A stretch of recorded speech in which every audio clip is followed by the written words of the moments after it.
Microphone check. Microphone check.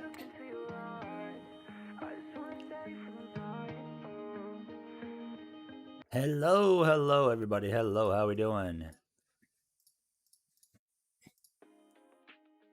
That was that was the brand new Chainsmokers remix playing, and thank God it's not copyrighted, so W in the chat.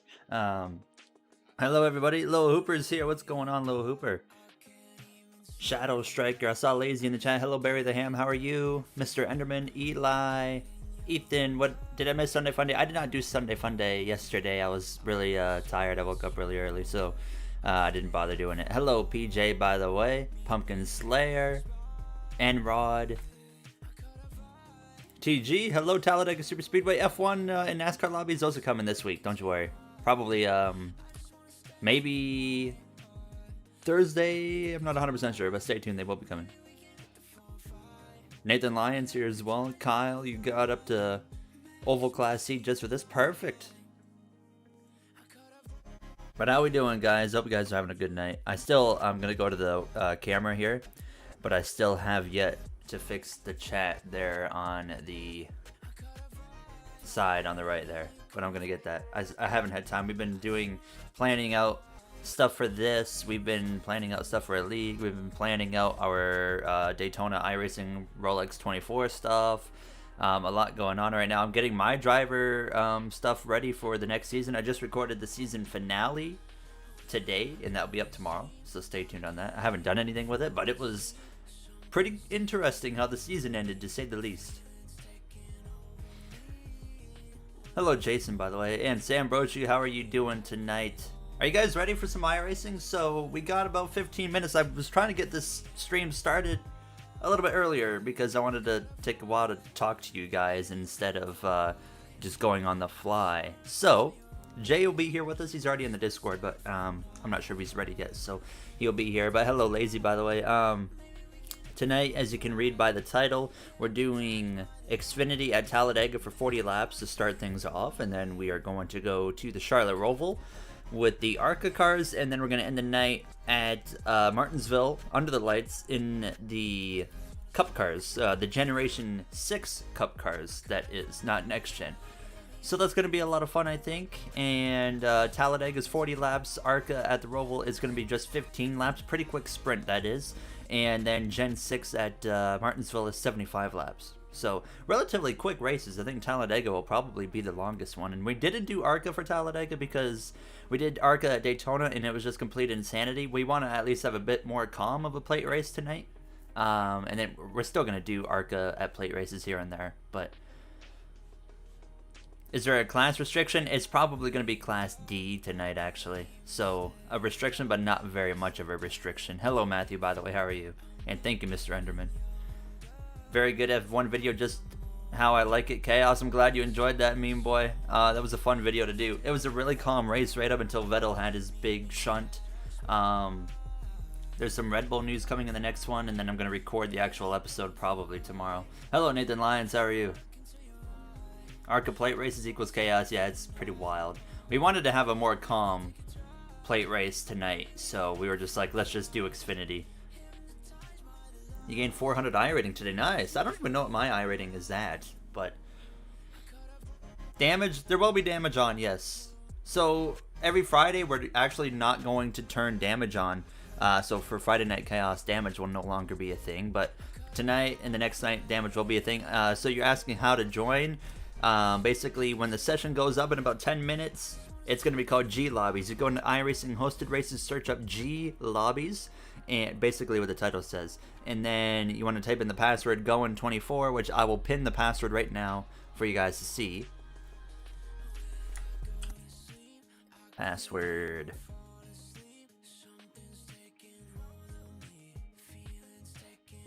There we go.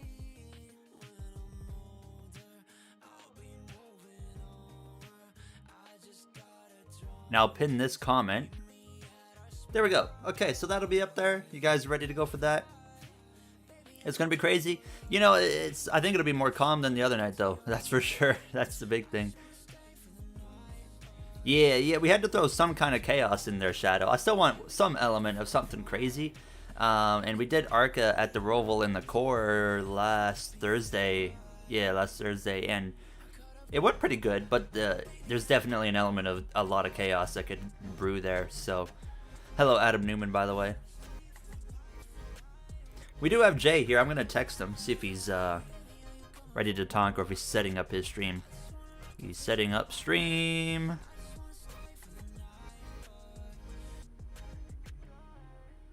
Oh, he's literally, as I went to text Jay, he texted me.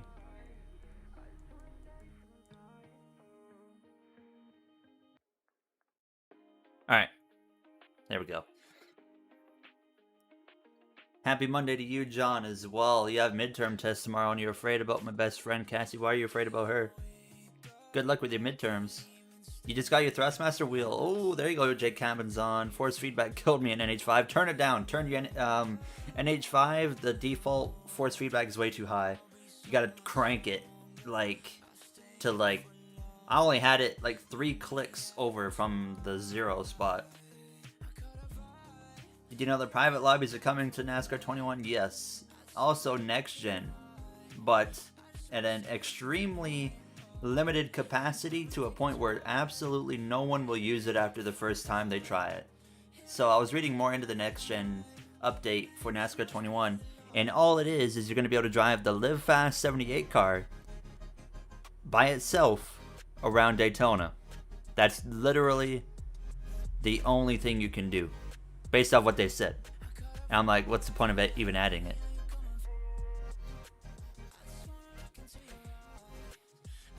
They play the original version of the song at your school for the news in the morning. I heard the original version of the song and I could not stand it. But the Chainsmokers just dropped the remix of it today. A private remix. Like you have to have a link to hear it, but it was not copyrighted, so I was like, well heck, I'm just gonna have it playing in the background on my stream because I'm addicted to it. But I really like this remix. So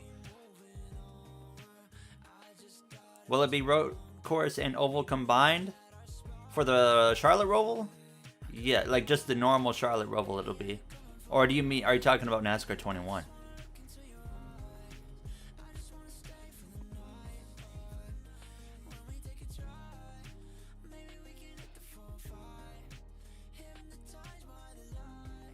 Pumpkin, actually, Jay and I were in our own little private chat. So basically, me and Jay are cut off from everybody because we don't like to have talk with any random people. So, all right, unless you guys can see the commentary booth, but actually, stay out of the commentary booth just so we can have me and Jay like to be in there alone. So, but you'll still have all the info you need, Pumpkin, because I know you'll be here, so we'll be able to still tell you anything. How do you put in the password? When you go to join the session, it'll literally prompt you to put in a password, and you just typed in the pinned comment. Is Daytona RC and Arca? It is, but we're not going to do it. Hello, Shocks. Zach, how you doing?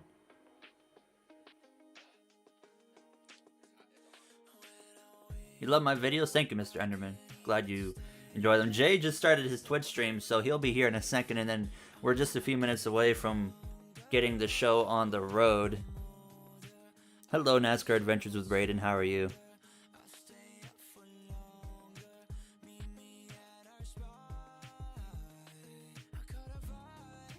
Also, we should mention for the Charlotte Roval, if you're driving, and I'll put that in the Discord for Arca, on restarts you can go right through the chicanes and stuff, and we'll clear all penalties. So I'm gonna let everyone know in the Discord.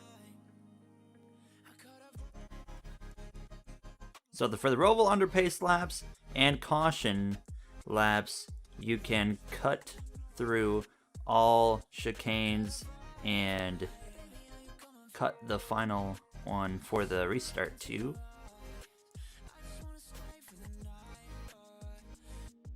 There we go, they know now. So Tyler Tinsley's here. Hello.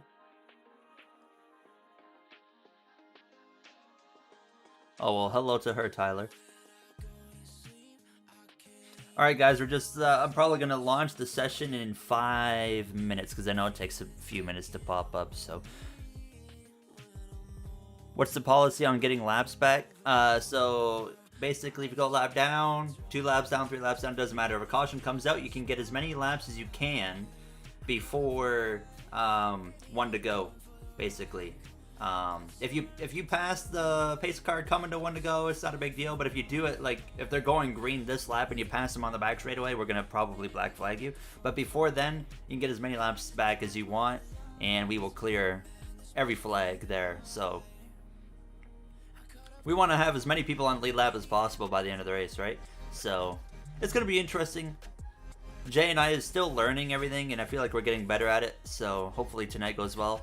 Hopefully we don't have to restart any sessions. Both nights we've had to restart a session, so hopefully we get past that point.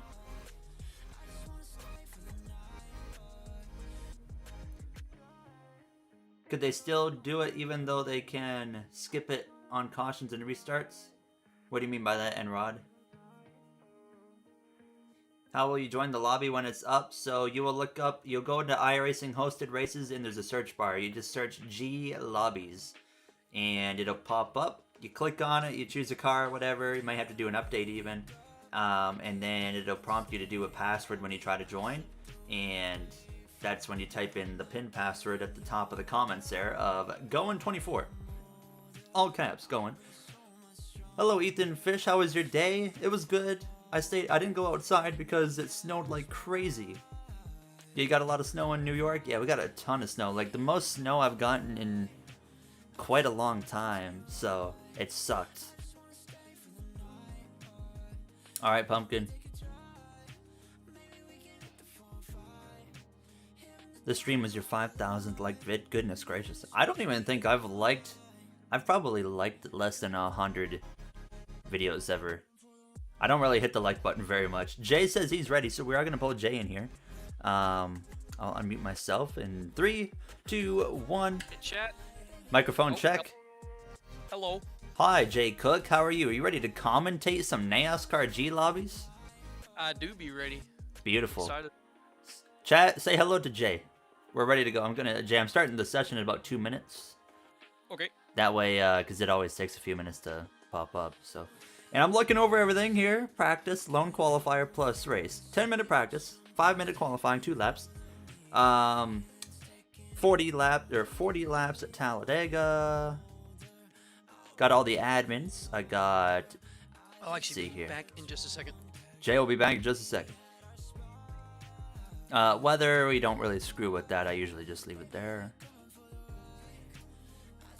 And then, actually, what I'm going to do beforehand, let me add the Xfinity car back in.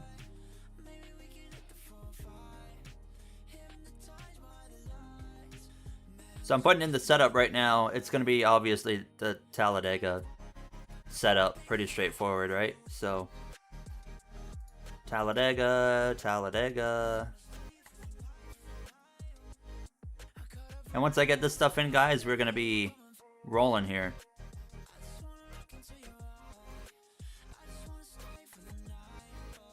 I'm back. Jay's back. Okay, so Talladega setups are in for the Camaro, Mustang, and Supra. Talladega Super Speedway, track options, max drivers 43. Basically, those 3 extra slots are basically just for race admins for the most part.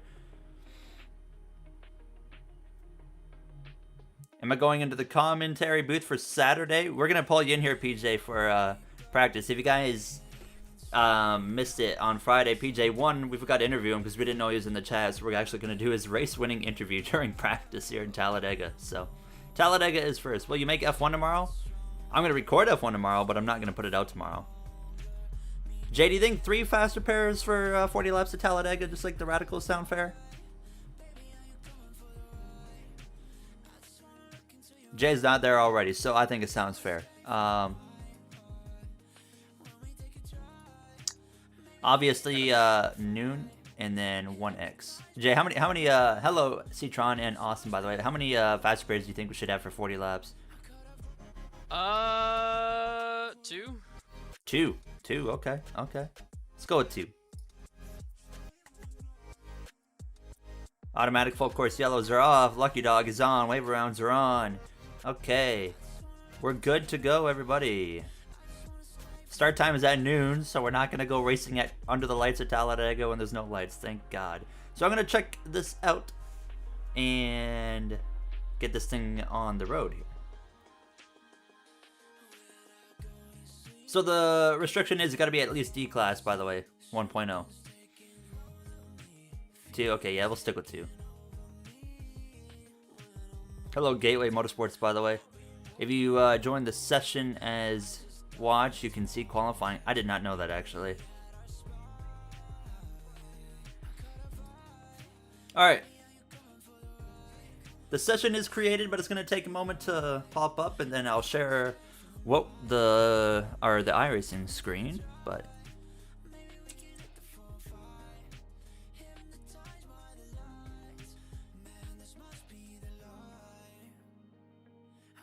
so Jay, how's your day? It was pretty good. Pretty good. Felt like what was or I made a banger TikTok earlier. I hope it does well. You made a banger Actually TikTok. I put some actual editing work into this one.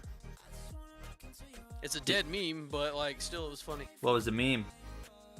The to be continued meme from the song from GTA. Yeah, I don't think I actually know. I don't actually think I probably know. know the name. I mean, I'd probably if I saw it. Yeah. Yeah. It was of the car that just completely drove across the infield, ran into me last night at Daytona. Oh.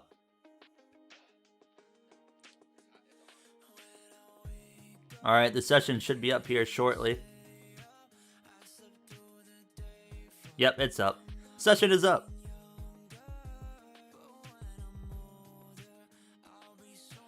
So I'm going in as watch, like he mentioned, so we can see Wait, you qualifying. Can go in as watch? Yeah, didn't know that. How do you do that? When you hit the register button, hit the arrow on the right, actually on the bottom there. Oh. Yeah. So thank you for mentioning that. Yeah, that's a Poggers thing. Okay, that works.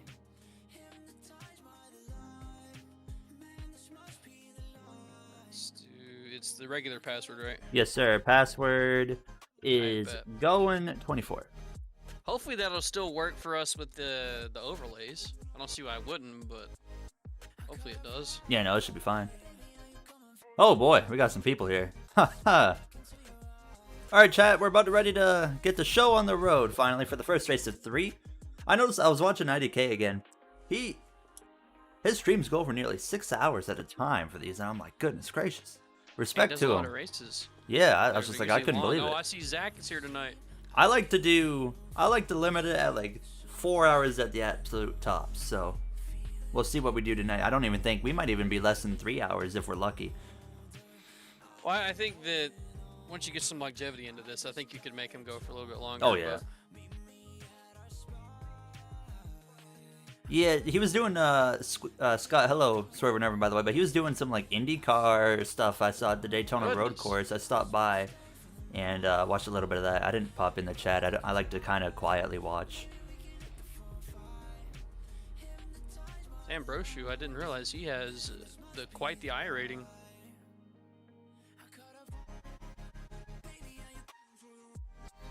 All right, we're almost loaded in. Talladega Super Speedway. It's gonna be a fun one. 40 laps. You remember the 4+ hour fun days? Yeah, Sunday's the exception. We do like 5-6 hours if we want. All right. Next Saturday and Sunday we're gonna be streaming for like 27 hours. So that oh god, that's gonna be something.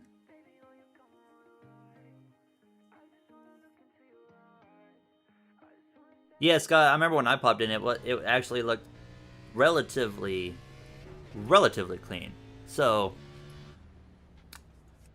my session is up, Jay. What I'm gonna do is pull up my screen now so everybody can see what we're watching.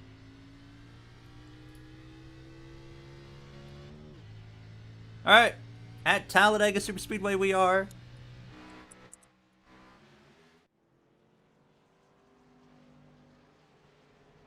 Jay, how we feeling about tonight? We saw what we had, what was it? I think it was last Wednesday we did the first one, and we had Arca at Daytona, and that was a bit of a disaster, to say the least. What do you think? I mean, have you driven Xfinity cars at a plate I track? have not. Okay, I so haven't driven the Xfinity cars at all. oh, okay. Well, I can tell you it's going to probably be cleaner, but it's probably going to be more on the boring side of a plate race, I will say that. But basically, I feel like if people get the hint that if they trail brake, you can connect bumpers, then it's going to get wild. So we'll see. Actually, I think we'll find out who has experience, basically. But what do you think here? Like I said, Xfinity's a lot calmer. Do you think we're going to have a wild race? Do you think it's going to be crash-filled? Do you think it might be clean? I think we're still going to see a wild race. I'll be completely honest. This is the G Lobbies, and they're already wrecking off turn 4. But it's the G Lobbies. I expect this to be a crazy race still, so I'm looking forward to it. I think that all three of our races tonight could be crazy. I mean, absolutely could be, but we'll see what happens here now. As I'm noticing that my Stream Deck is not using the stuff's not coming up. So let me see if I can. Okay, so it works there and it works there. So if I'm clicking it there, it's working just fine. Oh, you know what? I'm an idiot. Oh, that might do it. There we go, chat. This should work now. Hopefully, let's see.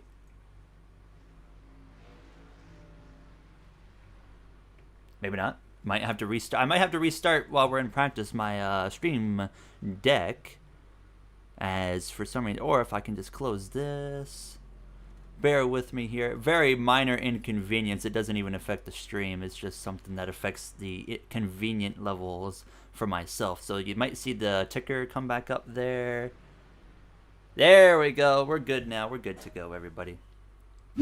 Talladega Super Speedway coming your way here for 40 laps. Not a very long race, not the longest thing in the world, as we are ready to go racing. We have quite a few people, actually, Jay. We might have a full, pretty much filled right up lobby here, which even as I was mentioning, with the Xfinity package at plate tracks being relatively calm, I think even, Jay, if we fill this lobby up, it's still going to have that element of just pure chaos. Yeah, and judging, oh my goodness, the area I'm looking on track, there was just a massive crash. But judging by the way this has been in practice so far, and just the fact that, like you mentioned there, we have what looks to be close to a full lobby, that's going to be, I think, particularly insane. And I am personally excited to see what happens with this race. All right, so we'll see what happens here. I was just making sure I have my admin controls still, and yes, I do. So we are good there. As right now, we got Corey Lyles, P1. So let's actually get some cameras rolling here, see what these guys are doing here in practice now. Oh, that Burger King machine, I remember that. There you see Matt O'Brien. He's a one-time winner currently of the G Lobbies at Bristol. We'll see if he can pick up a win tonight. He's not the best when it comes to plate racing. I think back to the Nitro days, he was never able to pick up a win there at a plate race. So it's going to be interesting to see what he's able to do. We have more race directors, chat. So stay tuned. Matt O'Brien, you're looking at a race director. He's a race director as he's going to go head on to the inside wall. He's going to go up and over. Very terrible impact there. But 2 fast repairs. We got race directors. We got about 3 race directors in the session that is just not Jay and myself. So that should make it a little bit easier for us now to get everything sorted out throughout these races with penalties. They're going to be all keeping an eye on if anyone's doing something really stupid. If someone goes and blatantly takes somebody out on purpose in the middle of this pack, they're disqualified. They're out of here. But we are going to be a little bit lenient towards some of the end of these races, like the Roval and Arca in the next one, as well as Martinsville with the Cup Gen 6 car, where, I mean, bumping, that's going to be a very normal thing, especially towards the end of that race. We're not going to crack down too much if someone dumps somebody for a win, etc. So I think, Jay, this race here specifically, we're the one we're going to be really, really cracking down on potential penalties. Yeah, we really need to check and make sure that, again, we don't need to let it get kind of crazy like we had last time at Daytona.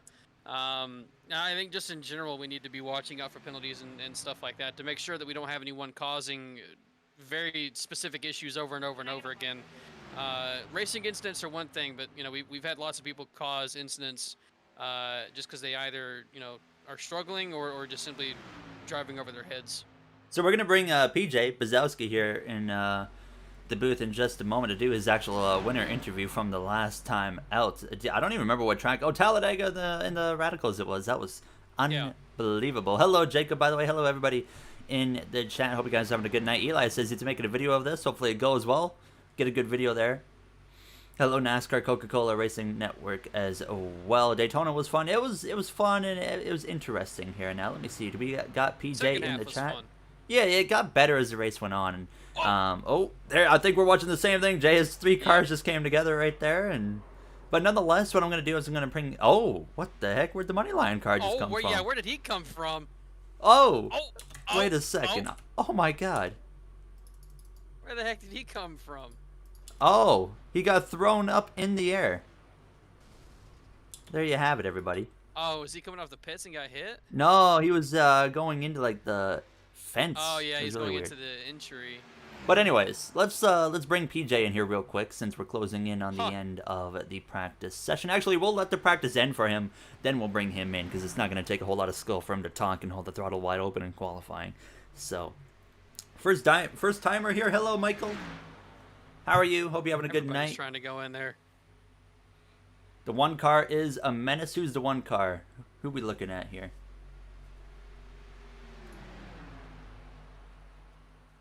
Oh, Rafael Ruiz. Oh, I remember that name. So do I. I don't think that's a good thing to be Yeah, saying. no, I'm pretty sure you're right. I'm pretty sure we disqualified him actually. If I remember correctly, we disqualified that guy. But we might have to do that again if anything goes downhill. But let's bring PJ in here. PJ, sir, hello. Do you got a copy? Hello, hello, hello. How are you? How are you on this fine night getting ready to make some laps at Talladega? Pretty good. Pretty good. I didn't have any school today, so that's Oh, there you go. Canceled due to weather? no, it's Martin Luther King Martin, Day. yeah, MLK Day. Oh, okay. Well, I didn't know that. Happy MLK Day, everybody. But we didn't get to interview you last time when you won on Friday Night Chaos. You won the Talladega Radicals. I think we did, what, 35 laps, if I remember Yeah, correctly. 35. We just had a guy wreck himself in qualifying, by the way. But Jay, it's the Raphael guy too. But you won Talladega, the Radicals, and it was absolutely insane race. It was, by the way. How was it? Did you think you were gonna be able to win? You called it in the chat, actually. I remember seeing you say you were going to win.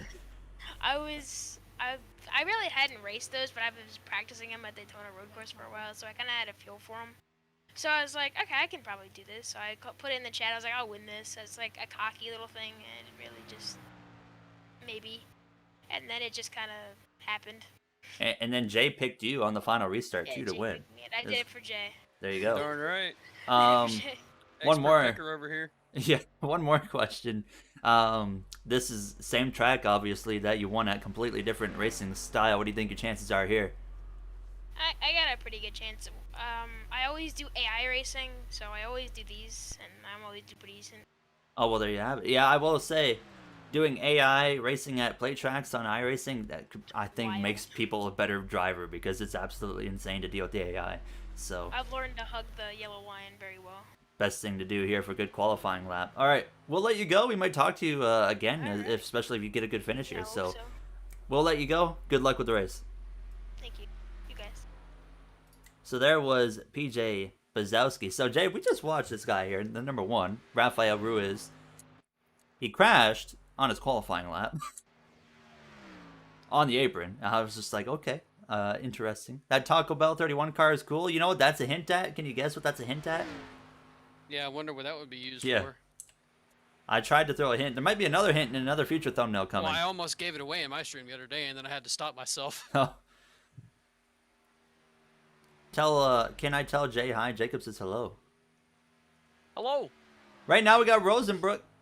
That's Riley Rosenbrook there, a Nitro Racing driver. Beautiful number 86 paint scheme there he's got going tonight. Sam Brochu, I saw him in the chat. He's up there at P2. You got Kyle Kieskin, third. Tinsley, fourth. Where's Matt O'Brien? We always kind of keep an eye on Matt O'Brien. We always want to know what he's up to. Right now, he is not having the best laps, but he's going to come through down the front straightaway. He's going to go from P9. Can he better that lap as he comes through the drive? We're going to go all the way below that yellow line, as we forgot to declare a yellow line rule here, but these guys shouldn't have much of an issue when it comes to Talladega and NASCAR cars as well. Look at that, Jay. To the top of the board goes Zachary Apperson. Yeah, there we go. Haven't seen him in a while, and first time, at least for me, the first time I've seen him in a while, and he's got the pole here on so far in the G Lobbies on night 3 is this? Yes, sir. Night three. Yeah. So great lap from Zachary. Is the 31 Taco Bell car Jay's Cup car? I don't know. I have no idea. I don't know. Yeah, not really sure. You'll find out. You will find out. I'm not really sure why the car would be sponsored by Taco Bell and why I would almost have something to spoil, but you know. Stay tuned. And I can tell you guys right now, season finale for my driver going out tomorrow, and then the next season for Cup's going to be a little bit of a break in between because I got to get everything ready. Oh. And when I say Jinx. money line's Sorry, dead, Gary, go ahead. but I was going to say when I say break, I'm only talking like 3, 4, 5 days, so it's not a huge day in between, or break in between.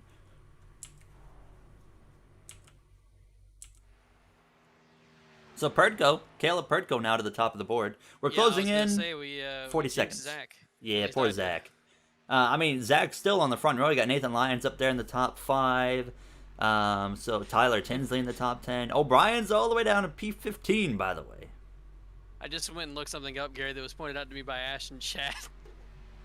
And I just realized in your thumbnail, it blatantly says Cook on the windshield right there for everybody to see. And on the name rail.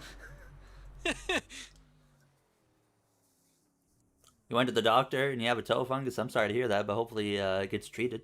Yeah, Nathan Lyons so far, good lap from you. Currently P4. Gordon Chan rounding out the top 5 at the moment.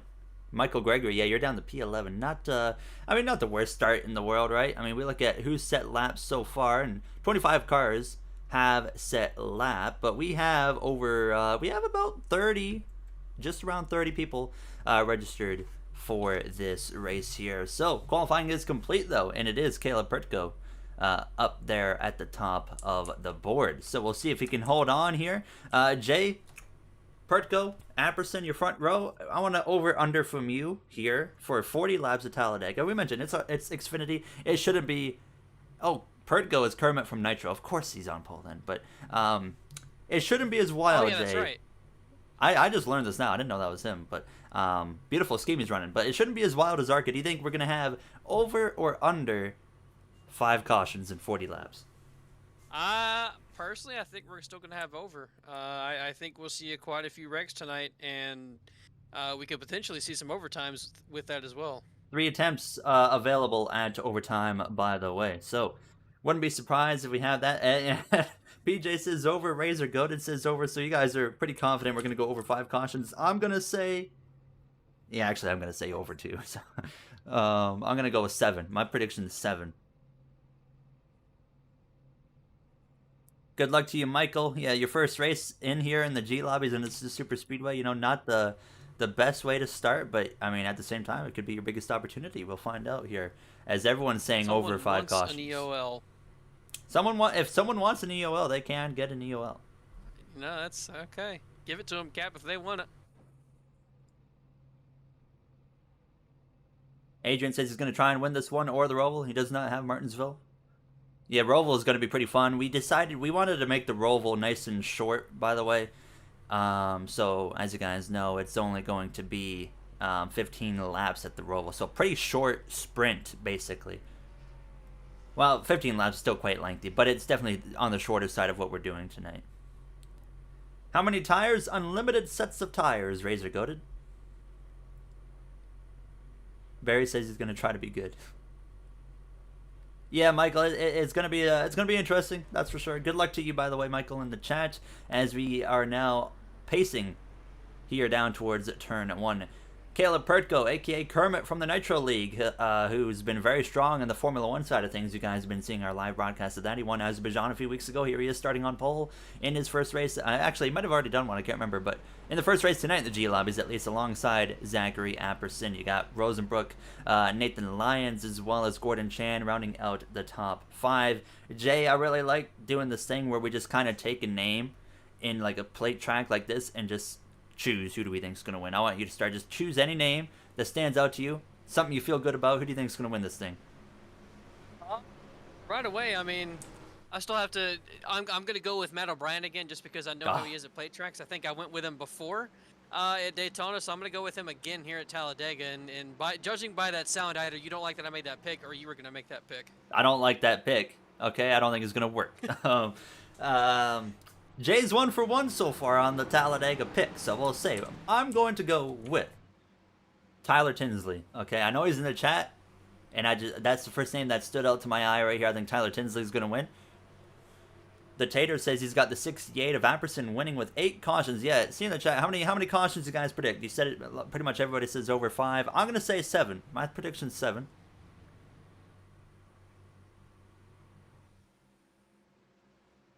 You think the 43 or the 8 is going to win? Okay, we're going to find out. Coming through 3 and 4, getting ready to go green this time by 9 or more cautions. Oh, God. I'm really hopeful we keep it under 10 at least here. Yeah, let's not have that many, hopefully. I see a FedEx car in the background there on the top that says ex-wife instead. All right, we do have a rule against no like political or NSFW cars, but we didn't say anything about ex-wife, so he's good to go on that one. As the pace car pulls off, and certainly I didn't expect to see that. The number 21 back there, that's incredible. As it is going to be Caleb Pertko, Zachary Apperson, your front row, leading the way to the green flag. Here we got a lot of Nitro Racing League presence here tonight once again, as we are going to get ready to go right here. The number 43 will lead us to the green flag, and we are, sure enough, underway here from Talladega Super Speedway now. As Jay, right off the bat, we watched the Radicals. If you're the leader, the 86 just blew an engine, and we got a crash on the start. They might keep it clean, though. They kept it clean. We just saw. Wow. I don't know how Riley managed to blow his engine like that already. I heard something happen. I couldn't tell if it was an engine exploding or if somebody making contact, but yeah, maybe he money shifted. Exploding. Because that was in the area of shifting. Yeah. That was right in that area when you're shifting up gears. So my guess is he potentially money shifted. That was Riley Rosenbrook. That's the first time we've seen that happen here in the G lobbies. But that was not good because it kind of made some separation there. I mean, not everybody's crazy separated, but it did add some separation. You saw some checking up. You saw one car actually go around there at the beginning of this race. But we come through down this front straightaway to complete this first lap. And Jay, the top 2 remains the same as they come through the tri-oval with Apperson as well as Pertko there at the front.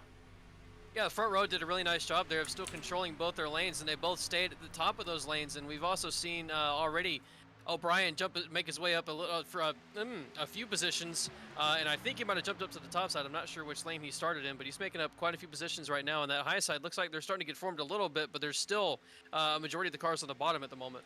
I'm interested to see. You got Matt O'Brien here actually going to go 3 wide now as he tries to make a move. It doesn't look like it's going to work out for him now as you watch this dive down towards turn 3. Looks like that Money Lion Ford Mustang and Tinsley as well. He's going to jump up there to the top, but maybe actually choose better go back down to that second lane. Now, Jay, do you really expect to see we can make 3 wide work? We've seen that happen at Daytona in the Arca cars earlier last week. Do you think that's going to be a common theme here in Talladega, or do you think we're going to see more of this 2 wide, which surprisingly I'm seeing that they're able to make this 2 wide work relatively well, and no lane is really having the major advantage currently?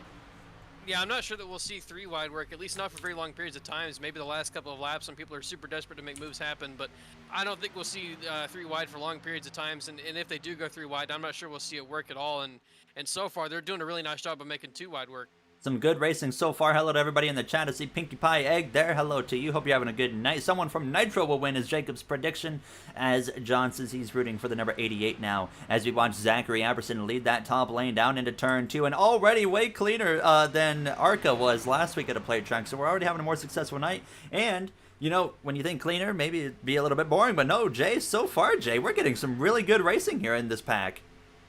Yeah, those 2 lines, like I said, have done a really nice job of staying with each other, and so far being really competitive. 4 wide. They're 4 wide back there, a couple positions towards the bottom of the top 5, and Matt O'Brien has been kind of aggressive so far, and they're still making 3 wide work even, so they're doing a nice job. There's a little bit of contact there, but everybody is still able to keep it clean.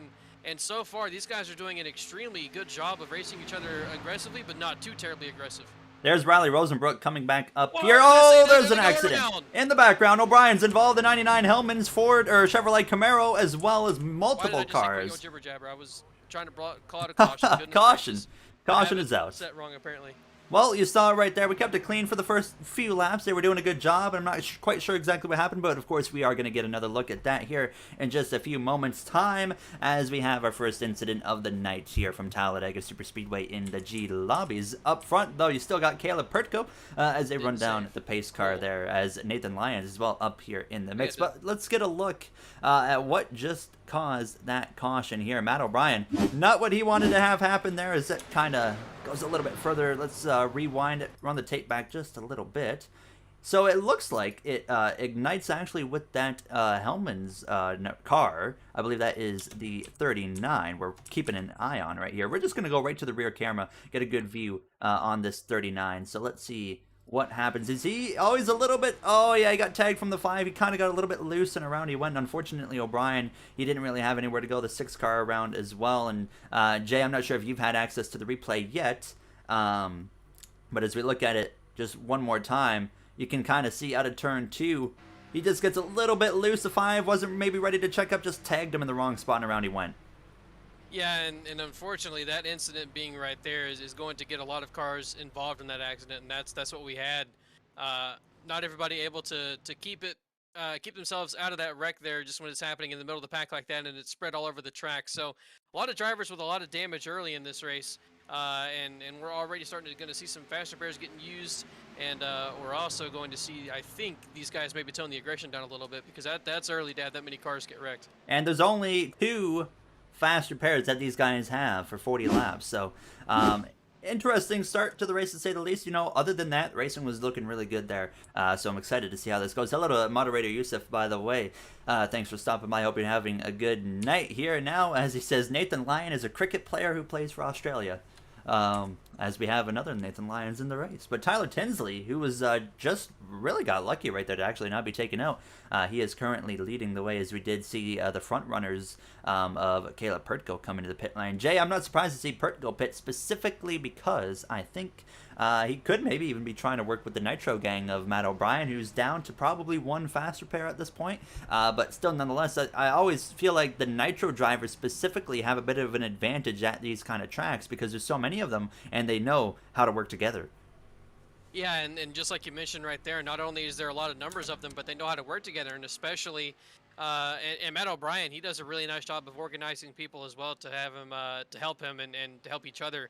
As you know, when we were Toyota teammates on NASCAR Heat, we always were the best organization, in my opinion, I think, working together, and so I think he's going to bring a little bit of that anytime we have these plate tracks, and Nitro is certainly going to be a force to be reckoned with. But as you can see there, just because you're in Nitro does not mean you're immune to the crashing, and O'Brien already having to use a faster pair, and we also saw Riley blow his engine coming to the green. See Justin Aheimer there coming out of the pit lane there in that number 16 Mustang Monster Energy livery. Looks really good, by the way. Rosenbrook, yeah, he obviously had to use a faster pair. He blew his engine on the start of this race. We'll see if he can get back going in the right direction here now, as it will be another pace lap yet before we go green flag racing. But Chad, how did you feel about the opening laps there of the racing? It looked pretty good. As I see Ethan Fish, I apologize, didn't know about the politics. Are you running the ex-wife car? Because I said that car is actually okay. It did not go against our little politics or NSFW rules, so you're actually okay on that car, if that is what you are talking about. We just thought it was interesting and it stood out. That's for sure. As Sam says, didn't mean to touch him, but he couldn't hold a line. Oh, that was Sam that got into the back of him. Yeah, we looked at the replay. He got a little bit loose. Wasn't a whole lot you could kind of do there now. As Jay, I mean, pretty obvious that was just one of those racing deals there. Oh yeah, that was certainly just a racing incident, and an unfortunate one that got a lot of cars involved in it. But those happen, so we'll rack them back up again. We'll get back going again, and maybe this time we'll see them be a little bit less aggressive, because there is still quite a few amount of laps left, and you can have those 2 faster pairs go by really quickly. So you don't want to get involved in a wreck early and then run out of faster pairs before you even get towards the end of this race. So I think we might see them tone the aggression down a little bit. Really nice scheme there from Tyler Tinsley in that number 75 Ford Mustang, the self-sponsored car he's running here, as we will be going green this time by. We did mention last week we were hoping to bring in the salary point system that we haven't really touched upon this week, but Jay and I literally haven't had time to actually sort out everything with that, because we've been really busy with planning for the 24 hours of Daytona and stuff. And Jay went out and gave the race director rulebook stuff to the race director, so we are going to work on that and probably implement it another week later. Yes, this is on iRacing Owen, and welcome to the stream, by the way. Hope you're having a good night. Yeah, the first 3 laps looked good, Ash 1, 2, 3, 4, but it was a bit too aggressive. I felt like this early, but you know what? We've certainly, I think, Jay, we can agree, we've seen worse. Thinking straight back to Arca there the other night. Yeah, and it wasn't necessarily aggressive in the sense of drivers or, these guys driving without their heads. It was just them going too wide and trying to make moves happen and all that kind of stuff when you use the word aggression towards that. So I think that we might see them try and ride in the line here and log some laps as we kind of see in real life. You know, we've seen them be aggressive a lot of times in real life right away from the start, and then a caution comes out early, and then they kind of realize, whoa, we need to back it down, and then they'll go to riding for a little bit. So I think we might see the same thing happen here, where they realize, wait a minute, we were being too aggressive there. We need to just log some laps. And then, you know, we'll see them get more aggressive as we pass the halfway point and we get towards the end of this race.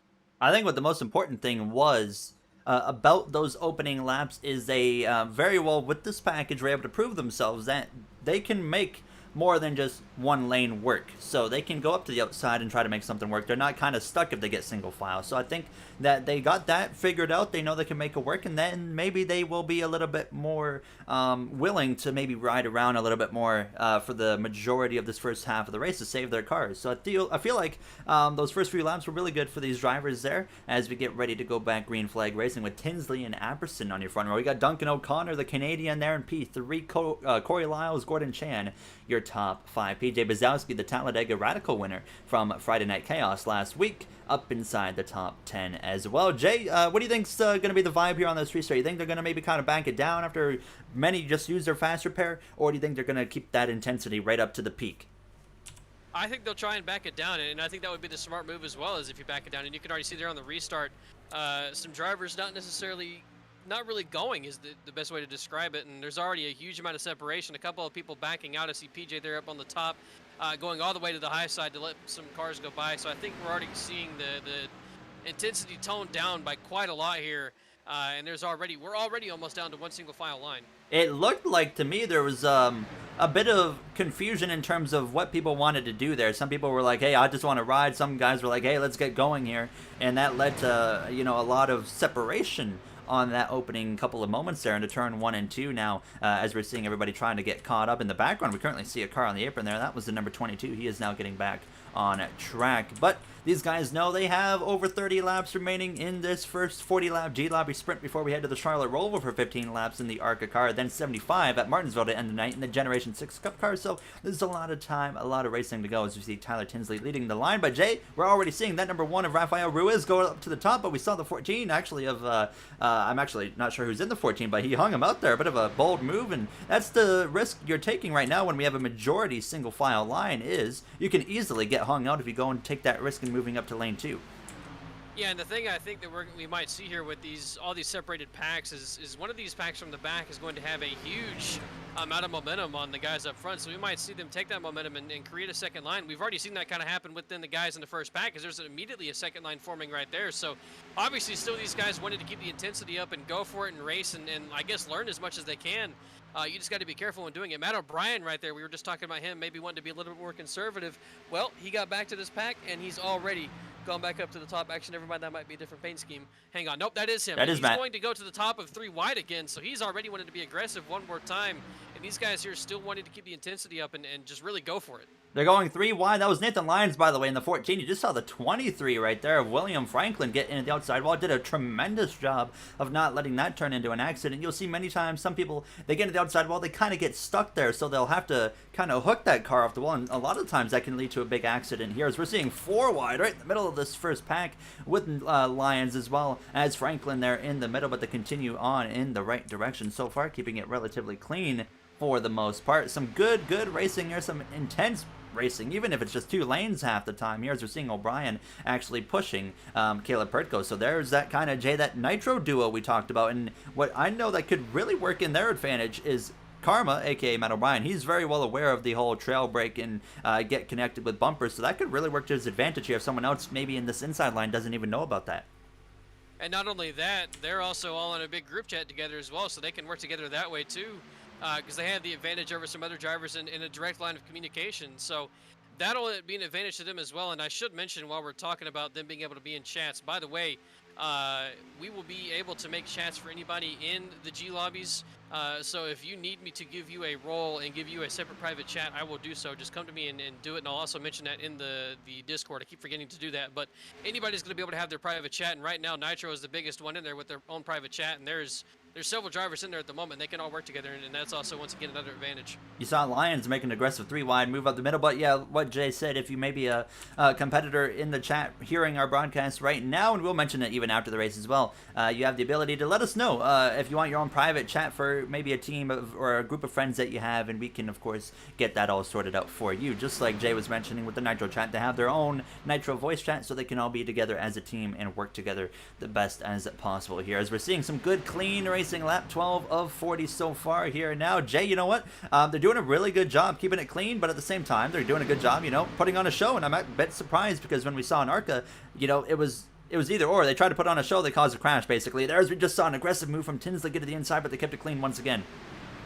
Yeah, and these guys are still being really aggressive, but I think this is kind of the nature of this car as well, because you can be more aggressive in these cars and still bump people and things like that and not get immediately turned around. In Arca, if you touch somebody's rear bumper, it's basically going to spin them immediately. So I think it's also potentially just a little bit of the nature of this car, and you can get on aggressive on their bumpers and all that kind of stuff, and we are certainly seeing that at the moment because there's a lot of big pushes being made, and that's why we're still having two and three lanes working around this track right now. Now at the very back, you got 3 cars working together all by themselves. They're the number 22, the 30, as well as the number 12. Then you got the 57 all by himself, and then you got the number 6 coming out of the pit lane, but back focused on the main pack here. 3-wide racing here as they go down this back straightaway. Now you got that number 5 right there of Sam Brochu getting a big push from Pertko in the middle. Matt O'Brien following through as well. And Jay, I think those are the 2 we probably don't expect to get separated in this race, as they're probably going to work together, Pertko and O'Brien, probably right to the very final lap, I would assume. Yeah, they're teammates, and I believe they're still teammates in NASCAR Heat, and they're also going to work together almost like teammates here in the G Lobbies, and they're doing a fantastic job so far. And obviously Sam Brochu seeing that and taking advantage of it a little bit and using that to his own gain, knowing those 2 are going to work together and he can work with them, but deciding there he's going to go down and block the inside lane, perhaps doing a little bit of Dale Jr. work here, blocking all the lanes and controlling all 3 lanes. And that third lane, they did a fantastic job getting formed up, and they're doing a nice job of sticking with the front of this pack. Not quite up towards the front of it yet, but they're just a couple cars away. Credit to all these drivers. The number 6 does the right thing. He's going to get all the way down onto the apron there. Good move from him. Sometimes lap cars, you never know what they're going to do, but tremendous respect to him right there. And credit to every driver in here right now in this main pack, doing a really good job, putting on a good show so far. 3-wide racing we're seeing consistently, and they're keeping it clean. 14 laps in. Only 1 caution. That was within the first couple of laps, and we've been green ever since then as we continue to see O'Brien and Jay. O'Brien is right on that back bumper there of Pertko, and he can only do that so long because that car, those temperatures, they're going to start to rise through the roof, and you can see he's right on his bumper, pushing him out in front. They're both going to get down, so actually a good move. I think he saved that temperature. He pushed hard, got them to the inside right there, and made it work, and now they're in what could be arguably the preferred lane right now. Yeah, and those 2, I assume, knew what kind of push they were going to need to get themselves and clear that inside line, and they did it right there. And O'Brien gave Pertko a massive shun, almost actually turned him a little bit right there, and now he's going to have to, I think, abandon him a bit because he didn't want to spin him. So now those 2 are going to be separated and fighting side by side for the lead. And, they might even try to take O'Brien 3-wide here. Now, Tinsley's going to go 3-wide through the middle. There's the 68 of Apperson on the inside. He's going to go up into the 3rd position as they continue 3 by 3 by 3 here all through this first part of the pack. And most importantly, these guys are saving their fast repairs. They don't want to be crashing and using their fast repairs. We've already seen some use 1. They only have 2 fast repairs. That is the limit here for this Talladega race, and will probably be the limit for every race, I believe, tonight. Martinsville, I think, will do the same thing, and as well as the upcoming Charlotte Roval as soon as this 25 laps conclude. And we're already down to 25 laps to go here, by the way, in Talladega Superspeedway. About to be 15 complete, so far so good here as you see some movement here in this pack. Now Tinsley's going to drop down to the inside, and now Jay, we're starting to see that 3rd lane kind of dissipate quite significantly and very quick, and it looks like it might be actually going down to 2 lanes here really soon.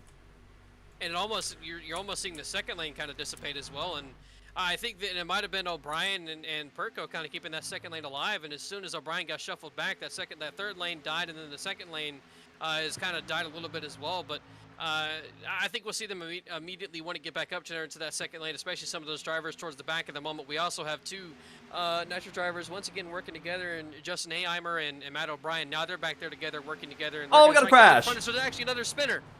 Multiple cars involved at the back of the pack. That's 3 cars involved. That is going to be a caution here from Talladega Superspeedway. The 2nd incident of the evening. Somehow, it looked like there was a quite a few cars that could have got involved, but only about 2 or 3 with some damage they're taken out now, as that could have went way worse, to say the least. As you see the number 1 of Rafael Ruiz, he's got his front bumper completely torn off here in that accident. The number 56 as well is going to pick up some damage. That is Corey Lyles. Did you see something there, Jay? Yeah, I just went back and watched the replay. Sorry, that was quite the big hit for the 10, and that was also quite the way to have that wreck start. I think once again, just perhaps actually, I'm not too sure how to explain this one. So did it start with the number 10 car, I believe? It started with the 90. The 90. It was right behind 90. the 10. So let's get on board with, we're just going to go with the rear chase cam once again as we watch. So the 90, oh, okay, he clearly, wow. So the 90 just makes a massive misjudgment, it looks like to me, Jay. That's kind of where I would put it on. That's the way I would explain it as well. Wow. That's definitely a misjudgment. Either that or perhaps some jerking going on in the wheel or something like that. It just took him to the right, and obviously it hooks the 56, gets a little bit of damage to the 7, and from there on the wreck just kind of starts. Somehow, some way the 18, by the way, Christopher Tignor did a fantastic job of not getting too much contact there and avoiding. Yeah, look at him. How he was Wow. able to make it through. He got a little bit of damage there on the left front, but And the 7 as well, Peter Serrano. big That's incident actually, there. I think Peter was a better miss. I don't know how he missed this wreck. Peter Serrano, you said. Let's go get a look 7 with car. Serrano. Peter Serrano, the number 7 car. I'm Actually, he looking might for his have name. netcoded a little bit. Yeah, he netcoded. Never mind. Oh, we can get a look at it anyways here, chat. Let's see. Peter Still, Serrano. he would have done a fantastic job had he not gotten netcoded. Oh, yeah. Yeah, he got pretty lucky there, but still, nonetheless, And got right through it behind for the him, most Jason part. Brady as well. A lot of drivers doing a nice job of missing this wreck. Like you said, surprising that it was only 3 or 4 cars that got some damage out of that. And once again, just looking at the 10, he gets hooked hard into the outside wall there. And the one that car, was a huge hit Ruiz. for him. Ruiz had nowhere to go. O'Brien as well, Jay, actually. We can look at him one more time. Yeah, there's several drivers. I've been looking at a lot of them. Aheimer right in front of him. O'Brien. There was also the 7 car who got a little bit of damage, but still mostly missed it. There's a lot of drivers who did a really nice job of getting through this. On board with O'Brien, just backed it down, stayed high. He was able to get through as well. So overall, only if somehow a few cars got involved, which thank goodness for that. But we look back towards the front of the pack, and it is actually your pole sitter of Caleb Pertko, aka, as you might guys know him in the Nitro Racing League as Kermit the Frog. We saw him crash out on Saturday night in the Spanish GP when he was actually competing for the race win. So look at your view. I think, let's see, number 7. Let's go find you there. Oh, wait, we already highlighted you, actually. That's right. Glad I passed the guy in front of me like a lap before, or I would have been involved, says Scott Irvin. Scott Irvin, right now, do you think you have a good chance here working your way forward? Right now, you're all the way down to P26, Scott, so we'll see what you can do. But Jay, right now, after everything that's been happening so far is one specific driver is getting up here in the mix, and that's Caleb Pertko, a.k.a. Kermit. But obviously he got up there this time with the help of Karma. He's not going to have that luxury on this restart, so he's kind of going to be out to fight for himself once we get back going green here with about 20 laps to go. What do you think his odds are going to be? Because, I mean, I just look at the leaderboard in general. Not much Nitro Racing League presence in the top 10 either, other than Caleb Pertko. Yeah, there's really 3 drivers that have been up front for the majority of this race, and that's Pertko, Brochu, and Apperson. They've all done a really nice job of keeping themselves up front. And like you mentioned there with the Nitro guys, not really any of them inside the top 10 aside from Pertko, so they're going to be looking to make their way forward. I believe that who am I looking for? I am so lost in the names. Riley, Riley, who blew his engine on the first lap. He's back on the lead lap, so I think they're all kind of there together in the middle of the pack. And they're going to be looking to make their way forward and get up here and help Caleb and also compete with him for the win. Hello, Mate. I hope I said your name correctly. And hello, Travis and Pickled says, Ratio and L plus Bozo. I'm going to counter Ratio here right now on you, okay? There's your counter Ratio, as we are going to be going green this time by as the lights go off on the pace car, and we are going to be set for 20 more laps of racing here from Talladega Superspeedway. So hopefully if you're in the chat, you're having a good night so far. It's been a Jay, overall, we have gotten this time by to the halfway point, and we're only at 2 cautions. We might somehow do the under of 5, but, you know, intensity is still going to pick up here towards the end, so we very well could do that. But nonetheless, Jay, I think we're doing a really, really good job so far with keeping it clean. Yeah, these drivers have done a fantastic job so far, and not only have they kept it clean while just driving around the track, they've done it while being 2 and 3 wide, sometimes a little bit of 4 wide. So they've done a really nice job so far, and much better around than our first time at a play track at Daytona with the Arca cars. So I think these Xfinity cars have provided us with a fantastic race. They've provided these drivers with a good car to drive, and so far a lot of them are doing a really nice job. As I see some drivers diving down to the bottom. Wild. A couple of them hit the cone, and some others they're just doing it to do it. I guess I'm not sure what the reasoning is. Hello, Matthew, by the way, in the chat. Sniper Man asks, is there a minimum license requirement? Currently, we have it set at D license 1.0. So if you have a D license or above, you can hop on in here as we are going green this time by. So, coming up on the halfway point here, 20 laps of racing to go. Keep in mind, immediately after this, within the next 5-10 minutes, we will be going to the Charlotte Roval free track, free car Arca as well. 15 laps around that road course. Quick sprint. It's going to be a fun time. And then following that, 75 laps, Generation 6, not next gen, Generation 6 Cup cars at Martinsville, 75 laps there around the paperclip. So we're in store for a fun following 2 races here. 3 different types of racing, 3 different types of stock cars, and now it's all going to come down, though, to 20 laps to go first here before we move into that at Talladega Super Speedway. Now, as I see you, GJ says, I'm brand new to this channel. The stream popped up and you recommended it, and I've found the stream very entertaining. Very kind of you to say that. I appreciate the kind words. Hope you stick around and hope you enjoy the channel, as we're just started doing this, Jay and I, and we're hoping that it's going to be a long-term thing. As now, getting ready to lead the way back to green as we got Sam Brochu, Zachary Apperson, as well as Gordon Chan, your top 4. Jay, who stood out so far in this first half of the race, do you think, as maybe the favorite to watch here? I think certainly Pertko has done a nice job of showing why he's the favorite in this race, but don't count out Brochu either. We've seen him lead a lot of laps, be aggressive so far. He's made a couple of moves to hang some people out and get to the bottom side, but so far he's the one getting hung out as everybody's immediately diving to the bottom, and there's quite a bit of separation between him and the next car behind him on the high side. Yeah, you don't want to be Sam Brochu right now with the way things are organizing here. They're kind of favoring the inside line, but you see Matt O'Brien, he's getting his elbows out again. He's 3 wide in the middle there on the inside of Tinsley. Jay, they nearly came together right there. Yeah, I'm not sure if Tinsley thought he was clear or maybe tried to avoid the wall or what, but he came down on O'Brien by a pretty good margin there and almost created contact, but they were able to keep it clean and still keep it going, and you can already see some of the Nitro boys working their way back towards the front. And that's going to be a force to be reckoned with for these final 20 laps. That Nitro Racing League gang, we're going to call them.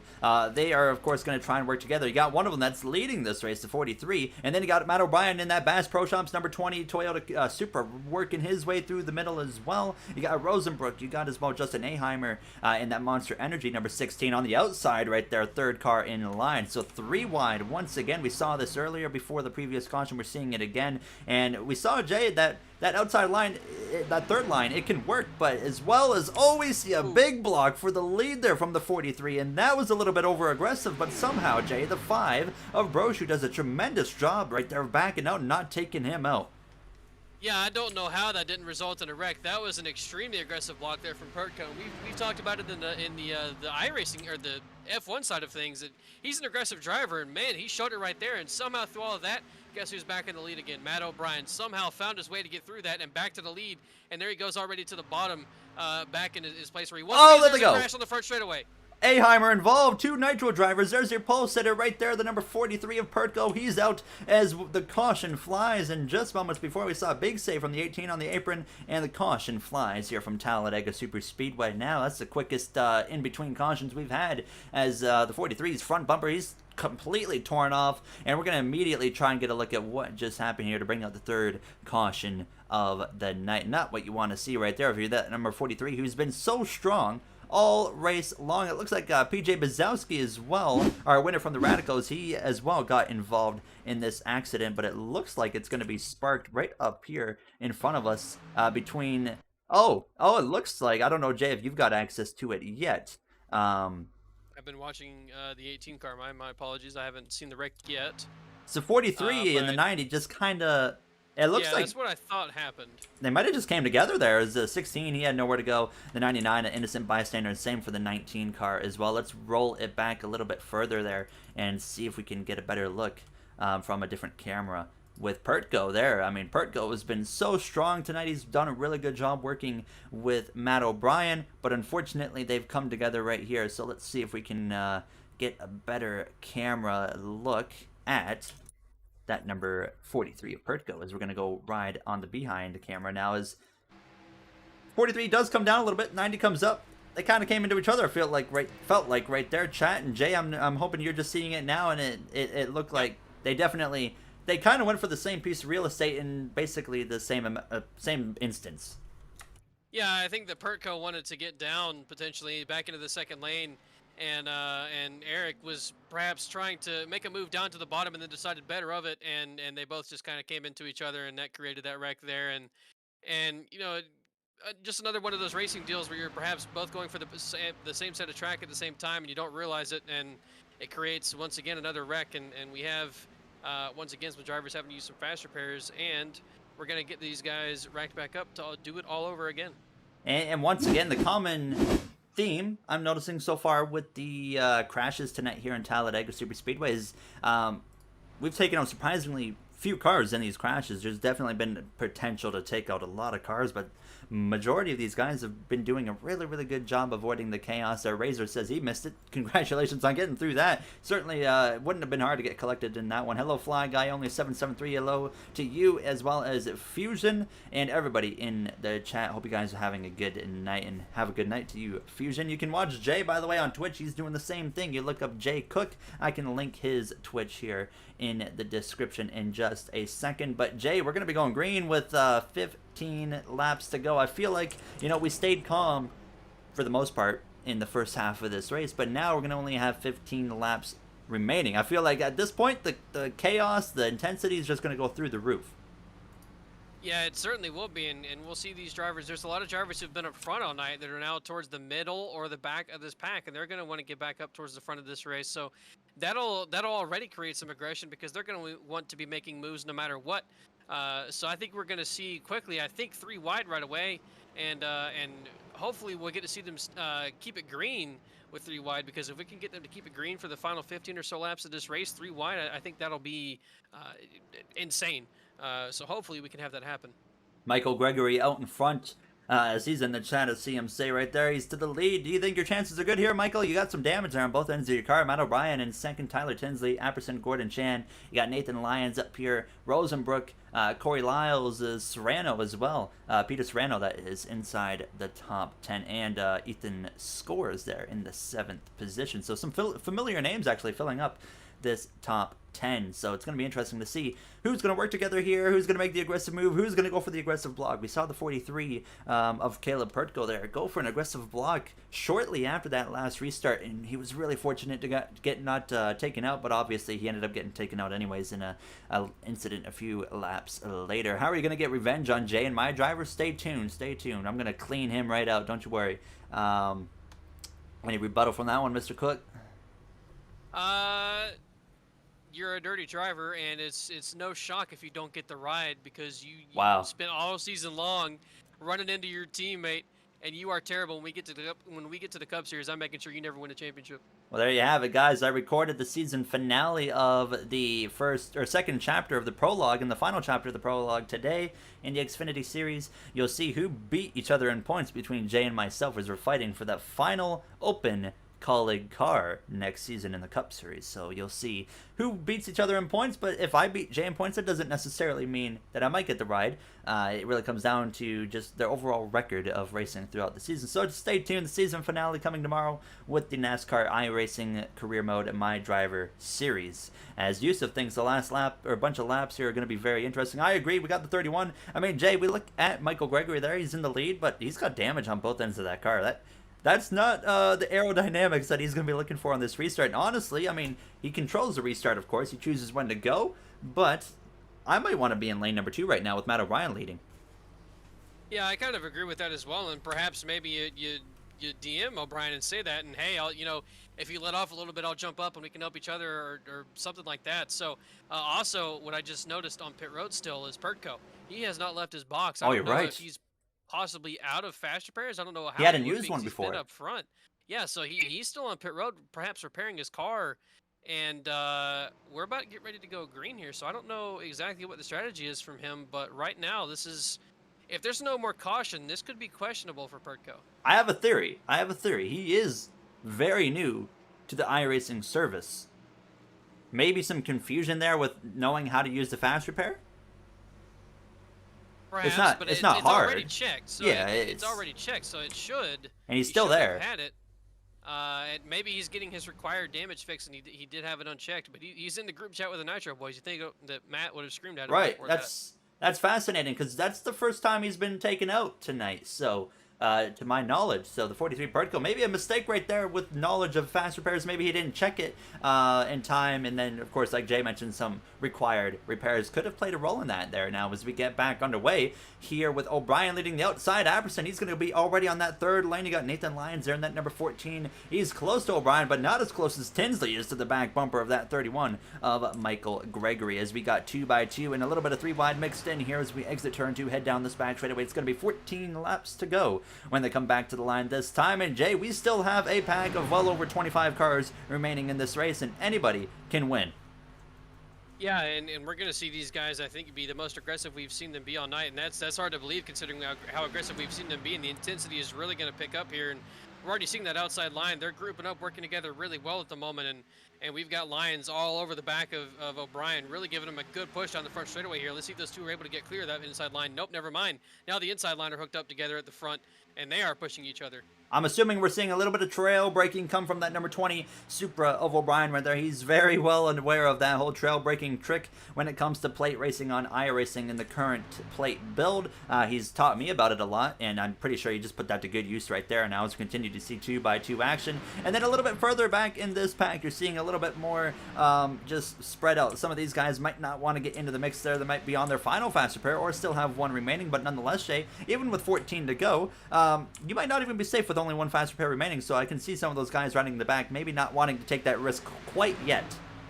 And I think someone who is very unsafe at the moment is Pertco, who's still sat on the pit road. He has not gotten his repairs complete yet, so I'm going to guess that he had quite a lot of required repairs to do here, and he's not going to be able to get back out on track, at least in time enough to get some laps back if we do have another caution, because even if there is one, he's going to be, I think, 3 laps down now. There's no way he'd be able to get 3 laps back in one caution. Yeah, he definitely. My only guess would be that he. Oh, we got an accident! Oh boy! Big crash. Couple cars, 3 cars involved, multiple cars actually. The caution is going to come out for that there, we could have kept it green if that was right at the back, but there were still cars coming right up to that there that were at the very back of that pack, so I didn't want to take that risk. So the caution is going to come out here again from Talladega Superspeedway with 13 laps to go. We'll get a look at it here in just a second. I just want to reiterate, I think what the situation was, we don't have confirmation, but from an iRacing user myself, my prediction with Pertco is he probably had fast repair unchecked previously, and then maybe forgot to check it when he got to his pit box, and then once you have required damage, you have to wait if you don't have it checked. That. Yeah. Yeah, so I'm going to assume that is exactly what happened. And it also sounds like the netcode strikes again. I see being said in the chat there that I think we had, once again, some netcode cause this wreck. Well, let's take a look here in just a second, as we're going to get a decent look here now, as we're going to actually, let's pause it right there and roll it back. Who are we looking at, Jay? What name are we looking at 23. Here? The William 23. Franklin. William Franklin. Oh, we saw him earlier running up in the mix. Netcode. I'm looking for that name right now on my leaderboard. There he is right there. So let's just go back a little bit. Looks like it's already started occurring right there. So let's go TV camera 1. William Franklin on the inside. Oh, wow. Massive netcode. That's one of the largest netcodes I have seen. Slow-mo right there, and you can see the 23. Netcode is the number 7 Camaro. Oh, and wow. Goodness. There's one I was going to mention earlier, the 10 car of Landon. He's been involved in just about every incident so far, and I would guess he's used probably both fast repairs already. And he's doing a nice job of getting through this wreck, and then Eric Howell comes in and runs into the back of him and probably just took away any chance that Landon had there of being able to stay competitive because he's missing his rear bumper now. And you see Brady in the 27, O'Connor, that's the Canadian there, Duncan O'Connor. He's not going to have anywhere to go either. Boom!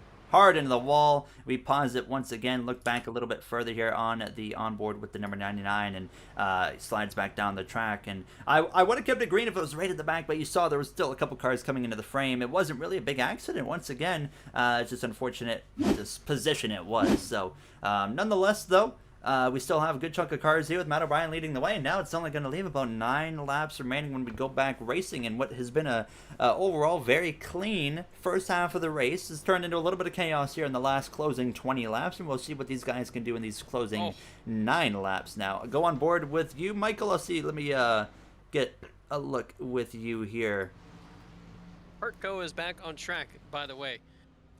He did indeed not take his fast repair. It's very obvious because his car is still destroyed. So he's gonna have to get some laps back and also potentially pit here to get his fast repair. On board with Michael Deitch, if I make sure I pronounce your name correctly, Michael. There, as you can see, on board with him. Oh yeah, I got a little bit close there, and that's why I threw the caution for the cars like that were still really rolling in there. But like I said, if it was right at the back, that wouldn't have ended up being a caution. But Matt O'Brien up there, along with Corey Lyles, Michael Gregory, Tyler Tinsley, and Lions all up in the top 5 currently. They're all having good runs. And Jay, I mean, you picked Matt O'Brien here, which I was surprised by. As someone that's done the iRacing Nitro Racing League, I was like, there's no chance Matt O'Brien's winning this race. But you know what he's doing differently tonight than what I've ever seen him do at plate tracks is he's being really aggressive. Yeah, he's being very aggressive, and I got told in my chat that he apparently said I made a bad choice in picking him, so he obviously didn't feel that confident in himself either, but he's but he's done a really good job so far tonight, and like you said, he is being very aggressive, and I think that has helped because his aggressiveness has gotten him back up to the front right now, and it's put him in the position that he's in. So we'll see what Matt O'Brien's going to be able to do here in these closing laps. As we are under caution, it's going to be 9 laps to go once we take the green flag. Coming to 10 to go this time. By how many more cautions do you think we'll have, says Yusuf? You know what? We originally said, what's it going to be? Over, under 5? Well, we're currently sitting at 4. So we might tie it. We might go over. Who knows? Maybe that's the final caution. Doubtful on that one. But you see Tinsley there. Jay, I think Tinsley and O'Brien probably, and Lyons, well, they've been probably the 2 most consistent drivers that have been running up inside of this top 5 the majority of this race, and I feel like it could come down to one of those 3, maybe making one of those late race moves, knowing at what time to make it, that could potentially get them the win of this race. Yeah, they have gotten a lot of experience being up front as well, and that's something I think that is important to have. If you're somebody that tries to go up to the front right before, or within the last couple of laps, you may make a mistake because you haven't had experience up there. So I think that is going to play into their hands a little bit, but there's still a lot of good drivers in this field as well that are back towards the middle or back of this pack too. So once again, going to look to everybody to be aggressive here and try and make their way up to the front no matter who you are. You see Pertko right there trying to get as many laps back as he can. He was scored 4 laps down last time by because of that whole fast repair mess that he was caught up in. And that's a driver that started on pole as well as been in the mix all race long. And now, I mean, Jay, if we get, I don't think we're going to have a caution fest to the end of this race, but that's kind of what he's hoping we get here, because you can get 1-2 laps back under these cautions, so he's going to need at least 2 more cautions still, but I genuinely think he might have a chance here to still get on the lead lap before this is over. Yeah, if we get some more cautions before this race ends, I think he'll have a chance. But again, like you mentioned, he's going to need probably at least 2 of them to get all those laps back. So at the moment, a little bit perilous for Pertko, but still there's a possibility because we have seen the intensity pick up the last couple of restarts, and we haven't been able to go as many green flag laps as we had previously. I said your name right. Good stuff, Michael. As well as Jeff says he thinks at least 1 more caution coming here as we are getting ready to go green. 9 laps to go. Rosenbrook, who blew his engine on the original start of this race, starting 3rd place, has now found himself up into 5th place, 3rd on the inside. So we'll see what he is able to do on this restart. Very nice 64 car there from Gordon Chan, by the way, with those green, white, and yellow colors for Verta Gear. Don't know what Verta Gear is, but nice scheme there going on for him. The 14. Nathan Lyons, on the other hand, he's looking for sponsors. He wants to win this race, to get a potential sponsor here as we look back to O'Brien as well as Michael Gregory getting ready to lead this field back to the green now. As Jay, what do you think here? Is it going to be 9 laps of green flag racing, or do you think we're going to have a couple cautions mixed in? I think we're going to have a couple cautions mixed in, and we've seen these drivers be extremely aggressive. The intensity has picked up. I think that's going to continue to happen here, as we can already see right here, just leading to the restart. Now he's getting up there, but I was just going to mention Tinsley was laying back a little bit from O'Brien, but he's gotten up there now. He's about half a car length behind. He's going to try and time it, of course, the best he can in that number 75 Ford Mustang there as O'Brien goes. And you can see, Jay, I mean, right off the bat, some separation between the 20 and the 75. And honestly, overall, not a greatly organized restart there from the guys on the front row.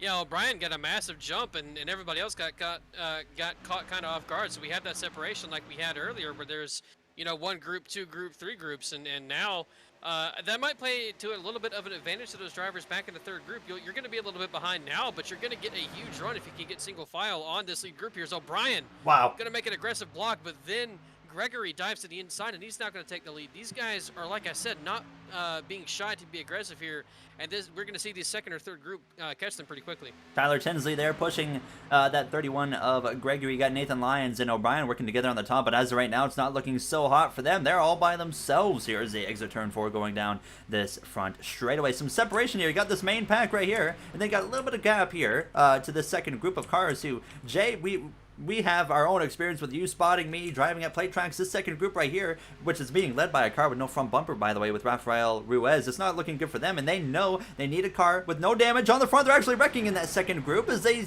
multiple cars involved there in the back, and that's the 43 of Pertko involved as well. The caution flies again in Talladega, and it was a crash stemming from the second group that needed to organize themselves, not be all out of shape. And I think I'm going to go back and check this, but I think that all had to do with Ruiz parking himself in front of this pack. And I don't know what was running through his mind there, parking himself in front of this pack like that and continuing to sit there. And I'll go back and check and double look and make sure. But oh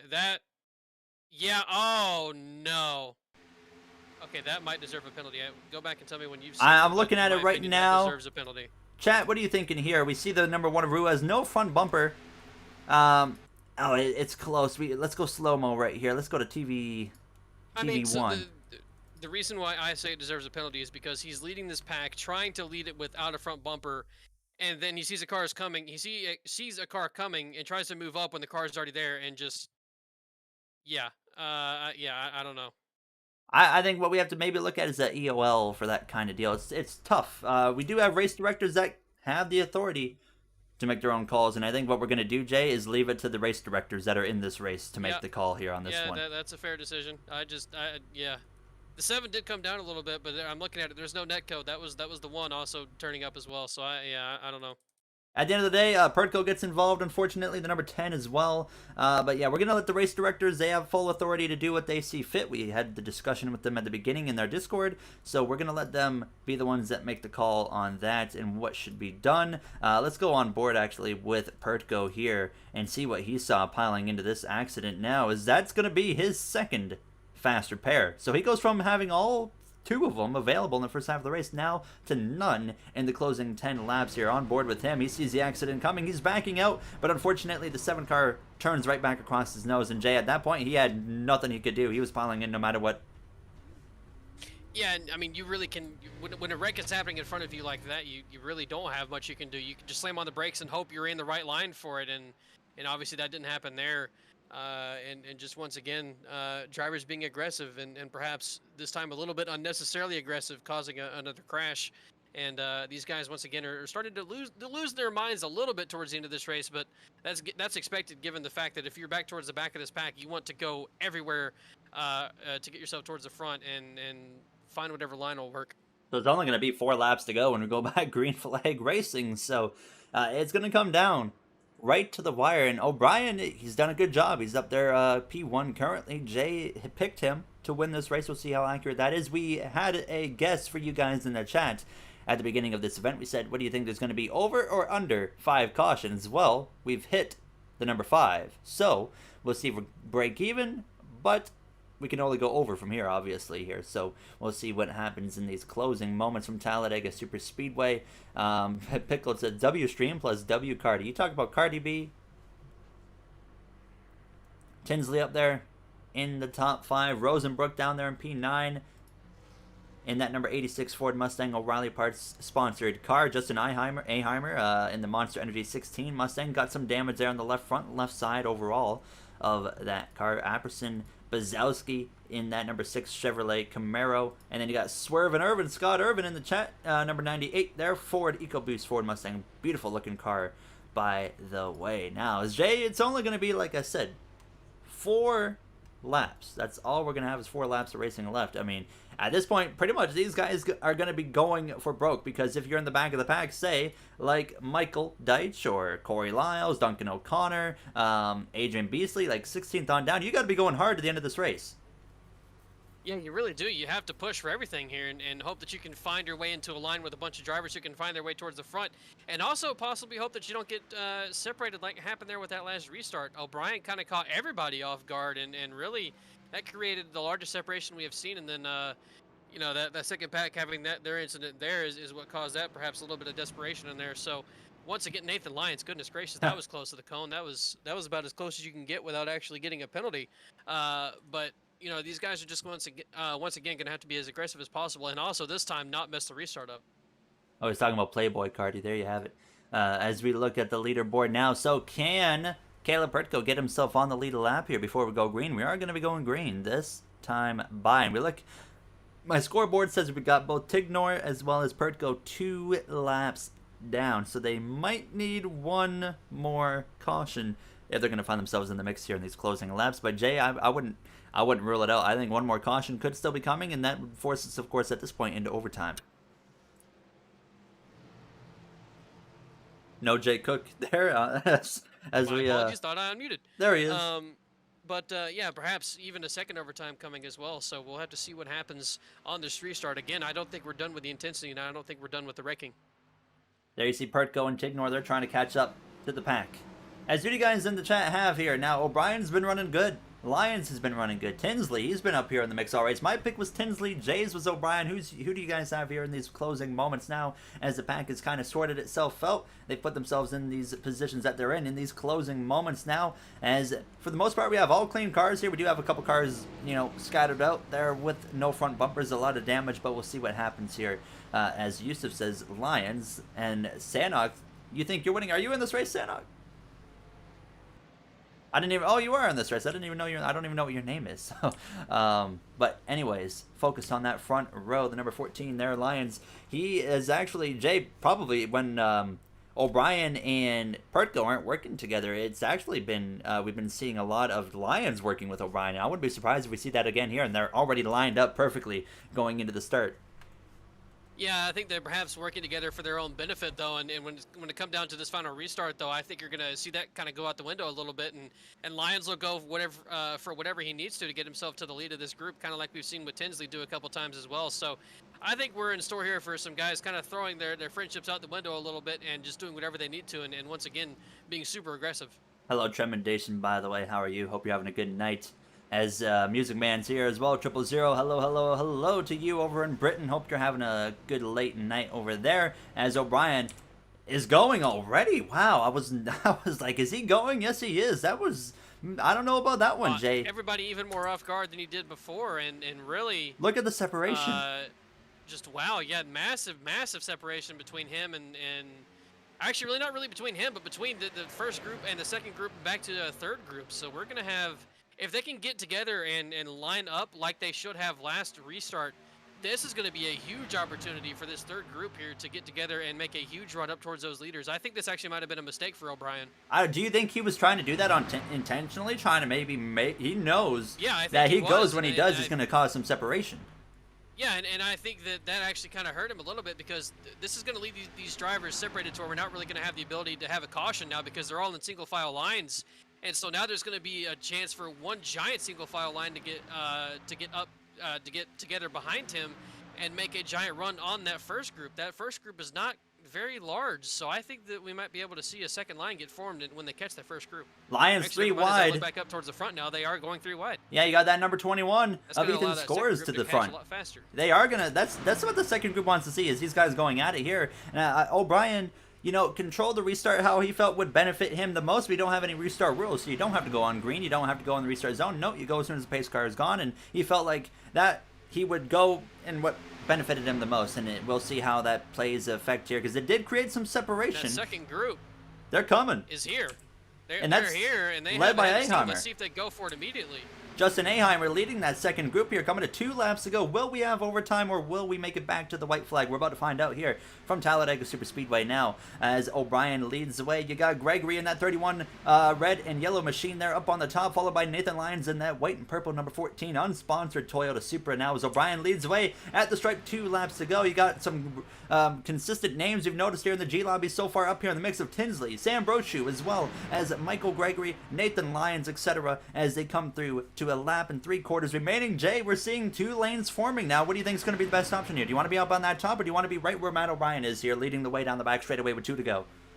The bottom is certainly the best place to be, and if you're O'Brien, you could also move up to the top and block if you see them getting a run, but he's getting a huge push from Brochu right now, so I don't think that top's going to have much for them. As you can see, Tinsley got close there, but not able to get up to the leaders, and they're even losing ground here in the turns, as they do in the outside lane, and we can see there. Oh, whoa, baby. A little bit of a late move from the 23. Still Oh, the trying to get 23's his own around. turn. That's only a 1 car. We'll keep it green, but that was a late Oh, big several crash. moves there from the 23.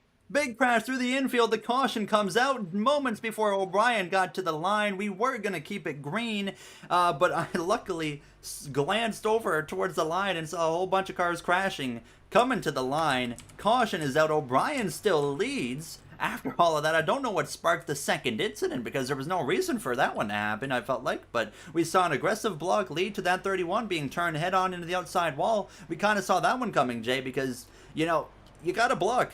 At this point in the race, you really do. Your only option, if you're leading a line, you have to block. But at the same time, you also, when you're throwing those blocks, 100% you have to expect to get turned as well. Yeah, and the 23 was just trying to get up to that high line, I think, and go with their momentum, and he did a little bit too late, got away with it the first time, and then tried it again, and the second time he wasn't able to get away with it. So unfortunate for the 23 there, William Franklin, to get turned trying to make a move like that. I wouldn't necessarily, I don't know if I'd call that blocking, just perhaps trying to go up with the momentum, and did it too late and got himself turned. And then I'm looking at this, continuing here, I see that Apperson was involved in the wreck, so I'm immediately looking at him. Oh, okay. Well, I think they went 4 wide momentarily as everybody was trying to gather it up from that. And cars with momentum and cars without momentum came together, and it looks like that created the wreck. Well, you see the 23 get hooked. Sorry, I said 31. It was 23. He goes head on the wall. It really wasn't blocking, actually, it looks like. It was more just, you know, bumping gone wrong at that point. But we will look up ahead, because that's where all the chaos happens is right here with these guys. I had no idea this was happening. They were 5 wide. Let's get a look. They were 5 wide with Tinsley and Lyons, who were without momentum, and then the 21, the 16, and the 68 all had momentum, and they tried to kind of sneak to the inside, and 4 of those 5 cars came together and created a pretty large incident. There you have it right there, as we're going to look back a little bit further and try and get a better view. Let's go with Tinsley, actually. Tinsley was right in the middle of that complete disaster, as we are going to overtime. By the way, we do have overtime on the way here momentarily, as a big accident here forms in the trial. They were briefly 5 wide, Jay, and obviously that's not going to work, and they proved that there as they all went crashing through the infield, and caution comes out. Aheimer, Apperson involved, many involved, which forces us into this overtime situation here from Talladega Superspeedway. And Jay, you got to feel for a guy like Tinsley, who's done everything right, been top 5 all race long, and then right at the end of this race, coming to the white flag, now overtime, he finds himself in his first accident. That's going to set him back quite significantly. Right now, I got him scored in 25th. Yeah, he had just gotten that car caught too, perhaps still doing a little bit to catch that car. And obviously 4 cars into pretty much 1.5 lanes don't really go together, and that's what created that incident there. And a lot of guys getting involved with that. Couple of Nitro guys there. Zachary has been strong all night. Tinsley, like you mentioned, has been really strong all night long.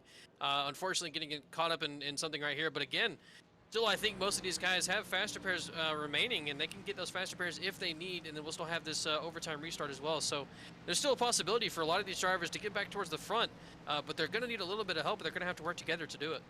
So it'll be 2 laps to go. Once we go green, we'll still have another lap of pacing to go. You see the 18 going around on the top there. No front bumper left for him. I'm assuming no faster pairs either remaining for that number 18, or I'm sure he would have used that as well. What a close call there, as O'Brien was so close to taking that white flag, and he was hoping that they could just get back there, as it was really close with the caution call. I was hoping that it would get called there before the white flag, and we barely made it. But as you guys know, maybe if you're brand new or just tuning in for the first time, hello, welcome to the stream. Hope you're having a good night, good evening, wherever you are in the world, and hope you're ready for 2 laps of potential chaos here at Talladega. 40 laps, only 6 cautions, way better than the Arca race we ran last week at Daytona Speedway. But here we are with O'Brien leading the way. Gary, what?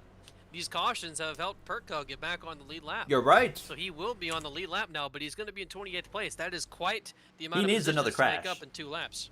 Yeah, he's gonna. Pertko is on the lead lap, like Jay mentions, but the current last scored car on the lead lap, so he is gonna need some assistance. He's going to really, the only way that he can get himself back into this, I feel like, Jay, is if the front runners mid part of the pack crash, he misses it, and it's before, of course, the white flag, because once you get the white flag, no cautions called. Yeah, and he is going to have to, I think, rely on that. So perhaps we'll see him take it easy here on this restart and hope for a caution, because he's not really going to be able to go anywhere towards the end of this race. Obviously, in these G lobbies, you're not really playing for points, at least not yet. You're hoping for the win. So if I'm Pertko here, and if you're listening, take this to heart and listen to me. I'm smart. I know what I'm talking about. Don't go with the pack here and try and avoid a wreck and just lay in the back and hope for another caution. Yeah, if you're Pertko, you're not going through this whole pack to win this race. You know, we'll see what he does here, obviously, on this restart, which will be forcing overtime 2 laps to go. Like we said, we get back to the white flag. No cautions from that point on. Anything goes and will go. We know that. So it's going to be, nonetheless, a very, very interesting restart. We'll see how Matt O'Brien controls this restart. So he was in control of the last restart. We don't have a set of rules for restarts here. As soon as that pace car pulls off, Matt O'Brien, who is in control of this restart, has the freedom to go whenever he desires. If he wants to wait till the green lights go, or if he wants to go immediately as soon as that pace car pulls off, he can. But we saw on that last restart, Jay, he went earlier than anybody had all night, and it did maybe what he wanted it to do. It separated the pack, but as well as it kind of made him a little bit vulnerable as well at the same time. So what do you think could be the approach? Do you think he's going to try the same thing here on this, what could be the final restart of the night? I think if he does it this time, he's not going to catch as many people off guard as he was hoping. I think the first time around, he perhaps wanted to catch everybody off guard, and he didn't really do that. He caught a majority of the field off guard, but still had a pack with him that were being aggressive, and then he had a second group that came right in there, and they had the opportunity to go to the outside if they wanted, and the majority of them did. So I think O'Brien is maybe not going to try this again and perhaps just go on green, but who knows? Maybe he still has one more trick he wants to try up his sleeve, and perhaps this time maybe do it halfway. Pace car is off. O'Brien doesn't have Lions behind him, so he as well might not be as comfortable of having a car ride in line behind him. So we might see him judge this restart differently because he doesn't want to go too early. He goes early again. But now it's Jay. If he builds up too much of a gap, and he's got a solid gap right now, he can get swallowed up and he'll be a sitting duck here into turn 1 and 2. Yeah, and the thing that's not good for him right now is the inside line is not organized. There's basically nobody there. The outside is there, and you're going to see Tinsley. I think that, no, this Brochu going immediately to the outside with Lions giving him a huge push. So Brochu might be able to get clear, but O'Brien does get help on the bottom. That actually may save O'Brien a little bit, but that outside is still way more organized than the inside at the moment. 4 cars on the top, 3 on the bottom. You got a car up there on the very 3rd lane as well. O'Brien leads the bottom. Brochu in the 5 with the push from Lions, who's been tremendous at pushing all night long, is going to go up into 2nd and clear O'Brien. So he drops down to P3 after controlling the restart. We expect to see O'Brien aggressive. He jumps up in front of Peter Serrano there in that number 7 Busch Light Ford Mustang there on the aprons. The number 64. He does a tremendous job saving that Ford Mustang, and they continue on their way towards this final lap here from Talladega. And Jay coming to the white flag. We got Sam Brochu leading over Nathan Lyons and Matt O'Brien. And 2 Nitro boys working together on the top right now. We got Matt O'Brien and Duncan O'Connor there working together, talking, can chat about what they want to do. And you know O'Brien is screaming right now, get to my bumper, trying to charge brake, do everything he can. But there's also quite a large group behind these drivers here. They could perhaps make a run up to the Here they come. See the 88, dipping and diping around. Words, I don't know what I'm trying to say, but O'Connor giving a huge push right now to O'Brien on the outside. They're making, a lot of progress. Saved it. Able to save there in the back.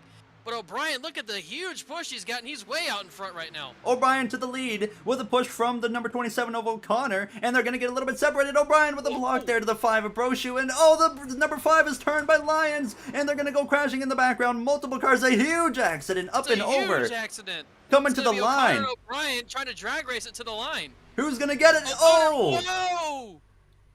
Through the tri-oval, it's going to be Matt O'Brien throwing an aggressive block, and he wins in Talladega as they crash in the background. And Jay, there's not even 10 cars coming to the line right now as everybody crashed on the final lap. Yeah, that was a huge crash, and I saw the 88. I think went tumbling multiple times, was up and over on top of another car, and O'Brien and O'Connor somehow escaped through it, the Nitro guys, and then they duked it out a little bit into the tri-oval and had their one go at it, and I think that O'Connor just wanted to back out of it, and not turn them both. So what a heck of a finish that was. O'Brien got a great push from O'Connor down the back straightaway and was able to get just clear of Brochu. And then obviously Brochu getting turned by Lions sparked that whole entire wreck, and it just went to pandemonium from there. A very aggressive block from O'Brien going into the tri-oval, holds on for the victory. But, I mean, other than that, we saw so many cars just get wiped out right here on the final lap in Talladega. We'll talk to Matt O'Brien shortly when we're setting up or wrapping this up, but we got to see what in the world is happening here. There was so many cars involved in this final lap accident, and it of course started right there with that number 14 of Nathan Lyons. He got caught up in a bit of a mess as well, as we saw him right on the back bumper actually of Brochu, and you're gonna see right here, we're gonna slow it down there. He got into the back of that 5 who was kind of moving around a little bit, and unfortunately it led to him making contact with that left rear right where you don't want to touch anybody. But at this point, you're not backing out of anything. You're going as hard as you can. Jade, obviously, we saw Lions get into the back, Brochu, turn him around, and then he got up, hit into the 22, and it was just utter chaos from that point on. And I didn't really realize looking at it from the TV cam until I got back to the far chase to look at O'Brien. His move down to the bottom, he really cut down and got right in front of Brochu. So I think that caused a bit of a checkup, and that's perhaps what got Lyons to his bumper and hit him, like you said, on the left side. And that's not where you want to touch a bumper, and it sends Brochu around. And my goodness, before I got to see anybody else, I was on Brochu. And I mean, just straight up Arca brakes from everybody in the back. Nobody's slowing down. That is, oh my goodness, the 14 Lions went flying through the air, 15 feet up in the air. Everybody is slamming into this from everywhere. Massive hits, massive crash. My goodness. And there's also, I want to point out, let's see who this is real quick. There's somebody, I think it might be Riley in the 68. No, it's not him. The 90, I think it's Eric Howe. Nope, hang on. I'll find it in a minute. There's one driver who went absolutely flying through this and did a fantastic job of missing it somehow. What a mess. Tinsley, my Let's get an onboard look with him. He did have some contact, but my lord, he did a good job of getting through this. We'll go straight up into the cockpit here with Tyler Tinsley and see what he saw now from the gyro cam. Through 3 and 4, you see all the chaos happening here. He goes down to the apron. He makes a little bit of contact, but nonetheless, I mean, yeah, he had a good hit there, but did better than anybody else in his position. In a moment. After that, he does get pretty hard involved. Yeah, he does get involved a little bit later, but the initial wreck, he did a fantastic job of making it through that. Last thing I want to look is we saw some good angles there. Saw the 88 go up and over. We want to go on board with Duncan O'Connor, who's in P2, right on the back of O'Brien going into the tri-oval. Watch this block from the 20 of O'Brien, and the surprising, just wow. I mean, actually, O'Connor didn't even back out of it. It's just O'Brien blocked in the perfect angle to where he didn't get turned, and enough to just keep that 27 away from his back bumper after that point on. And O'Brien gets his second win in the G Lobbies, which is the most of anybody so far. So congratulations to him. And what we're going to look to do now before we move on into Arca at the Roval is we're going to try and bring in Karma, who's actually already in the booth here. So Karma, hello, how you doing? Hello. How about that race? It's pretty good. It was you made it quite exciting for us at times there. You picked up your second win in the G Lobbies already, and in exciting fashion. I mean, 3/4 of the field went crashing behind you on the final lap, and then you threw quite a block there on O'Connor coming into the tri-oval, but you did it like I don't think you could have done it any better. So yeah, no, I assumed he was gonna go for a fake, which he did. Because I was thinking he was probably gonna go high and try to shoot low, so I moved up just a teeny bit to make him think I was gonna fall for it. But if I got turned. You were Jay's pick again, so Jay goes 2 for 2. A bad choice, by the way. Yeah, I usually don't do very well on these. I said I was like, that's a terrible idea picking Karma at a play track, but here we have Karma. Like winning. this isn't heat. Yeah, but no, you did a good job there. And we're going into Arca next at the Charlotte Roval. Only 15 laps, quick scrap there. What do you think your chances are at that one? Should Jay be picking you for that one? No. Yeah. No. No. I need to thank Duncan because, well, obviously, as soon as I saw him when I lost the lead and saw him behind, I was like, "We're going, and don't even think about letting off the gas." He could have dumped you. Yeah, well, yeah, no, like when we came across the line, I mean, Oh, when we went absolutely. high, Yeah, you guys did a like, great just job working push. together there. So, Yeah, because I think that was his first plate race, so I was like, I just told him, like, don't even, it's gonna stick. I'll make it stick. he did a good job. Yeah, he did. But we'll let you go. Good luck with the Arca race, and I doubt we'll be interviewing you as a winner there. But yeah, I would agree. And also, can you give Chef a nitro roll, please? Yes, sir. I will do that. Jay's doing it right now. We'll let you go. Have good luck in there. Yeah, I'll probably spin a lot. Yeah. That was Matt O'Brien, everybody, as he is now a 2-time winner in the G Lobbies here now. As let's transition over to the chat cam. Hello, how are we doing now? As what a race we just saw there, Jay, and chat as well. I hope you guys enjoyed it. I wasn't able to read chat there for the last couple of minutes. So what do we got going on here? P13 for Razor Goated. Oh, sorry, I forgot to look at your onboard there, Ethan Fish. Nathan, that was unfortunate for you. You were having a good race. You were doing a good job. You and Matt working together did a tremendous job there as well at times. So shout out to you. How can you join the Discord? I can get the Discord link right now, actually, for you. We always advise if only join this Discord if you plan on participating on like a weekly basis, and you can join my general Discord, the main channel Discord, in other times, as I don't actually have the link right now. So. Man's got a helmet in the booth. Hey, did you just see that race, Caleb? I gotta stay safe, brother. Anybody can join the race. Awesome, Luke. Just look up G Lobbies in the hosted sessions. We'll have it here in just a second. Hello again to you, Matthew, as well. Bofa needs to race. We'll get him in at one point. But I'm gonna get this second race set up right now, and we will be good to go. So it's gonna be called G Lobbies again, of course. Same password that's pinned at the top of the comment section. I think we'll add an extra 5 minutes for qualifying since it's a road course, and other than that, nothing else is changing. We're keeping everything the same other than the car that we are running. So we're gonna throw in the Arca, Menards, Chevrolet, Impala, and we'll throw in the Roval setup there. But Jay, that was pretty good. I'm typing real quick to the Discord. Jay's typing. Okay, we'll touch up with Jay here in a few minutes, but we got the Arca car, and we're going to be doing the Charlotte Roval for 15 laps. I'm just getting the Roval selected here. Roval 2018, that is. So it's going to be an interesting race, chat. Only 15 laps, so these guys, you know, got to be on it. They got to be on the money if they're going to win today. 2 faster pairs still. Even if it's a 15-lap race, we're going to keep 2 faster pairs on. Tyler, hope I put on a show for y'all. We were talking about you, Tyler. You did a great race. You ran strong, and we were a bit heartbroken for you that you got taken out so late in that race after running so good. Is it hosted races? Yes. I am opening the session here in just a matter of seconds. I'm just putting a driver limit to 43. I doubt we're going to fill it up at a road course, but you never know. So, okay. 10-minute practice, 10-minute qualifying, 2 laps, 15-lap race. Time of day, noon. Let's go. Let's run it.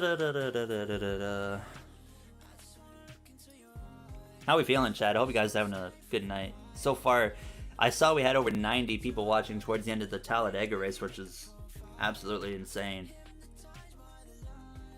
Sam, so basically, if we have 3 or 4 cars wrecked together at the Roval, we will throw a caution. But if it's 1-2 car accidents, we're not going to be throwing cautions at the Roval for little accidents like that. Hello, Aiden, by the way. Hope you're having a good night. You typed in. So I just started the session. It's going to take a minute to open, Pumpkin. Now, you tried your best, Kyle. It's just luck if you missed the chaos at the end of those races. So should we not go with what I writ in the rules then for the race directors? For what specifically? What I put was 2 cars in the same area of track or in the same incident. I mean, that goes for everything except the road course. We should probably clarify. Okay. I'd say 3. I made that specifically for road courses. Oh, so okay. Yeah, change that to, I'd say 3. Just add 1 more car to that. Okay. 3 or more together crashing caution. Thank you both, Gary and Jay. I hope you have a great night. Thank you, Ethan Fish, and a great week. I have to go since there's school tomorrow, but thanks for the fun, everyone. I hope you enjoyed. Hope you enjoyed, Ethan. Thanks for stopping by. Thanks for participating. You have yourself a good night. Have fun at school tomorrow. Still can't see it? Yeah, you're not going to see it yet. Is it all caps? Yes.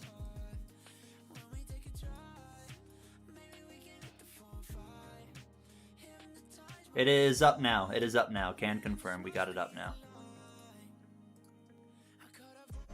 Oh, nope, I want to do that. So I'll let the Discord know.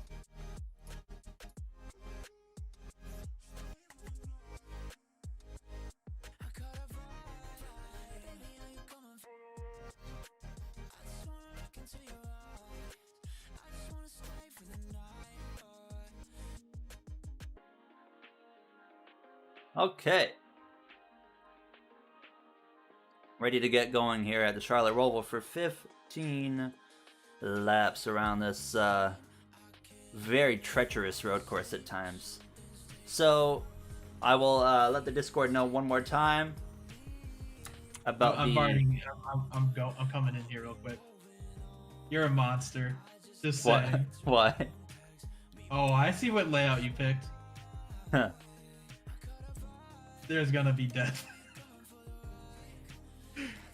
Oh, hey, it's gonna be For some interesting. reason, Gary, Cap says he can't join. I don't know why. Cap can't join. I didn't change anything, so. He says, "Bro, I can't enter the session." Because it's road. I don't know what that has to do with anything. If he's not D, is it D minimum? You should be able to join it under watch, though. Yeah, I don't know what's going on with that. Alright, back to Nitro. Watch me Yeah, spin. the layout. We're running the Truex Jimmy Johnson layout. Well, let's call it that. So everything's the same except for the back chicane. Why the 2018? Do you want the honest answer or the for entertainment answer? The honest answer is I wasn't paying attention. I selected that one by accident. The honest answer, or that was the honest one. The entertainment answer is I did that all on purpose. I want to show on the bus stop in the back straightaway.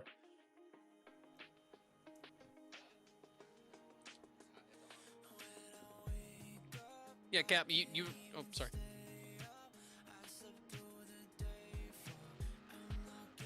I see, he says you can't join because it's considered a road course. Well, I left the license at D, so. Yeah, I think that should be the minimum. Yeah. If you, one thing I'll just go ahead and say for guys in my chat and Gary's chat, if you want to be able to join these races, I would make sure you have D class and probably everything, because we'll be doing road or dirt stuff as well eventually, so make sure that you're in D and everything, because that'll be the minimum, at least for now. Rallycross, baby. NASCAR Rallycross night's coming. So let's go on board and show you guys what this treacherous part of the track is going to be on the back straightaway. We'll go on board with Mr. Scott Irvin. So this is the old bus stop chicane that we're running here. This is going to throw some people for a bit of a loop. Yeah, you can see he's Scott Irvin. He got through there pretty good, actually. But that's the only part that's different. We have full discretion to cut through the chicanes, by the way, under caution. And as well, I'll add everyone one more time in the Discord.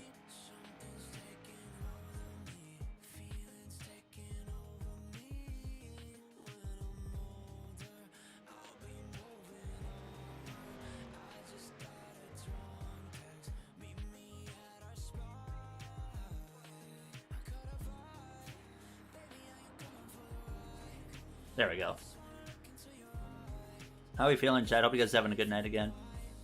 We'll get the music turned off here. Back focused on Mr. Scott Irvin, net number 99. Beautiful paint scheme he's got here. After this, we got 75 laps at Martinsville. Sam Brochu, what's he running? He's got faces all over it. I can't tell who they are because I'm not. Let me get in a different camera. Oh, it's Clint Boyer. It's got Clint. Yeah, it's a Clint Boyer car. It says I got bubbed. What's on the hood? What's on the hood here? Oh, it's just another picture of Clint Boyer. Yeah. All right. Is Sam Brochu a Clint Boyer fan? Have a good night, Ethan. By the way. There's Matt O'Brien. Oh, Oh, who's this in the Alfa Romeo scheme? Oh, that's Gale. Oh, You know what? that's a nice looking car. I think I know who made that car.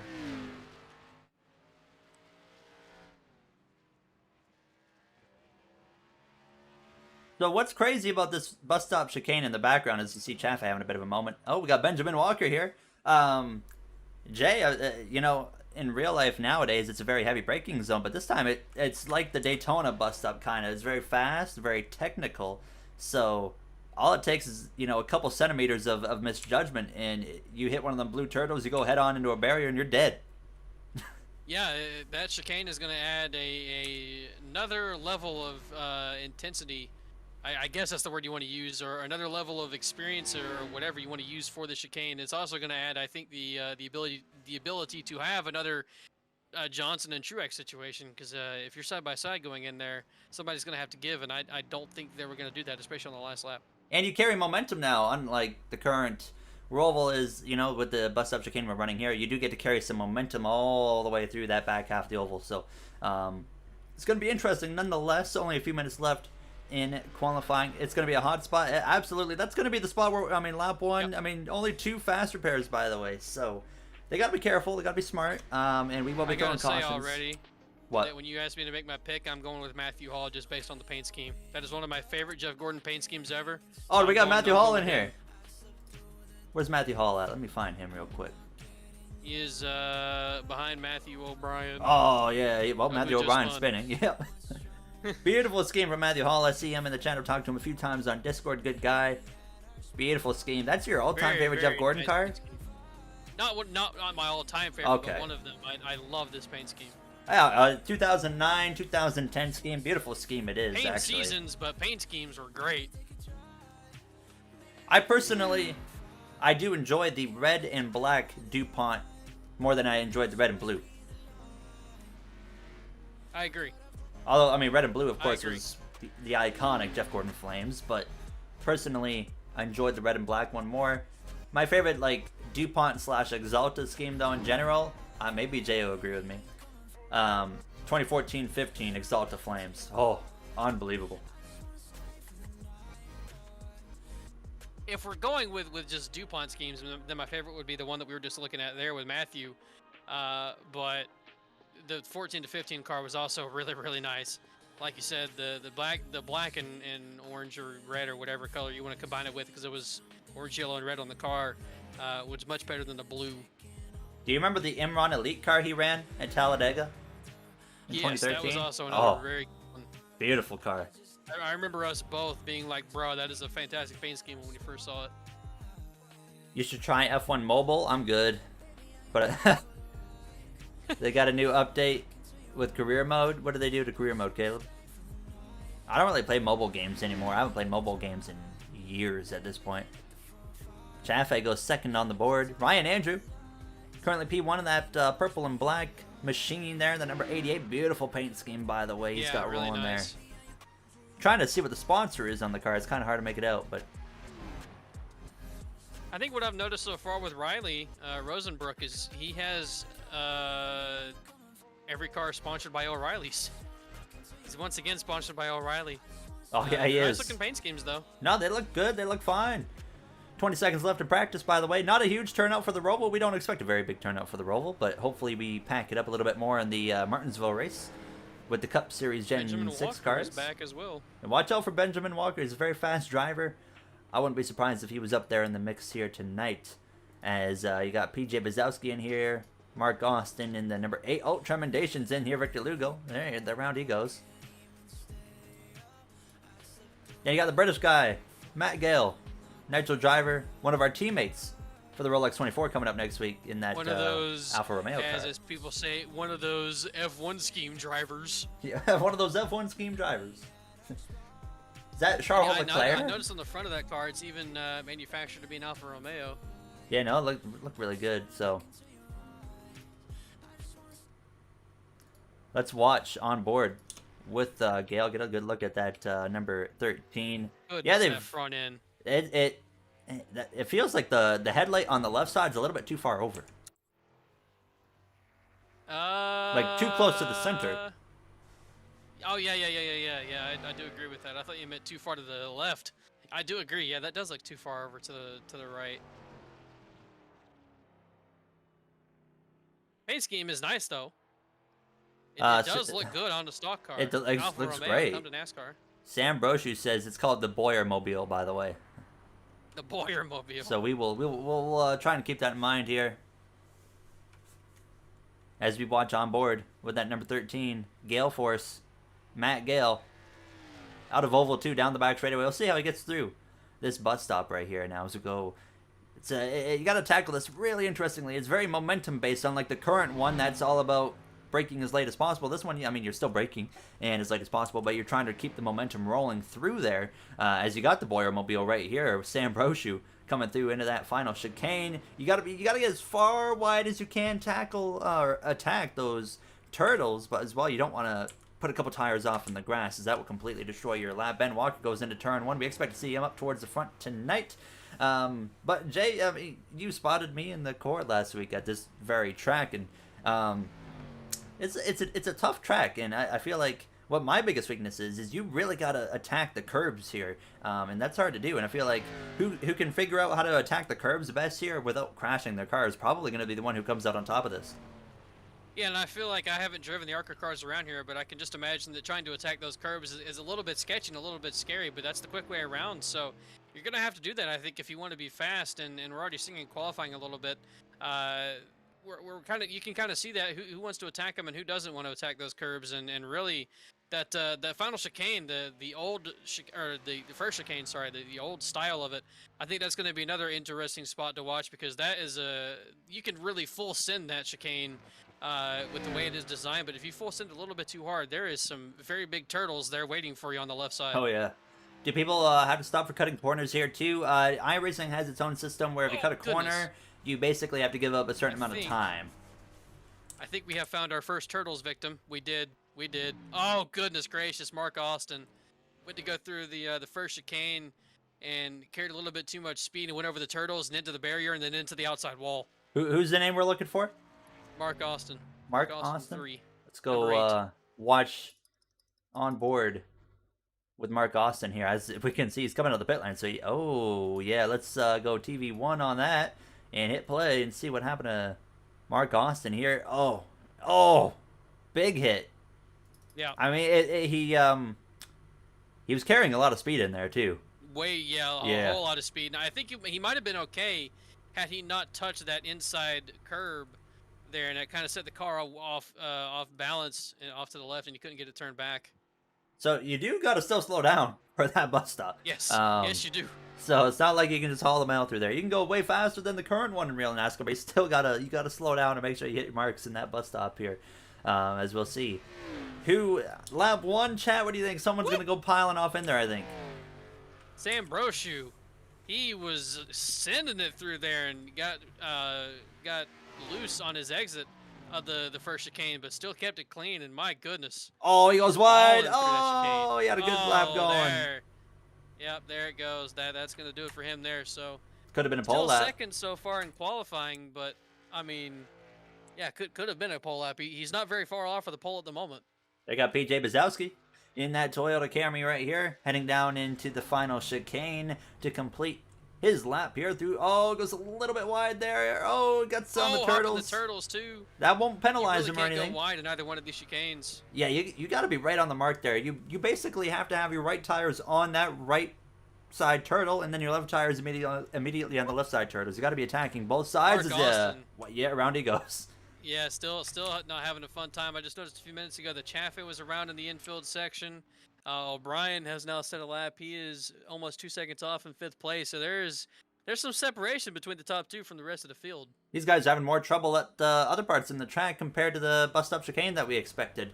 Hello, Nugget 5478. Hope you're having a good night. Hello to everybody. If we missed you, we apologize, but hello to you. Hope you're having a really good night here. As you see Matt Chaffee in that Smithfield Bacon Ford Fusion, that is, as we are closing in slowly towards the end of qualifying. We left 10 minutes up, so they actually still got a good 4 minutes left. We wanted to give them adequate time to try and be ready for this here. As you see, right now, Chaffee got through there really good. Obviously, he wasn't really up to nice speed, job but getting through there. Now he's pulling off.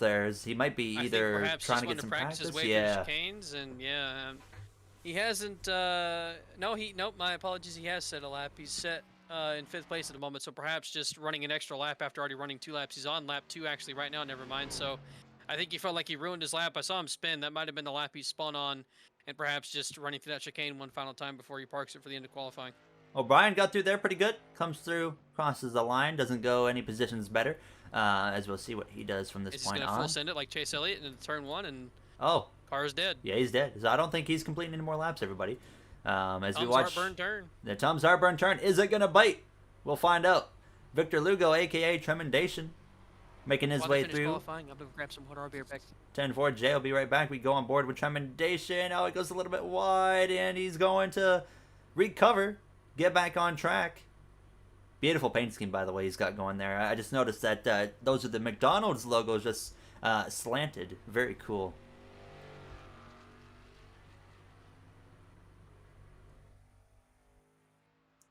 Tyler, are you showing up in the next one to Martinsville by chance? Are you done for the night, you think? Scott Irvin trying to get some more practice in here before qualifying comes to a close. I can tell you that if you just keep the car, you keep the 4 wheels on the track and don't crash, even if you're slower, you're still going to get a good finish. So we'll see who kind of takes that to heart here in this race and really emphasizes that to themselves. Yeah, you had a good finish, Adrian. P5, that's good for you. The uphill part is your favorite? I love this old track, Nathan. I mean, it's probably, it's weird. I love this track, but it's actually my worst road course, hands down. I cannot figure this road course out ever. But it's still a blast to drive. You really got to get the elbows out here and attack. As we watch, I think Irvin is the only one left right now making a lap. Shadow says he'll be back for Martinsville. Yeah, the best thing about this is, there's not a huge turnout for the racing in the Charlotte Roval, but it's pretty quick. 15 laps, done, we're out, we head to Martinsville. So my first G-Lobby race. Good luck, Matt Chaffee. Is there a way we can advance the session? Advance, maybe? There we go. We have advanced into the next session.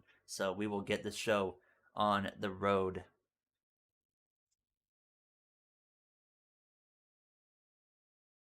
The curbs are more deadly IRL. Oh, no.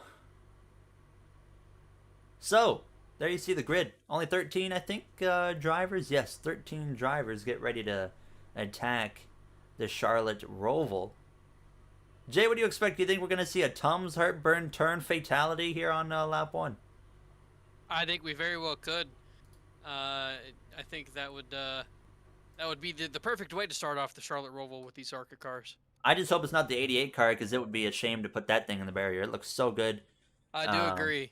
Perfect. What's it say on there? Oh, Junior Fan 88, and he's driving the number 88.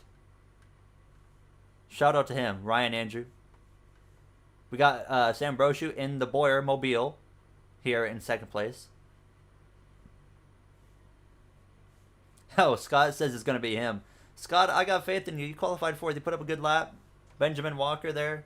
P3. He has had success. He won the Friday Night Chaos last week at the Legends Oval in the NASCAR Next Gen cars. So I think a sleeper pick. Okay, so Jay, let's try and do this every race. You've gone 2 for 2. I've gone 0 for 2.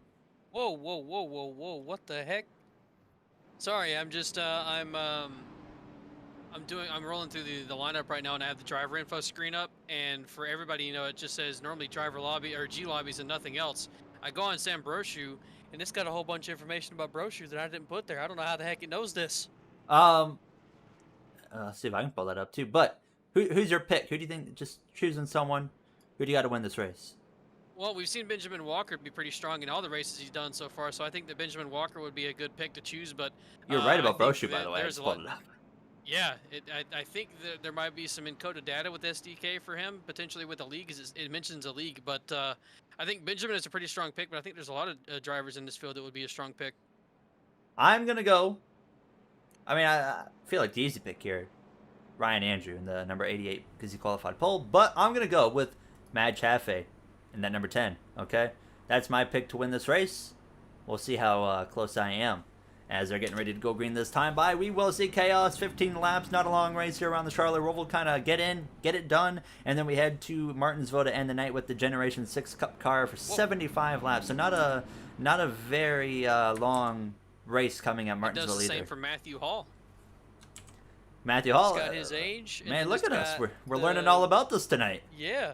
I'm assuming this is encoded information that's automatically. Well, I there, know so you kind of enter it into a database basically. So yeah, and that's what it seems like it is done for some of these drivers already. there you have it. Very cool stuff. As we are going green this time by, I told them I added everybody in the Discord. We'll see who paid attention to it, and maybe if the race directors told them they can cut through these chicanes, and we are hoping they cut through the chicane on the front straightaway, which I told them to do in the Discord. So we will clear every flag, so that's not going to be a concern. They're not going to get penalized. We're going to see who's listening. Oh, look at that. There we go. Good stuff. That's what I like to see. 3 cars for a caution. Yes, 3 or more pile themselves basically in to a crash. We will throw a caution. So Why the heck did... for some reason, Karma gave Matthew Hall a EOL and then you cleared it. oh, did I? Yeah. Whoops. I was making sure because I saw them all cut the chicane, so I was trying to clear all the penalties. Yeah, That's there just was awkward no timing. penalties that were handed out, so I'm not too sure what happened there. Nonetheless, getting ready to go green. Charlotte Roval. You got Ryan Andrew leading the way. He goes pretty early. You know, probably the safe bet here to get away from the chaos as they go down towards turn 1. The 15, the Boyermobile goes in a little bit hot. Is anybody going to have a Tom's Heartburn turn moment? I don't think so, Jay, as well. Jay, they've already exceeded my expectations. They all made it through turn 1, but now they got to make it through that back chicane. Yeah, now they got to also navigate the infield as well, which can be kind of tricky, especially if we saw in your race, if you're too wide into this turn 3 here, turn 4, I'm not too sure what turn it is. But if you go too wide in there, you can get really tight on the outside. And this infield is a little bit more tricky than you would think it would be. And so this road course all around has some tricky corners in it. And they'll get to this back chicane and have to navigate them for the first time this race. Sam Brochu there in second, just behind the leader of Ryan Andrew. You got Benjamin Walker there rounding out the top 3, and then you got fourth on back, Chaffee, Scott, Irvin, Swerve, and Irvin, Matt O'Brien as well. But let's watch and focus on the leaders as they head down to this bus stop chicane at speed for the first time. It's different from the current IRL one. We're back on the 2018 configuration. The top 3, they get through there clean. But let's watch Chaffee on back and seeing if anybody has a race-ending moment. But Jay, so far so good. They're all going to make it through, it looks like. Yeah, everybody did a really nice job of getting through there, and some of them taking it easy, and some of them really sending it, being aggressive through there. And I saw that entire line pretty much from 4th on back to 7th or so. They all really sent it in there really hard and did a nice job of keeping it clean and making it through that chicane. I see Yusuf asking, which corner do you think is the hardest to navigate? I don't know if that was something. Go ahead, sorry. Oh, I was just going to say, Yusuf asked, what corner do you think is the hardest to navigate? Personally, I would say, specifically with this layout, it would have to be that back chicane bus stop, as it's very, very hard to get through there without any issues. As we see, side by side for the lead. And oh, Andrew, he goes a little bit wide. They're going to be side by side here through the right-hander. And now, I mean, you got the preferred lane if you're the 80 AJ, but you could have a chance to maybe do the switchback if you're Brochu in that 15. Yeah, and they're being really aggressive side by side. They've been side by side for the last couple of corners now. It's still neither one of them gaining the advantage on each other. Brochu got a little bit better of an exit right there because he was able to go wider, put the gas on a little bit sooner than Andrew. But Andrew, oh no, still fighting back pretty hard on the inside. And they're going to go side by side down into the chicane. Oh, Mark Andrew sending it really in there. Brochu, actually, I don't think he sent it that much. Brochu was just being really careful and pretty much gave the position back to Andrew. And looking a little bit further back, you got Chaffee, Irvin, as well as O'Brien there, rounding out the top 4 to 6. Oh my goodness, airborne! Oh, drivers having issues this time. They somehow, Jay, though, they all, I don't know how they did it, but they all kept it They all clean. kept it straight.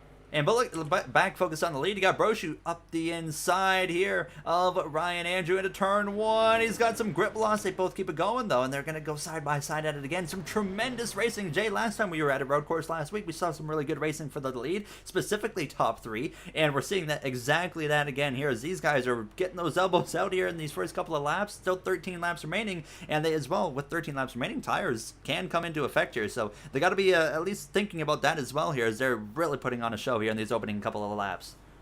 And turn 1, I think, is providing or proving to be a little bit of an issue for grip so far, because the last time around in turn 1, when I made that freak out a little bit, I looked back to the leaders and they were both sideways. So I think turn 1, you have a little bit of grip loss there, and even happening there coming back to the We've had an oval, too. accident. So Brochu, oh, have we? 3 cars have damage, but it looks like they're all going in the right direction. We'll try and get an I update. see the tire sitting on top of PJ's hood for some reason on my screen. We will get an update on what front just happened. Tire is off the car. Let's just make sure they all get through here okay. Let's see what I think it happened. might be actually off the car because he just went straight. Here's a look at it right here. 8-car X-side batteries. He's going to come through the right-hander. Oh, he's going to come together with the 6. It was... Oh, 3 cars did come together. That is, it's questionable, but we didn't call a yellow there. And the race directors, they do know they have authority to throw a yellow, and they must have maybe either not got the information, but now we're going to keep it green at this point because it's far too late to throw a caution for something that had previously happened. By the way, is Martinsville going to be day or night? It's going to be nighttime at Martinsville Speedway. Nathan says the G Lobbies is his new favorite thing to watch. Thank you, Nathan. Glad you're enjoying. Hope it stays that way. Now, as we see now, Ryan Andrew, actually, he's pulling a bit of a gap here, over almost 2 seconds ahead of Brochu. And, I mean, that's almost surprising to see because Brochu was putting a lot of pressure on him, and all of a sudden now he's just driving away. Yeah, he put the attack on to Mark there for... Oh, sideways. Brochu getting really loose there. He really tries to put the power on coming back to the oval, and it hasn't worked for him the last couple of laps, but he was really putting the pressure on to Ryan there for the last lap or so, and then now all of a sudden Ryan has built up a gap back to Brochu, so perhaps a little bit of wanting to not be so aggressive now for Brochu, or perhaps Ryan just kind of getting into his groove a little bit now. There you see O'Brien and Irvin coming through the back straightaway. Oh, there goes O'Brien O'Brien spinning. He goes around into the infield into oval 3. A mistake from him, and it's not hard to make that mistake.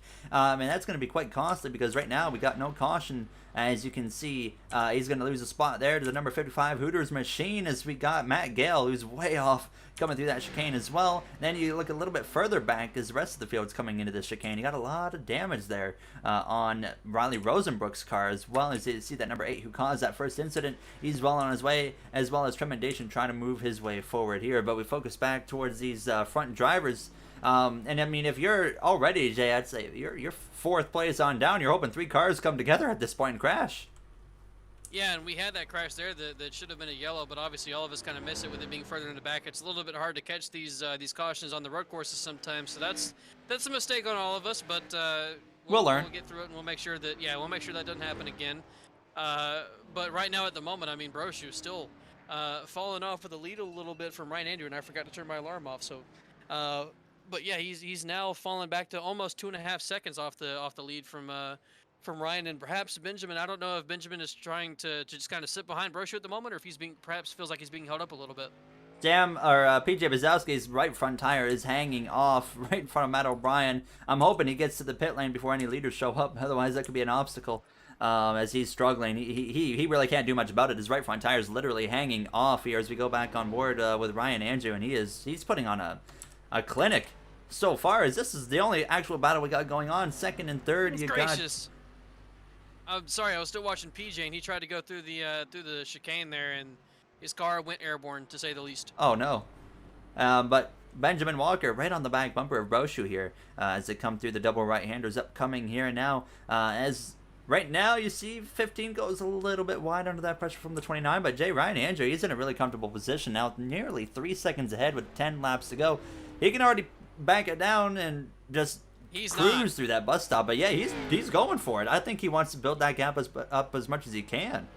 He was drifting it there in that left-hander just before coming on back to the oval, and then coming back to the oval, he was still drifting a little bit too. So he is really not backing down the pace at all here. And I mean, you can see there really deep into the corner. There's the 26 is wrecked. I see out of the final chicane. So that is unfortunate for Lugo. But Ryan, you talk about wanting to perhaps back the pace down a little bit. I don't think he's listening to that at all. He is going as hard as he can right now and putting everything he has on the line. Victor Lugo called it a day. He brought it right to the pits there. As we continue, to see Ryan Andrew 2.6 seconds ahead. Road as well. Something happened to Matthew Gale, and I'm going to assume that was perhaps with the final chicane. I see his right front is also off the car. Does the 8 of Mark Austin had a bit of a moment? Yes, he did. He had a spin right there out of the turn 4 area. Well, I found what happened to Gale. He was getting back onto the oval and slammed the outside wall. Oh, well, there you have it. As we continue to see a 3-second gap now between Ryan Andrew and Sam Brochu. See, this is why we don't plan to do road courses very much, maybe once a week, because it gets spread out. And we see Andrew just destroying everybody here currently now. But all it takes is one mistake in that back chicane there. I did spin, says Tremendation. Oh, we just had a big accident right in front of the leaders. Oh my God. O'Brien's around again as well, by the way. Everybody's having issues here. And man, that was if that X-side car didn't go immediately to the pit lane, that could have been quite the treacherous moment. I thought we might have actually had to throw a caution for a second, because he was right directly planted on track in front of where the leaders would have been coming through, and I was about to throw a caution myself just in case. Wow. But we're okay for now. He had a huge crash. That's big. Yeah, we're gonna get a look at it here in just a second. Let's see here, number 8 on board out of Volvo 2. He's going down the back straight away. He's yeah. How does it happen? We're about to find out. So he goes in there quite aggressive. Oh man, huge impact. And you can see the leader was coming right there, and I was ready to potentially throw that caution if it was needed. O'Brien as well had a spin moments later here. Same right-hander that the 8 car had spun out previously. You're going to see just throttles down a little bit too early. Actually, got the car going in the right direction and had the car pretty straight, but still throttle down too early. Around O'Brien goes, as you see once again Andrew leading the way. By actually, the gap is closed a little bit by under 3 seconds between him and Brochu. Benjamin Walker continuing to put the pressure on in P3. Tremendation says time to go practice for Martinsville. Good luck, get your practice in. Remember, Generation 6 Cup cars, not next gen. 75 laps around Martinsville coming up here, and already only 7 laps to go at the line, so this race is going by pretty quick. There you see Andrew. I didn't realize you were trying to lead to me. My apologies. Oh, no, I wasn't. I was just taking a breather. Oh, okay. But hey, you want to talk? Go ahead. Yeah, I was just going to mention there that we do have some battles going on in the track still. Obviously, Benjamin's sticking right with Brochu still, and I still don't. I can't really tell if Benjamin is perhaps just trying to bide his time behind Brochu, or if he just doesn't have the pace and is really just kind of sticking with him. It looks like he's perhaps just sticking with him here, and now a little bit of a gap starting to form between those two. And Brochu is catching a little bit, but there's still caution. Caution is someone is throwing a caution. Something. Perhaps. Oh, it looks. I think I know. Around on the track. It looks like. Yeah, it looks like PJ had an accident right in front of the leaders. I'm assuming that's what the caution's for. So Matthew Hall also spun around, kind of in front of the leaders, but that wasn't really needed for a caution. But I would assume it was for PJ, because he did have. His tire was completely off, and he was in front of the leaders. Yeah, no, that wasn't. I think that's okay. I mean, we kind of. There should have been a caution earlier, anyways, with that 3-car incident that we missed. I'm just trying to figure out what it was for, just so we can let chat know. And I think that's what it was for. I believe it was. It looked PJ. like it. I'll get confirmation from Cap in a moment. Throw the yellow for rain tires, and then Spinella says Mr. G. So caution comes out. That was race director he caution. Said car wreck on the racing line, so it's for PJ. Okay, 10-4. Yep, that was. They felt like that was a caution-worthy moment, and he was right there in front of the leaders. It definitely could have gone wrong, especially if the leader made a mistake. It's not far off the racing surface. Was that 6 cars? So competition caution, says Sanok. But yeah, caution's out for that accident, and I will see if we can shorten the caution by 1 lap. Maybe, I don't know what the situation is. If we have people pit, we'll keep it the full-length caution. But. Well, you guys are having fun for this middle road course race. You do the little meat in the sandwich. You got the bread, which was Talladega. And then you got the meat right in the middle, the kind of in-between race that no one really cares about as much. And then you got the final Martinsville short track paperclip 75-lap dash coming up here. Now, as we did 150 laps at Bristol last week, we felt like that was just a little bit too far, so we decided we're going to cut that in half. Keep it pretty quick. 75 laps here tonight coming your way at Martinsville. Under the lights, by the way. So Generation 6 Cup car going to be a fun time. Hello, Nathan Satan, by the way. But Jay, I mean, this kind of throws a bit of a curveball at us here now, as it's going to be either 3... I think it's going to be 3 laps to go, potentially, when they get this green flag. So I mean, it's an all-out sprint. I mean, if you think about it as well, Jay, I don't know. I'm not going to be a pit strategist here, but if I'm maybe that number 15 of Sam Brochu or Benjamin Walker, what if you consider coming into the pit lane? Yeah, I don't know if either one of those two will do it because they're top three, but maybe Matt Chaffee there, who fell off the pace a bit, or any one of these other guys on the lead lap, like Riley, who's gonna, I know for a fact he'll have to come in for some damage repair. Perhaps Matt O'Brien, Corey Lyles, any number of these guys, I think for maybe fourth on back could consider coming into the pits, but I'm not sure if any of the top three will, just because they still were in reach of the leader. PJ Bazowski says, I'm so bad at the Roval in every car. Sorry, don't ever apologize for providing us content, PJ. This is perfect. We were hoping a caution was going to come out, so we got it. Thank you. We're thanking you. Tyler says, so are you saying the bread is the best part of the sandwich? You know what? I didn't really think that through, did I? That's a good point, Gary. You kind of fumbled the bag on that one, Chief. Okay, so... Yeah, you know what? Let me come up with another analogy here, Tyler, and I'll come back with something a little bit later when I'm smarter. But well, sorry, Chad, he's not going to be coming back to you. Wow, okay. Best part of the two-man booth is you have people we can roast each other. Well, it depends what kind of we got time under this caution to talk. So actually, they pit and look who stayed out. Brochu stayed out. Oh boy. So. Interesting calls right there. Everybody except for him. Interesting calls already, and that's going to lead us to that late race restart. We'll see what happens. But anyways, I'm saying here, it depends what kind of meat we're talking on the sandwich, Jay. So I prefer bologna sandwiches. So this analogy works if I put my most hated type of meat on the sandwich. I guess that's one way to think about it. So I'm going to say, the sandwich we're talking about here is like, you guys know that ham that they put macaroni and cheese in? Do they have that in America? There's like sliced ham, and they put like sliced macaroni in there and sliced cheese. They mix it into the ham. You put it on a sandwich. That's probably a thing, but I'm not a big sandwich person, so I don't know that personally, no. Well, if you don't know that, that's what I'm talking about at least. Okay, look it up. Okay, I'm not making this up. It's a legitimate thing. Basically, like, you go to the grocery store and you can buy ham, and then you can buy the exact same kind of ham directly beside it, but it's got like cheese and macaroni in it. Apparently, everyone in the chat's like, "What?" That sounds terrible. I'm not gonna lie. Do you want one to green? Do you think you can make it work with 1 to green? Yeah. Go for it. All right. If I can type, I don't know. Oh, I'm not in iRacing. We can do it. We can do it. Okay. Yeah. You do it. Is Jay doing it or am I doing it? I can do it. I got it. Yeah. Pace laps -1. We're going green this time.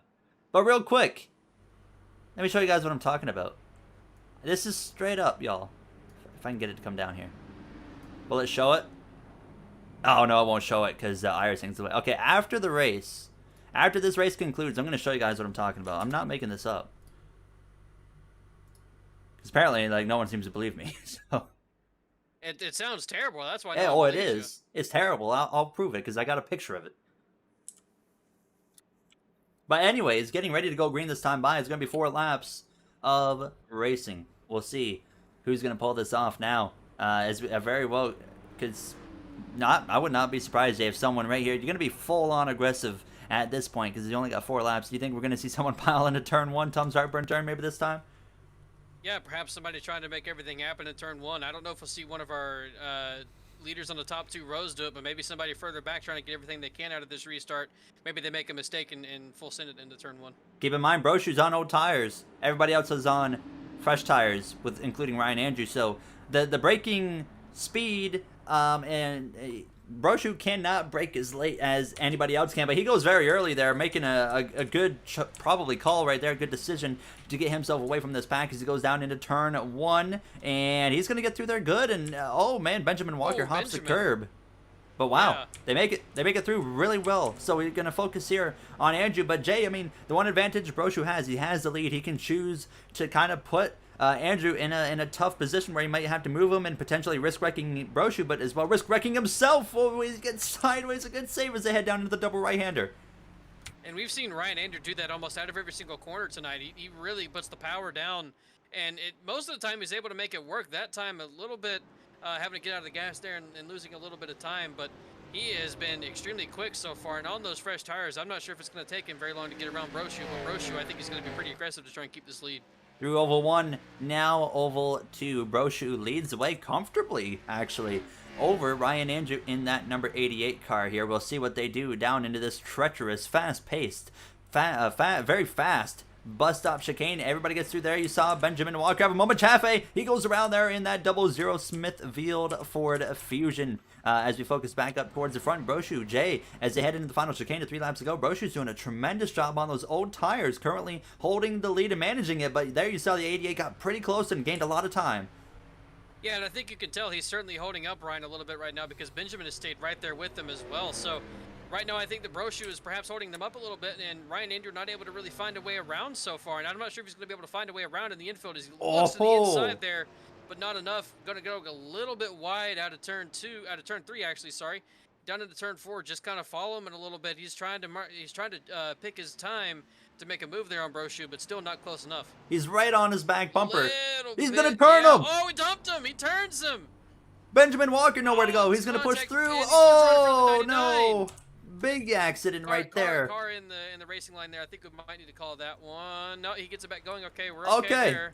They're going to keep on going, everybody. And Benjamin Walker's leading after that. So there's the 88 of Ryan Andrew, the fastest car on the track. He's still got a car to pass, as it was very borderline. I thought a caution might have been coming, but they do keep it green. And you saw Scott Irvin, unfortunately, pick up a piece of that. We're going to get a look at it in just a second, make sure everybody gets through this most treacherous part of the track, and they sure enough do. Let's get a look at what just happened there for poor Broshu, who got dumped in the right-hander. Now, Jay, I felt like, personally, I mean, obviously, it was time to go. What happened now? Broshu wrecked in the chicane. 10-4. Well, there you see a replay right there of the 15. Oh, Irvin just piles on in. Not much. It's a kind of a blind corner now, as I'm looking for Broshu here, who's actually now into the pit lane. So let's see the wreck in the chicane that he had. There you have it right there. Actually, I'm surprised that they didn't call a O'Brien was right there. That's a race director. I'm surprised they didn't call a caution on that one too, actually. I was getting to it, but I kind of fumbled a bit. By the time I did, it was cleared. So, and also I see the Cap was giving the 88 a little bit of a warning there. I think that was personally a little bit fine. They were racing for the lead, and you just happened to get into him. I don't think he did. Yeah, no, that wrong there. That wouldn't be penalty worthy at all, in my opinion. More of a, it didn't need to happen. A little bit early, a little bit aggressive, but I don't think that was something that needs to be penalized or racing for the win. But he was just saying that was a bit too aggressive. I personally still don't think that was a bit too aggressive, but to each their own, I guess. We'll see what happens here, though. As you can see now, Walker, he kind of stumbled there on the exit. We'll see if Ryan Andrews is able to get to him in these closing moments. Finley's here. Hope you're doing well, Finley. Having a good week, are you? You made the championship for the tournament. Good luck with that. Hope you win. Coming around to the final lap, by the way. Yes, and white flag. Ryan is all over the rear bumper of Benjamin. He's got one more lap to hold him off, though. And look, Walker goes a little bit wide right there. He kind of slipped up, and wow, that number 88 is all over him now. Jay, we saw him use the bumper once, and now this time it's the final lap for the race victories. We're seeing Benjamin Walker getting the elbows of that car, really slipping around everywhere. Yeah, he's really sending it, trying to be aggressive as he can with these corners right now. Attack them as aggressively as he has all race long, and it really, even in doing that, he has not created any separation between him and Ryan Andrew. Andrew was following him right along, so I think that we might see Andrew try and be aggressive here onto the oval. Here he goes. He's going to lunge around the outside. An aggressive move, but Walker holds the lead. Oh, he might have thought better of it right there, Jay. He was on him, but he had the opportunity to move him, but he didn't take it. And Benjamin was fully sideways there, inches from the wall, and kept himself out of it, but Ryan has got a good run on him here, going down into the chicane. He's going to take it too wide. You can't do this. You can't do that. Unbelievable pass. Benjamin, they're both sending it in there, and they both keep it clean. Ryan made a fantastic pass into there, and Benjamin kind of let him do it. What a daring pass. right there from Ryan Andrew. That was incredible, but it's not over yet. He's going to hit him. He saved it. They both go wide. And it's going to be Andrew stops at the line. And we are going to clear penalties. No penalties there for off track or anything. What a finish. As Walker. Didn't have any, so I'm not too sure what Ryan was stopping. Well, there's the timing thing. The timing thing that iRacing brings up. Oh, yeah, you're right. Yes. Good point. That's why I was making sure we cleared that. What a finish. Wow, Andrew holds on, and I mean Benjamin Walker, fair game to them. It's fair game at that point. He lunged in there, got to his back bumper, tried to move him, took them both off track, and unfortunately it didn't quite work out there for that number 29 of Benjamin Walker, looking for his second win ever in the G Lobbies. And next up, one final race on the night, Martinsville Generation 6 Cup cars. But let's get one more look real quick at what just happened there, coming to the finish here now through Oval 3 and 4. An absolute send from Benjamin Walker, and it was just so close to pulling that move off now, as we're going to go camera 1 out of Oval 4. He lunges down in there, and I mean, he made the corner pretty well. Obviously, it helps when you got a break there right in front of you, and unfortunately, it didn't quite work for him. Jay, the only way that was going to work, Jay, is if he completely turned him, and I mean, he was almost there, but Ryan made a great save. Yeah, he did a really nice job of navigating that as well. Perhaps expecting to send a little bit and preparing for it. And he got hit in the bumper there, and really with these Arca cars, when they get picked up off the ground, it's easy to spin them out, and somehow he didn't get spun there, and did a nice job of getting slowed down just in time before that line to get his penalties cleared, and then getting across the line just before Benjamin did. So those two, they raced really aggressively, and got to give props to Brochu as well. All three of them did a nice job there. And then Benjamin held off, almost was able to hold off Ryan, but Ryan sent it into that first chicane, and then on the first straightaway was able to hold off the charge and hit from behind from Benjamin. And it does not appear Ryan is in the voice chat in the Discord, so no opportunity to get an interview with him. But Ryan, if you're in the chat, congratulations on the win there. You did a good job. Pulled it off. He will be added to the win list there in the G Lobbies. Good stuff getting the podium there. Scott and Benjamin Walker so close there as well. We could get an interview with Benjamin Walker, actually, if he's in the voice chat. I think he is. Yes, he is. So we can at least talk to him and ask him about that last lap move, and then we'll get him on his way and we'll head to this final race. So let's bring Benjamin Walker into the booth. Benjamin, our race winner is not in the voice chat, so we're going to talk to you. Second place. He is. He is? Oh, what's his name? And A8. Oh, okay. Well, we'll talk to him. Actually, we can bring both of you guys in. Let's bring both in. Junior fan, you got a copy, sir? Yes, I do. There he is. So we got the two guys that were scrapping it out on that final lap together. But first, before we talk about that final lap, Ryan, right there, you had some contact with Brochu in those closing laps. Were you trying to get into his bumper, move him out of the way? He was on old tires, kind of in the way of you. Were you trying to move him, or was that just a contact that you just kind of came together, unfortunately, at the wrong time? No, just kind of just rolled back into his bumper. He blocked me entering the third turn, I think, and I was already close to him, and he just went a little bit slower than anticipated. Yeah, Really I mean... sorry to Oh, we were saying fair game at that point. I mean, you guys were having a really good tussle all race, and it came down right to the final lap. Yeah, Benjamin, we were saying as you were coming through Oval 4, it was like Benjamin's gonna have to send it right here, and sure enough, you did. Were you trying to turn him, or were you just hoping to bump him? I mean, because you clearly bumped him, but he saved it, unfortunately for you.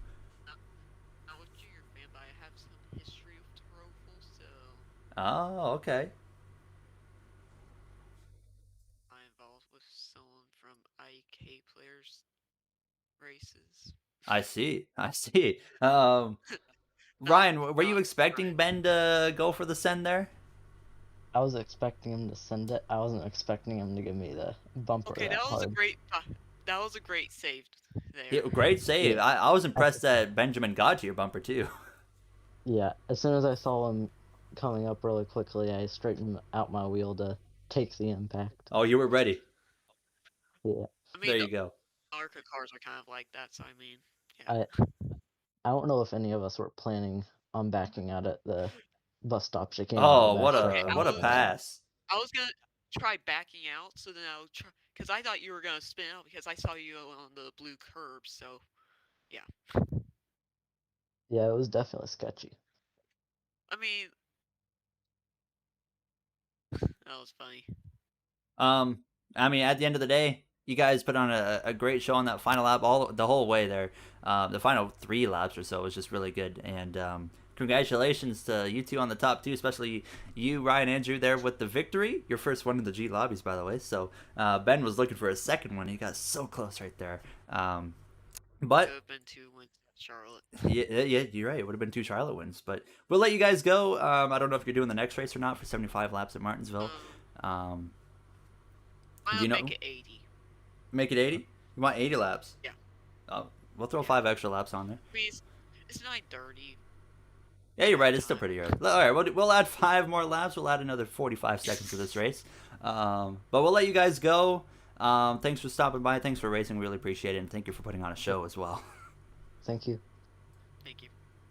There you have Ryan and Benjamin Walker. There, your top 2. Jay, as I'm going to now start setting up this final race of the night, they put on a really good show right there. Yeah, did a really nice job. And so far, the one thing I will say is we haven't had the turnout each time we've gone to road courses, but we still have had The show. one heck of a fight for the win. And Yeah. and so far, I think that like you mentioned, the road courses should be few and far between, but when they happen, they're still exciting and really fun to watch and must-see racing, I think. So practice, 10 minutes, 5-minute qualifying, 80 laps. We're adding 5 laps. We're adding a good 50 seconds extra to this race, which could be a game-changing 50 seconds. You never know. Cup cars, obviously. Next gen is not being used tonight. We said we are using the Generation 6 Cup car. We feel like it'll be probably best for this race, so that's what we're going to roll with. So let me just throw the setups of Martinsville on, and then we are going to get going. We are racing under the lights, so Jay, I feel like for this one specifically, we're going to see the bumper used quite often. Yeah, and I think that the drivers are going to have to learn to do that few and far between, because if they start doing it a little bit too aggressively, we will start handing down penalties. So while you can use the bumper, be careful while doing it. And I am just adding Martinsville in right now. By the there way, we go. we're going to be losing. I don't know if Pumpkin is still here to do race director stuff, but we're going to be losing our race director because Cap's going to be racing. So we're going to have to. Well, he Cap can still kind of do race some director stuff. Yeah, but yeah, we're going to have to be on our game a little bit more. Starting up the session now. So we are doing a sunset into night race. The time is X4, so it'll be moving pretty quick. But 10-minute practice, 2 laps qualifying, 80 laps here at the paper clip. It is going to be a fun one. Let me just make sure it's capped at 43. It is. 2 fast repairs. We're going to keep 2 fast repairs for this one. And then, yeah, we're ready to go. So I'm checking it out right now, starting up the session. Generation 6 Cup car at the paper clip here from Martinsville. Matthew's just gonna watch. Hope you enjoy here. The mac and cheese ham. Yeah, I'll show the mac and cheese ham here in just a second. Let me just make sure we get the lobby good to go, because I got the picture right here. You guys are going to be in. You guys are gonna be in for a treat, because it's legit. I'm just gonna show the picture once the session's ready to go. I want to make sure. Actually, you know what? Probably got time to show it right now, because it does take a minute for it to. All right. But you're also just joining his watch, so it doesn't really. All right. Let me show y'all what I'm talking about here. All right. It's real. It's called meat, macaroni, and cheese loaf. It's a terrible quality picture, but this is it. This is legit. It's got macaroni. It's got cheese in the ham. It's terrible. Absolutely terrible. Okay. Hello, Mr. Milkman. That looks disgusting. Don't ever go near it. Don't ever go near it. No, worst decision of your life. Anyways, get that off the screen. We don't need to see that anymore. No, thank you. So it's real. I wasn't kidding. Just gonna let everyone know in the Discord. Final session is up at Martinsville. 80 laps.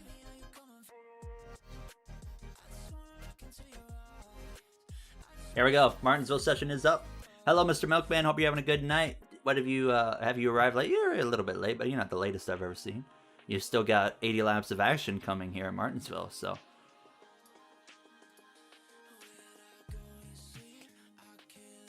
Going.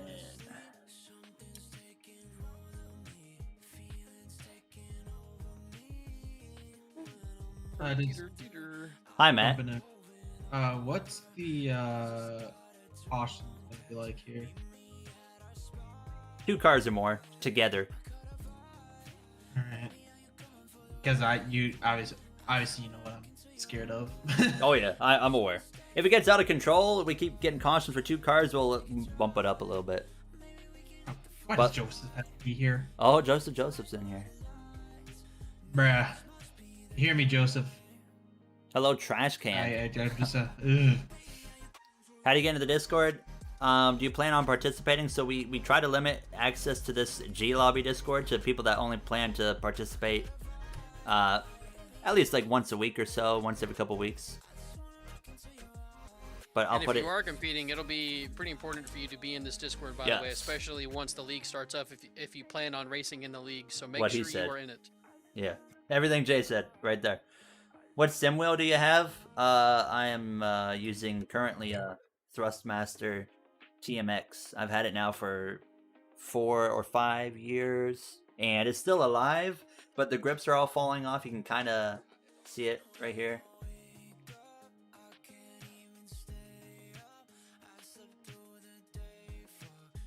I've been listening to this remix all day long. You've never done a Martinsville Cup race? The same Chainsmokers remix? Yeah, it's so good. I'm really disappointed it's not official. I can't wait until they make that copyrighted. Well, they haven't copyrighted their last one yet, so hopefully it... I just saw the Ferrari thing up on my screen again. What the heck? Alright, let's get going here.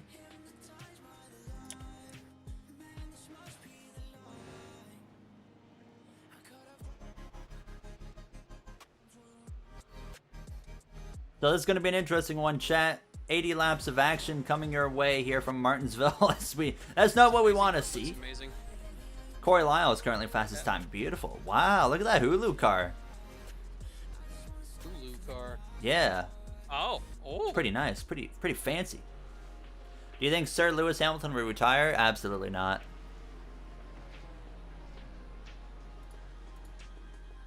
Man, those X-Side paint schemes are some of my favorites. The X-Side cars are pretty nice. Matt O'Brien out there running the Eric Jones car. Now, what I'm going to do, chat, real quick, I have to go to the bathroom really bad. So, I will be back in about 2 minutes. I'll let Jay keep you all entertained. Jay, do you have any good stories to tell? Tell them about your day. Tell them about your day, just very in-depth. My day was not very interesting. I want everything from how many breaths you took, how many pulses, how many eye blinks.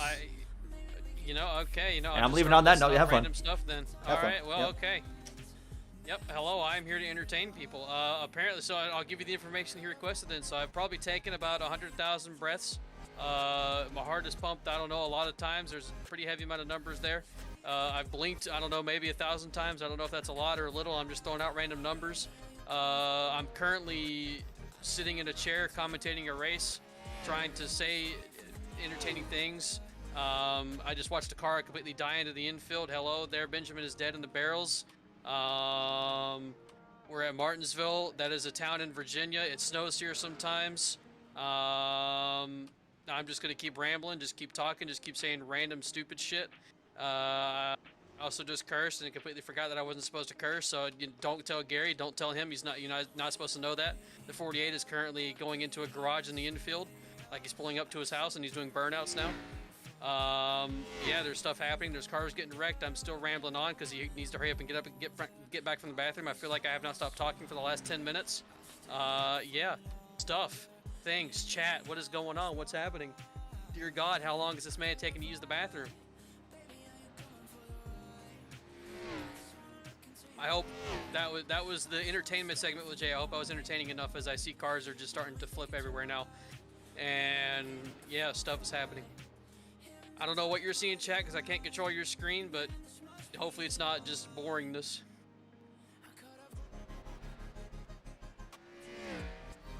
I feel like I didn't breathe for like 2 minutes straight. Jesus. Holy heck. Hello? Hello. Hello. How are you? I'm pretty good. Did you talk to the chat? Oh yeah. Why do I see hashtag like cancel Jay in the chat? Oh no! Don't ask! Don't ask! Don't ask! Chat, what did Chat, don't snitch! what did he Don't what did he say? snitch. What did he say, chat? Don't snitch! Narcs! Bunch of narcs in your chat. Okay.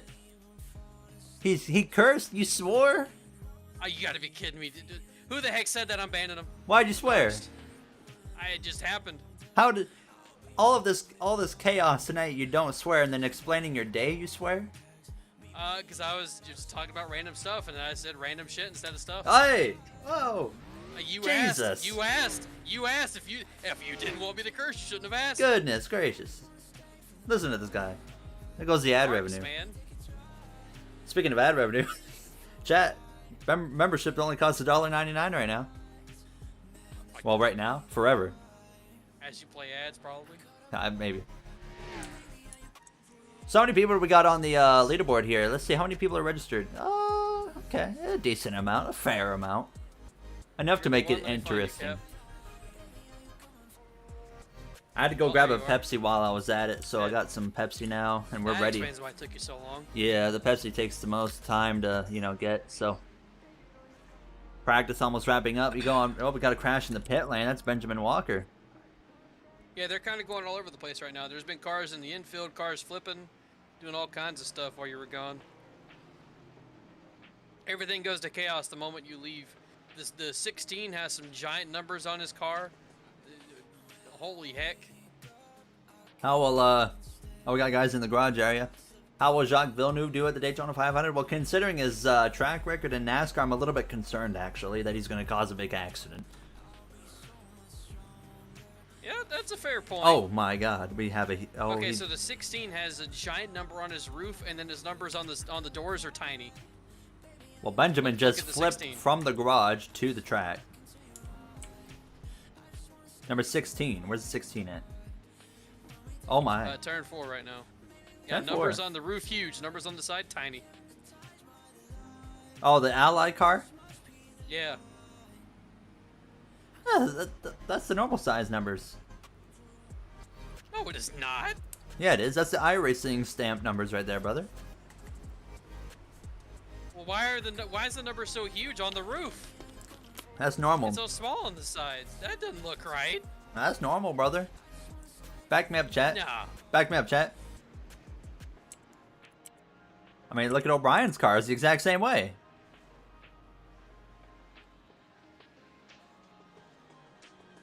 No. Yeah, look at this. You gaslighting me is what you're doing. Oh, dear Lord, here we go. But look at that. Look, the roof number is massive on the 7. And the door number is smaller, and it's the exact same thing on the Ally car. Oh, good Lord. Okay. Chafe says in the chat that's normal. Well, I don't take your opinions if they aren't the same as mine. Milkman said looks good to me. Okay. Practice comes to a conclusion, by the way. And We it's got because I qualifying cuss, isn't it, you bunch of narcs? Okay, listen to this guy. This is your commentator right here. Oh my God. There's your Roval winner, Ryan Andrew.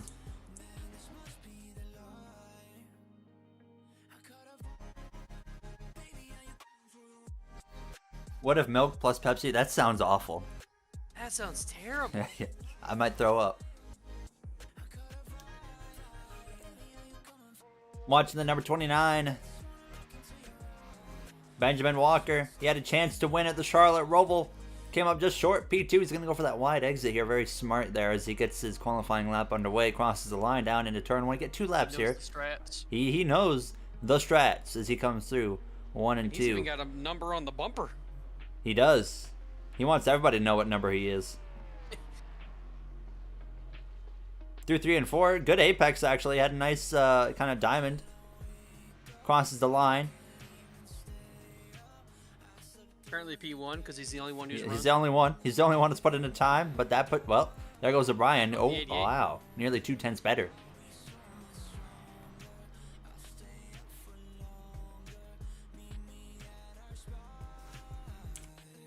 Oh. Benjamin to complete lap 2. And X side. Goes a little bit better, but not enough.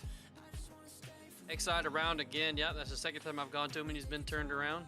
Tyler Tinsley's in the wall. Cap wrecking as he crosses the line. Over or under chat. What are we thinking? More or less than 5 cautions?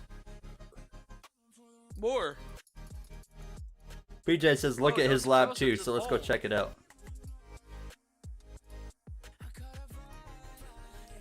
Running the target car, I see.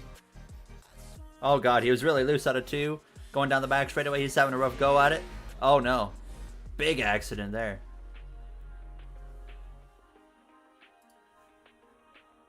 At the top of the board though, Jay. Joseph gets O'Brien by over a 10th. And Yeah, just barely nicked him a little bit yeah. there.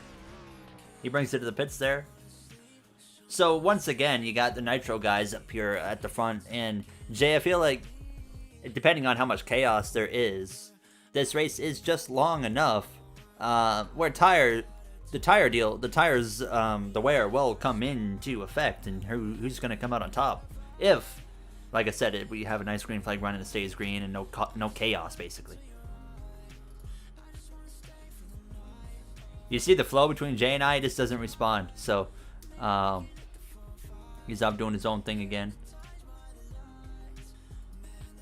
He's not even... was interrupted. Oh, there he back. is.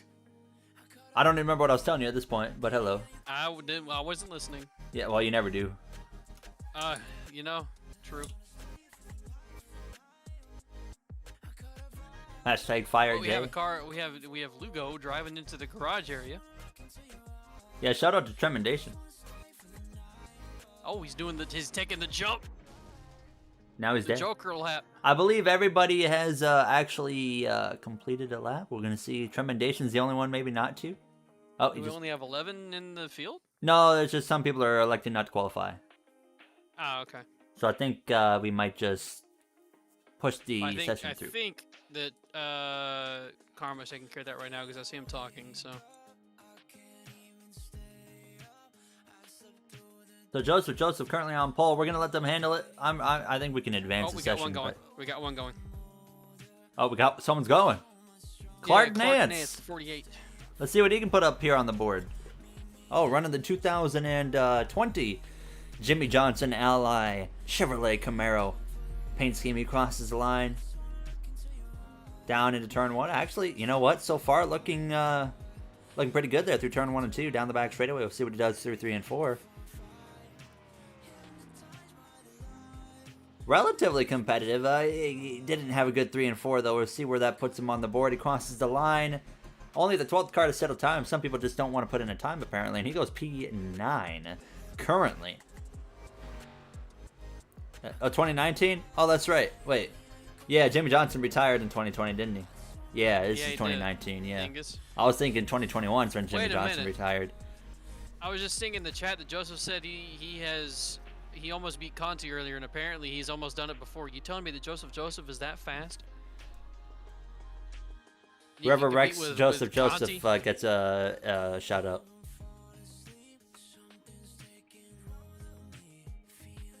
Well, I think the 48 is done with his qualifying. I believe considering what so. I just saw from him. So Yes, they only got 10 seconds left, so. okay. Yeah, I know Bowman was in the 48 in 2021. I was just getting my years mixed up. My wheel is leaning to the right on the straights. Yeah, it does that in stock cars cap. Joseph is Oh wait, it's on leaning the to pole. the right. That's weird. Yeah, usually you're turning it to the right. Yeah, yeah.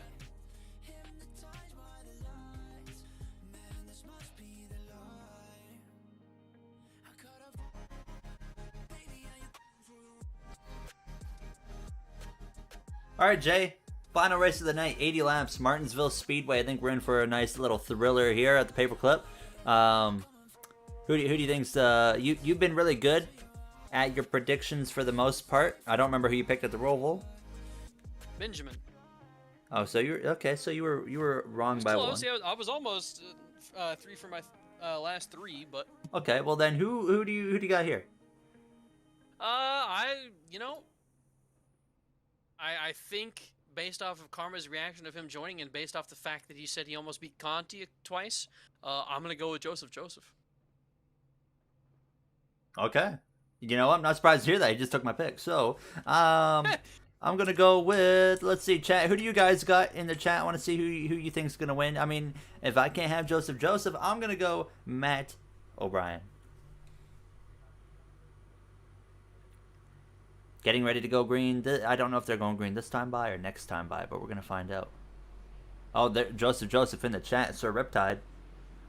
PJ Bazowski will win. You'll see if you can live it up. Last time you said you were going to win, you won, and you start P9. See what he can do. Beautiful Ninja Turtles car in the background there. 4th in line on the inside. We are going green this time, next time by. Going green next time by. As everybody gets grouped up here and ready to go. As Jay, I think, you know, we probably expected Xfinity Talladega to be the most chaotic race of the night, but I think we might be in store for this one to be the most chaotic of the night. Oh yeah, I think that there is a definite possibility that this is the most chaotic race of the night. I mean, we're at Martinsville, we're in the Gen 6 cars, and there's definitely going to be some people putting their elbows out there and bumping people out of the way, and also it's just Martinsville. It's very easy to make mistakes here. It's very easy to miss those corners, and if you do it by just a tiny bit, you can easily send the person in front of you. So I think that we are very much in store for a chaotic race. Well, pace car is off. Joseph gets ready to lead the field to the green alongside his Nitro Racing teammate of Matt O'Brien as he goes early, and O'Brien is going to be in behind him here now as Joseph leads way down into turn 1. 3rd place at number 5 is Sam Brochu. We saw him, of course, into a lot of action at the Charlotte Roval about 25-30 minutes ago at this point now as they go side by side down this back straightaway into turn 3. Interesting seeing that number 5 on a Toyota Camry. But Jay, right off the bat, we see Joseph remain in front, but O'Brien, he falls down to the 3rd position pretty quick. But we saw this at Bristol. We saw him qualify good. Caution. Yes, on the front straightaway already. A yellow flag, actually. So the number 25 has gone around. Let's get a look. Let's just jump immediately into what just happened here with the number 25. Oh, man, it looks like it starts with the number 88, the Charlotte Roval winner. As they are 4 wide. Yeah, they're 4 wide. 25 and the 07 went down into turn 3, and the 25 just misses the corner, and the 07 might have followed him a little bit. And they go 4 wide off of turn 4, and that's not going to work here in Martinsville. It looks like Lex, the 88. Two different situations kind of combining into one. Yeah, and combining into 4 wide, which is not going to work. Never going to work, and you see multiple cars actually get involved in that. 2 faster pairs available for the drivers here on the roster in this 80-lap sprint at Martinsville. And Ryan Andrew, as we focus back live, he just crashed out of turn 2. He might need to use his faster pair now. He's struggling big time as Joseph remains out in front. And Jay, I mean, we know chaos is coming at Martinsville, but that was way sooner than I think we anticipated. Yeah, that was very quick, and just again a racing incident there, 4 wide happened. You know, it's not going to be good here in Martinsville. So I think that might be perhaps a little bit of a show of what we have in store. I hope not. I hope we have a cleaner race than that. But it's also the first lap. Everybody kind of getting things figured out right at once. As we have some drivers actually taking. Never mind. I thought Benjamin was going to pit there for a moment. That would have been weird if he did. So makes sense he stays out. But hopefully that was just, you know, first lap figuring things out, and then when we get to go back green again here, we'll get to actually have some green flag laps. Just a reminder, drivers can get as many laps back as they want. Under caution, we will clear all flags and make sure no one is penalized for anything that they're doing in terms of getting too many laps back here. As you look at the current weather on your screen there over on the right side, 2-mile-an-hour wind is not really going to have much of an effect here. 27 degrees Celsius. I know most of you guys are American, so actually I might change that to Fahrenheit here in the future just so you guys can understand it versus me as we get rid of that weather graphic here. So even when we have cautions here at Martinsville at the paperclip, the laps are still going to wind down relatively quick as we do expect some green flag racing here momentarily once again with Joseph being out front, but this time he's going to have his Nitro Racing teammate of Matt O'Brien lining up in line with him here, so we'll see how that works on this restart. And honestly, Jay, a little bit surprised we didn't see some team games played on that opening start as we had 2 Nitro drivers there on that front row together. Yeah, Joseph did not really want to play those games, and this time around O'Brien is going to be to the inside, so that's going to be an advantage for O'Brien. But Sam Brochu is also very fast there on the outside, so we'll have to see if he's able to potentially work his way into the inside line before O'Brien is able to cover that off. I was paying attention to Victor Lugo, who actually net-coded into the back of the 12 car there under caution. There was no legitimate contact, but they actually net-coded each other here as the pace car. The lights are going to go out right here, and we are going to go back racing this time by. Can you put Fahrenheit and Celsius? No, you only have an option between the two. You have just either or. So I think we'll go over to Celsius, or Fahrenheit, sorry. Caleb says in the chat, hashtag shower thoughts, you can't move your top teeth. True. I guess, yeah, I just tried it, you know what? I think he's right. But the pace car's off. Getting ready to go back green here from Martinsville at the paperclip. Before we go green, I just want to say that's why when they say bite down, they really mean bite up. He's not wrong as they go down into turn 1. O'Brien sends one up the inside of the 5 of Brochu. As Brochu, he was trying to go up the inside of Joseph, but of course was caught off guard by O'Brien, who's going to be right on his back bumper as they go down into turn 3. The top 4 right now, Joseph, Sam Brochu, Matt O'Brien, who's now under attack from 4th place of Benjamin Walker. You got Lyles and Tinsley there, 5th and 6th. Mark Austin side by side with the 07 of P.J. Bazowski, your radical winner from Talladega. Last Friday evening, they make contact. Bazowski's going to go around, and multiple cars involved. Caution is back out here from Martinsville. Yeah, that was perhaps a little bit aggressive there from Andrews, and then I'm not even too sure what to say about the rest of this. It's just the 17 coming down the track and right in front of the field, and it causes a pretty large incident. Here's a look.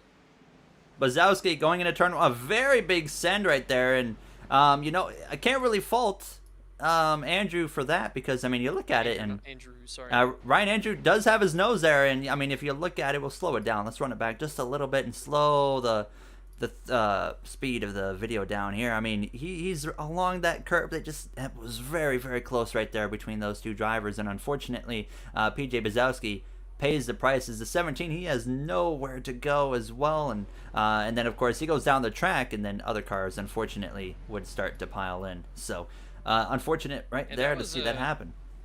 That was a heck of a sin there from Andrew, and he actually would have made that work if you know, I think they both just perhaps, but PJ came down a little bit and Andrew went up a tiny bit, and it created some contact. But he did make that corner, and it would have worked without that contact. But obviously, I think they just kind of came into each other there, and then pretty large accident resulting from it.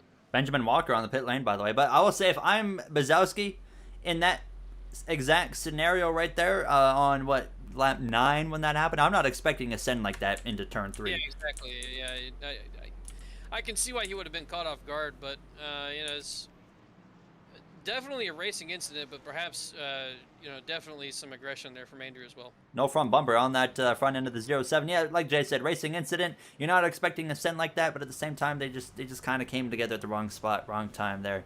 As Caleb's got another shower thought there in the comments. It says James Bond is the worst spy in the world because he tells everyone his names. I've said this one before, actually. But we'll see. These guys can clean it up a little bit. James Bond. I've never seen a James Bond movie, so. The movies were cool for their time when they first happened. Now in the modern day world, they're not really anything special anymore. Getting ready to go green this time by, and if it turns into a bit of a caution fest, we will we of course put into that box where we need to start cracking down on penalizing drivers if they keep causing cautions. So we hope that doesn't end up happening here now. 2 cautions on the opening 10 laps already in Martinsville, as it's going to be Joseph once again in control of the start in that number 20 Esport Racing Group Camaro. As I just saw the 75 or Tinsley came to a stop there on the apron just about as the green flag is back out, and Brochu once again crosses them over, similar to the last restart here. Now, is they're going to be side by side. I heard chaos in the background there, Jay, but it looks like they're relatively clean. I was looking around.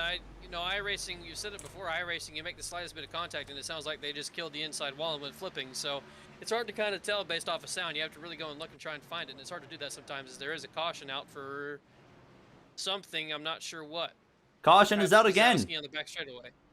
Galaxy Virus, thank you very much, sir, for the 99-cent donation. I do appreciate it very much. What just happened here?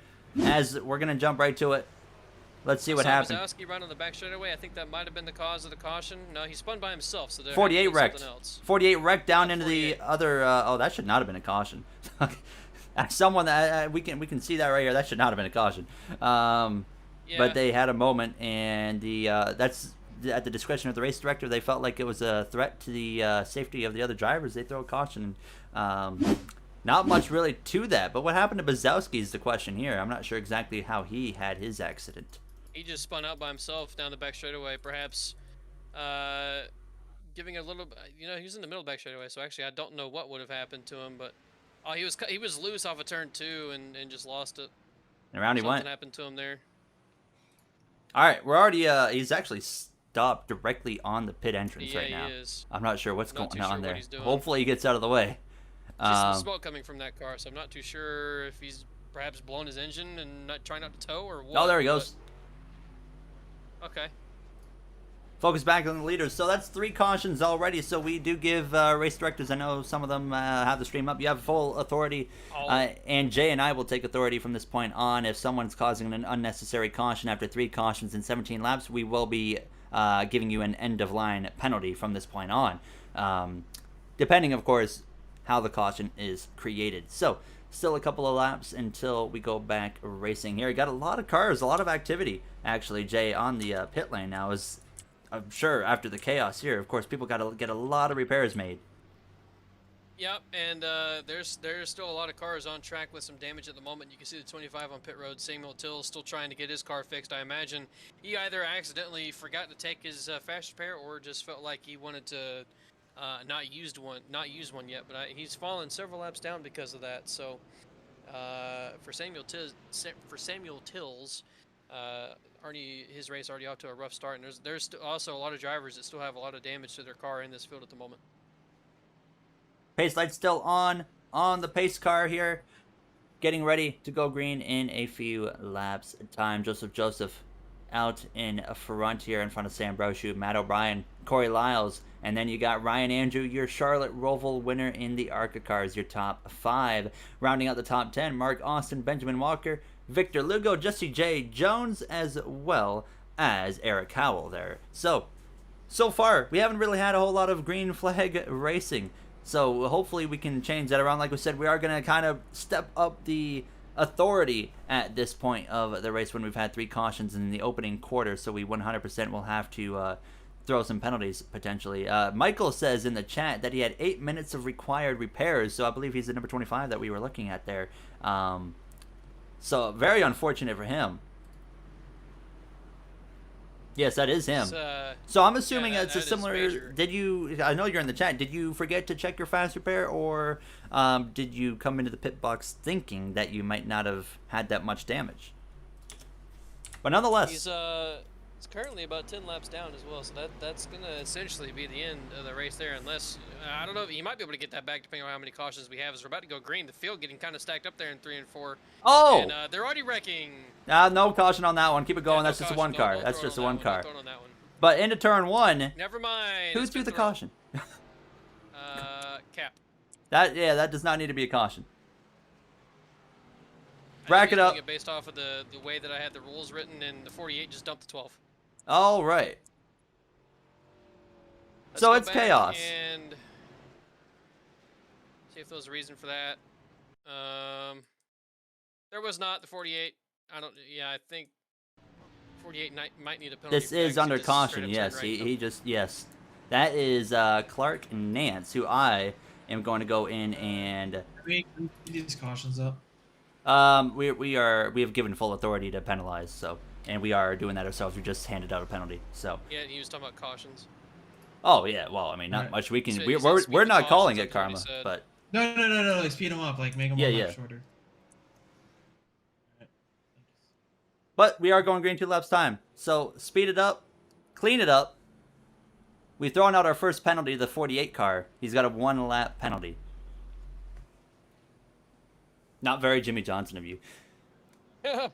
Michael says in the chat, by the way, Eric Howell told him he might not have as much damage as I thought, but only have 1 fast repair because he used one at the start. So that's what his situation was. And now, unfortunately, what that is with required repairs, once you go into that pit box, you don't have the option to maybe back out and use that fast repair. So he has to sit there for the whole duration now of those required repairs before he can even move that car. So that's going to be rough. Yeah, very, very unfortunate for him. That's the risk you take, Jay, when you don't know how much damage you have and you want to save that fast repair.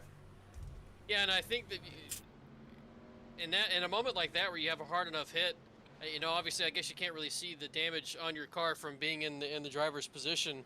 You know, you just I don't know. I don't know if I'd take the risk there, but obviously he did, and it's really going to hurt him. Nonetheless, it will be 1 to green at the line here this time by Joseph. He hasn't even had to do any defending because he's just been able to hold on for the 25 seconds of green flag racing every time. Matt O'Brien will join him again on that front row. Brochu there rounding out the top 3. It's been the same top 3 the whole way through. Ryan Andrew, though, Jay, even though we haven't had much green flag racing, we've watched Ryan Andrew just slowly working his way through. Tills is moving now as well. But yeah, I think that we're going to be able to see Andrew be pretty quick here if we can get some green flag laps. And still, I don't know. We hadn't even really been able to see what Joseph can do yet, though. So hopefully we get a green flag run in here and can see what these guys can do. Through 3 and 4, pace car is off. When does Joseph go? You see O'Brien, he's ready to hit that throttle. There goes Joseph on the exit of turn 4. We are back racing. O'Brien clips the outside wall there as they go down into turn 1. O'Brien just going a little bit too hard right there. We expect him to be saving those tires really better than anybody here. We saw him in Bristol in the 150 laps Xfinity race. He was tremendous at saving the tires, and that came into effect towards the end of this race. Well, now we've got 26 laps in so far. Virtually got a good 80% of this race so far. Jay's been under caution, so tire wear is not a huge effect right now, and that could be something that plays against O'Brien. Yeah, no, it's just a car that went around right there, but no need to call a caution for it. It was just one car. But going back to this lead at the moment, I mean, we've already seen there's a lot of strong guys up here towards the front at the moment. I mean, Joseph is really good. We've seen Brochu be fast all night long. Matt O'Brien, we know he's fast. Ryan Andrew, we saw him really fast at the Roval. Fast so far. Benjamin, who's won a race before previously, was really good. And then Corey Lyles is not. He's actually someone that we haven't really seen before. I don't know if he's done these races previously, but so far at Martinsville, he's very quick. So we have a 6-car breakaway, which is something you did not normally expect to see in Martinsville. These are all really competitive drivers right here. I mean, we've seen Joseph be strong at Sonoma. On Friday Night Chaos, that's a 1-car spin. That's a 1-car spin. Do we keep it that way? Here's that's very close. They do keep it green. That's a 1-car incident. We're going to continue here as he was in a dangerous position, but we're trying to, of course, have green flag racing at this point. So we're going to keep it green as race directors. Tremendous job to them right there, keeping it and let it settle out as Joseph continues leading the way over Sam Brochu and then number 5, Matt O'Brien there. Unfortunately, Walker, of course, lost some time as well. Benjamin Walker, that is. So not what he was looking for as he's trying to work his way forward. But now, Jay, that kind of spread things out. We have just a 3-car breakaway, but still, nonetheless, I mean, a very, I guess you could say, competitive 3-car breakaway. I don't really see Joseph being able to completely run away from Brochu, who's kind of stepped up to the ask of someone that can really fight these nitro drivers, and he's been doing a tremendous job all night long of all the races he's been a part of, and here he is again putting pressure on the back of Joseph as we have that 13-car around. Yeah, Brochu's done a really nice job all night long and showing that he truly has pace no matter what, and Joseph is going to have some lap cars to work around in a minute. He's got the 25 and the 1 of Hobbs right in front of him, so there's the 25 kind of getting out of the way. Nice job by him there, knowing that his car is damaged. He kind of needs to move, and the same thing for Hobbs. Kind of a little bit in the way there, but not too terribly bad, as the 13 is still around outside of turn 4, but outside of the racing groove, and Joseph did a pretty nice job of getting through those lap cars there. And all 3 of them got through, and in the background you got Corey Lyles in that Ford Mustang Hulu, as he Hulu sponsored car number 56 as he's trying to he's still sitting there. Turn 4, sorry. He's going to have an opportunity here to get himself turned around momentarily. He's just got to wait for that right spot in the track to open, and he knows a caution is going to come out here before this race is over, so he'll have an opportunity when that caution comes out to be able to move his way forward in front of the leaders. We got 2 cars actually in the wall. Down the front straightaway. Whoa.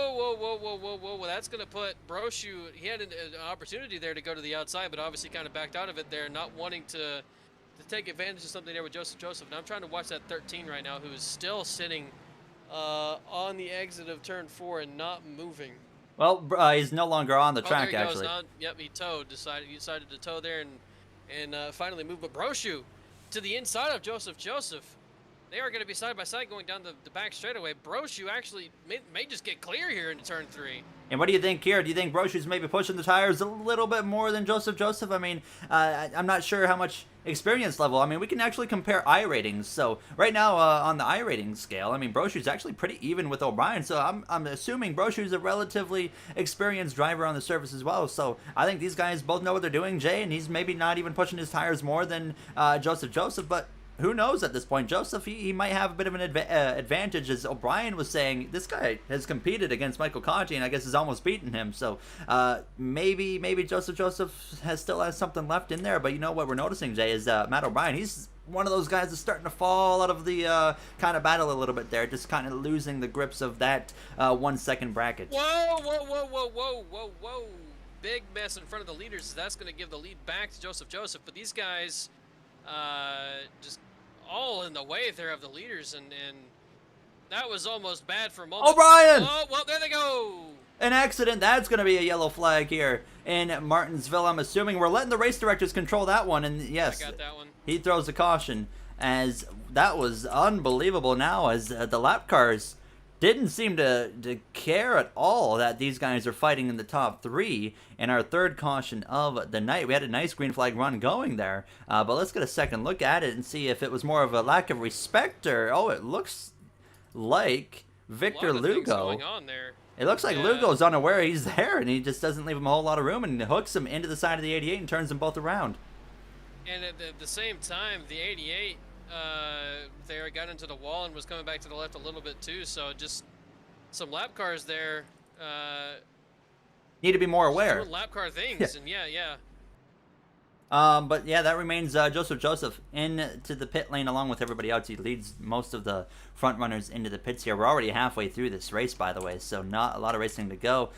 Joseph had a little bit of a hiccup there into the pit lane. I saw him have to kind of pull his car forward, same as O'Brien. Now he's backing up, so it's turned into a bit of a mess for O'Brien here now, as he's actually having to get this car all sorted out. And we see Joseph win the race out of the pit lane over the number 56 of Lyles, Benjamin Walker. And Jay Brochu's the big loser out of that. He goes from P2 battling for the lead, now down to 4th place after this whole mess on the pit lane. And he's actually got to come back in, so maybe a potential penalty for him. Yeah, and that's, I mean, I've been clearing the penalties, so I'm not too sure. He doesn't have a penalty. I'm not too sure why he's coming back to the pits. Maybe he wanted to get a fast repair in. He does have some damage to that car, but I'm not too sure why they need to come back down the pit road for Brochu. But that's going to be really rough for him. He's going to have to make his way back through the traffic when we go back green. And he does have some pretty heavy damage to that rear end of the car. Maybe he wants to get it repaired. It is on the rear bumper, and that shouldn't make too much of an impact to the car. And we see him come in, and yes, he does use it. Yep. So he felt the need there that he had to take it, and obviously he felt like he had to give up the track position to take that fast repair. So there we go for Brochu. He's going to have a lot of ground to make up here. Hello, Eric Almirola, by the way, the real one, right? Mr. Milkman says tea or coffee, neither is my answer on that one. I don't know about Jay. I'm kind of on the train of neither either, but if I had to choose one, coffee. There you have it. I think they both taste terrible. But you can make coffee taste good. Tea you can't really make taste good, in my opinion. We're going to let this caution run the full length and allow everyone to sort themselves out here. But if we have another caution really quick, then we will, of course, speed run it. But I think what this is good for us here is Jay and I also kind of get to learn a little bit more about maybe upcoming restrictions. I think for some tracks we might actually need to bump up the license restrictions. Some tracks it's okay to keep it at what we have, like Talladega. We kept the oval license at rookie, and it went just fine. Same for the road course, relatively well. But this track, I think when it comes to short tracks, Jay, we might actually have to look at bumping up the restrictions. Yeah, and it's it's okay, I think, for us to be working out these kinks, because it's good for us to learn now what we need to do. Is I heard a car just absolutely crash a second ago, but it's good for us to work these kinks out now rather than later when we're already trying to score these drivers with their points or when the league starts or what have you. So I think it's okay to work out those kinks now, and we'll get the stuff changed that we need to have changed and have it be okay when we start to do these for real. And we're back to green already. And 48 did not waste any time. Yeah, he did a fantastic job of making a jump there, but Joseph is already to his inside.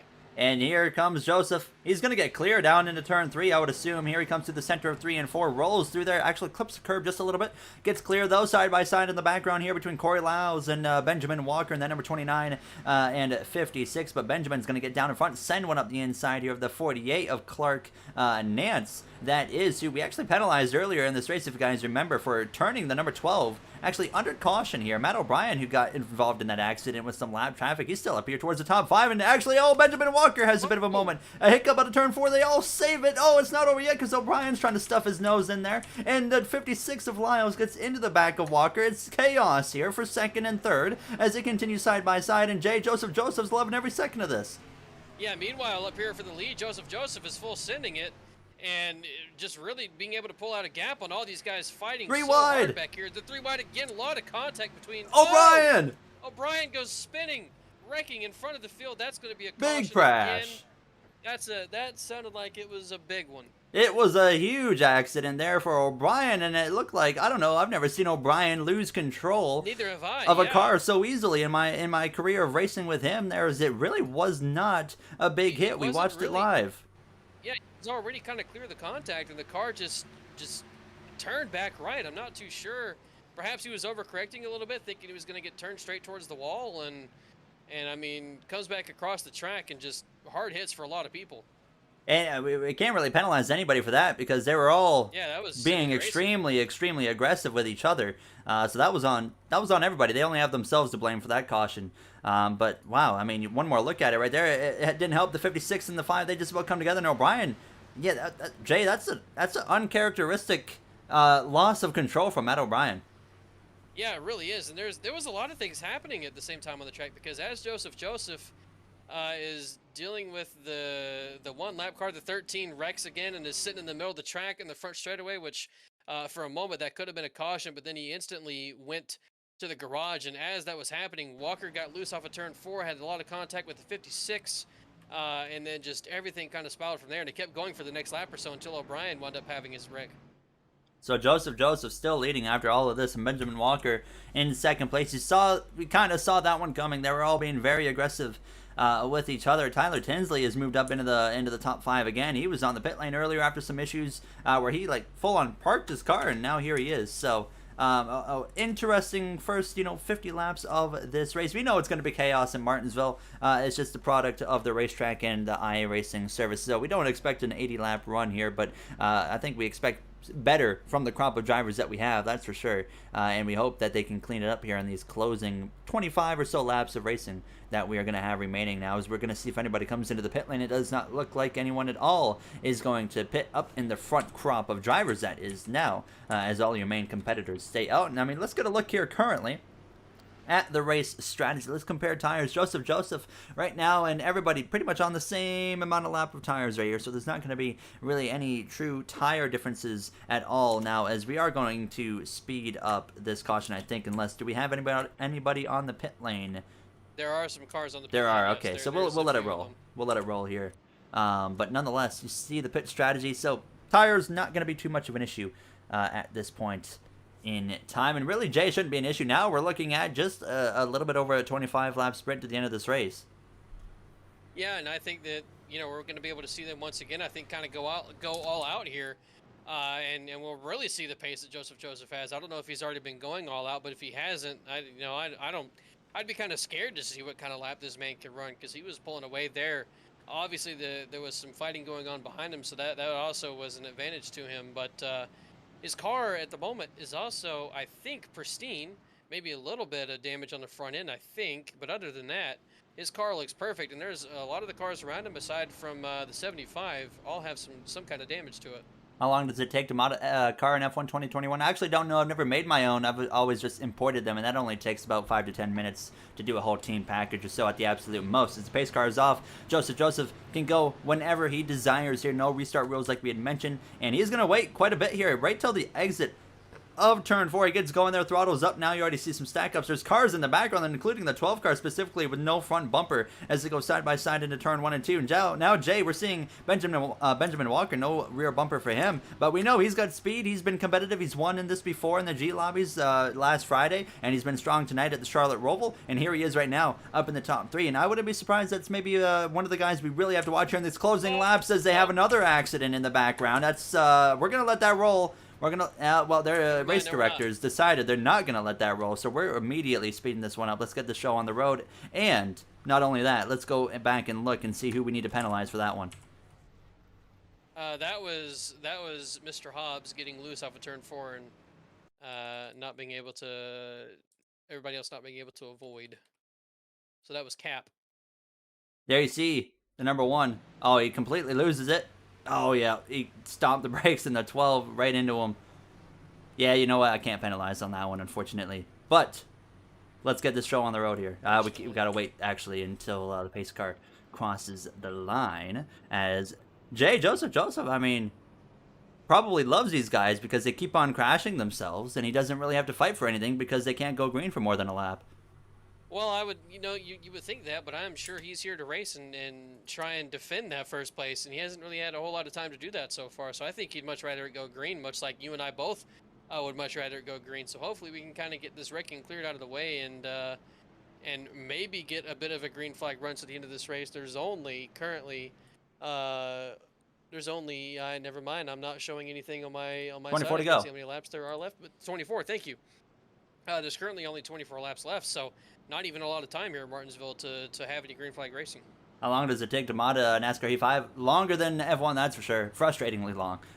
Scott Irvin says, as has been a wreckfest, yes, these guys, there's certain cars in here that are having a very tough time keeping their car going in the right direction, that's for sure. And we've definitely are going to step up the license restrictions for short tracks from here on out. Other tracks tonight been really exceptional, actually, so it's interesting to see how it differs at a short track as we get ready to go back green this time by. It's going to be a 22 lap dash this time by here now. And Jay, we got a lot of cars with a lot of damage, and you look at Benjamin Walker and Joseph, they're literally running into each other. A little bit, yeah, they're banging a little bit and showing perhaps that they want to get going and have a little bit of a scrap there. And Joseph goes earlier this time around and did a really nice job of getting himself clear, and that puts Benjamin into second place. But he's going to make an attack already on Joseph. Not there, not close enough to do anything there.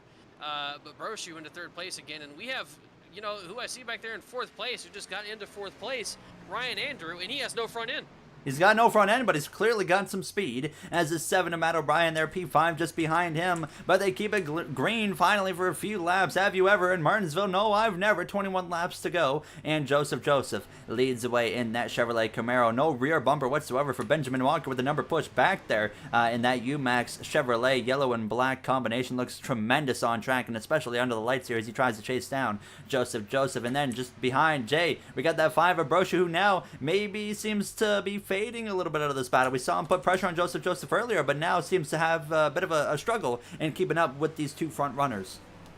Yeah, he hasn't been able to show that same pace that he had earlier in the race so far, and for Brochu, I think perhaps at the moment there's not really anything to save, so maybe he just didn't have the pace that we thought he did when Joseph and others were just saving more than he was. So he's still sitting in third place, not bad at all, but he doesn't have the exact winning pace that I thought he had, but he does have damage too. You saw O'Brien there make a I pass. say that, there's a car with a front end sitting in fifth place, without a front end sitting in fifth place. So. And that car got passed by O'Brien just moments ago as well. Do you do a weekly stream? Jay and I plan to do G Lobbies about every other night, Monday nights, Wednesday nights, as well as hopefully Friday nights as well. And we also stream nearly every day on this channel with just other stuff in between. Jay streams on Twitch at Jay Cook, capital J, capital C here now. Thanks for stopping by, Michael, as well. It's a shame you had to be a part of the disaster this was here for a little bit of time. As we now, JC Brochu, actually, he's coming back into the mix. Here he goes, puts up the attack to the inside of Walker down into turn 3, and he might complete this pass. If there's one thing that I have learned about myself, is that I shouldn't really say whether someone is fast or not, because usually whenever I say that, they prove me wrong about 5 seconds later. So Brochu kicking the pace back up a little bit here, and so is O'Brien. O'Brien has actually caught these two here as well, and looking to make a charge for third place from Benjamin He there. sailed it off in there, by the way. O'Brien did. Good night to you, Michael Tillis. Thanks for stopping by, as well as participating here as they go down into turn 1. O'Brien, he's you can see, Jay, that O'Brien's kind of attacking these corners a little bit differently than really everybody up here in the top 3. He's really pushing up the track there. Actually, this time keeps it right planted on the curb there as Walker kind of moved up. And clearly, O'Brien's got some good pace, but 14 laps to go. Joseph has a half-second lead over Brochu, who's doing everything he can to get there. But look, we do have 2 lap cars here in the mix that could play a role as now O'Brien looks up the inside of Walker. Yeah, Karma's doing something that he's mentioned. I've heard him mention to you before. Oh, a little bit of washing up there and a little bit of contact with Benjamin, but they're able to keep it clean. As the 16, they're having to navigate through him. Oh my goodness! Oh, whoa! He's gonna be out of the way. But O'Brien is doing something that I've heard him mention to you before, and that is diamonding the corners. He's entering low, going into the middle, or going high into the middle of the corner, and then exiting low. So it seems like it's working for him. Is that 2 car is all over the road right now, but staying out of the way for the most part, and we're still going to have a pretty good battle to go for these last 10 or so laps because Brochu has now caught Joseph. This is not over yet, folks. Now, as we hope you're enjoying in the chat, this finally a green flag run heading into the final 11 laps, and Brochu is inching closer and closer. The centimeters are getting significantly less in between those 2 cars now. Brochu hunting down that number 20 of Joseph, a Nitro Racing League driver that is here, as he's trying to hang on over that number 5. He's been out in front for pretty much this whole race period of time, so he's doing a great job controlling this race, Jay, but 10 laps to go now, and now he's got that pressure from the number 5 Toyota Camry driven by Brochu. Who do you think is going to be the best one to here now? Obviously, Brochu's got that pace. All he needs is that front bumper to get to that back bumper of the 20, and he's got a shot to win this race. Little bit bigger of a gap forming between those 2 this time around, but still Brochu putting the attack on, putting the pressure on Joseph, and this is the longest we have gone green all night long. So Joseph hasn't been under attack like this all race long. He's had the comfortability of leading for pretty much just caution laps, and now we're under green flag conditions, and he's got Brochu behind him, and then not too far behind is O'Brien. So he's gonna have to manage this lead to the end of this race. O'Brien sideways there on the exit of turn 4. He's starting to fall out of this mix at this point. It's becoming a 2-horse race, and you just saw Joseph go a little bit wide, and that allowed Brochu to close in a little bit. 4.5 tenths of a second between them 2. 4, but we should be able to keep that green. They're gonna get going just before the leaders get there, and we are able to stay green. 7 laps to go now, over half a second, 6/10 of a second between the top 2, and now you're really starting to see the effects of tires potentially coming into roll. More wrecking, says Jay. Do they keep it green? So far, so good. Green. We're good. Perfect. 6 laps to go at the line as we continue to watch Brochu sideways there on the exit of turn 4. He's still slipping and sliding. But unfortunately, Jay, a great save, but look at the time lost. Yeah, he had to go right and left there about 3 or 4 times to save that car, and it lost him a lot of time, but at least he was able to make the save, still sitting in 2nd place, and they are pulling away from O'Brien at this point, so it has become a 2-horse race. And Joseph has done a fantastic job of managing this gap. Brochu caught a little bit there on that lap, I believe, but still not enough as we're only with 5 to go. And we do see the question, are dive bombs prohibited? Absolutely not. If Brochu feels like he's close enough to just send one, it's fair game at that point. Whatever happens, happens between these 2. Unless you're, cutting the tracks, sailing it off from half the track back, then anything goes here. Now, 6/10 of a second, so Brochu, he has closed. And Jay, it might not be clear sailing here. There is 1 lap car that Joseph has to deal with, and Brochu's closed in another 10th. Yeah, Brochu has done a nice job this lap. He really has gained some time, and perhaps maybe he doesn't need to get to that back bumper of Joseph, just close enough to where there is a caution. Oh, multiple cars. That should be a caution. There it is. Caution is out. It's going to be overtime in Martinsville. We finally have a green flag run. Let's see what in the world just brought out the caution. We saw the Xide 88 involved right there. So let's run it back immediately and see why we're under caution for what will likely be the final time here, as it starts with the 88 here as he comes through out of turn 4, just completely loses it. He's actually avoiding a car there as well. That was just planted right in the middle of the track, and then he's just sitting there. He turns back out. Oh, the number 1 as well, actually. That's Cap had a bit of a moment as well. Let's see what happened here. Yeah, he was trying to get back going, and I assume perhaps didn't oh my let goodness, off the gas when he was shifting, and the car took off to the right. Wow, there you have it. And that's why we needed a caution, folks. That is a 1-lap black flag to Cap right there. As we look back up front, Joseph leads the way. And Jay, I mean, look at this. We have overtime coming, but Matt O'Brien and Benjamin Walker, who were in the top 4, just elected to pit. This is a bit of a curveball. This is an aggressive call because you look at the cars that, well, didn't pit. I feel like, 2 laps time is not going to be enough for them. They have to bank on, of course, being able to get their way through some traffic and hope a caution comes up before the final lap as well.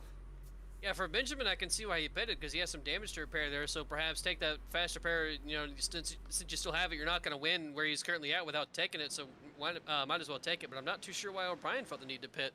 Perhaps he felt that he needed to get into the pits and get some fresh tires, or something. I know he didn't have a lot of damage, so there was no need to take a fast repair. So it'll be interesting to see how this works out for them. But I do not believe they'll have enough time to really make up any positions here.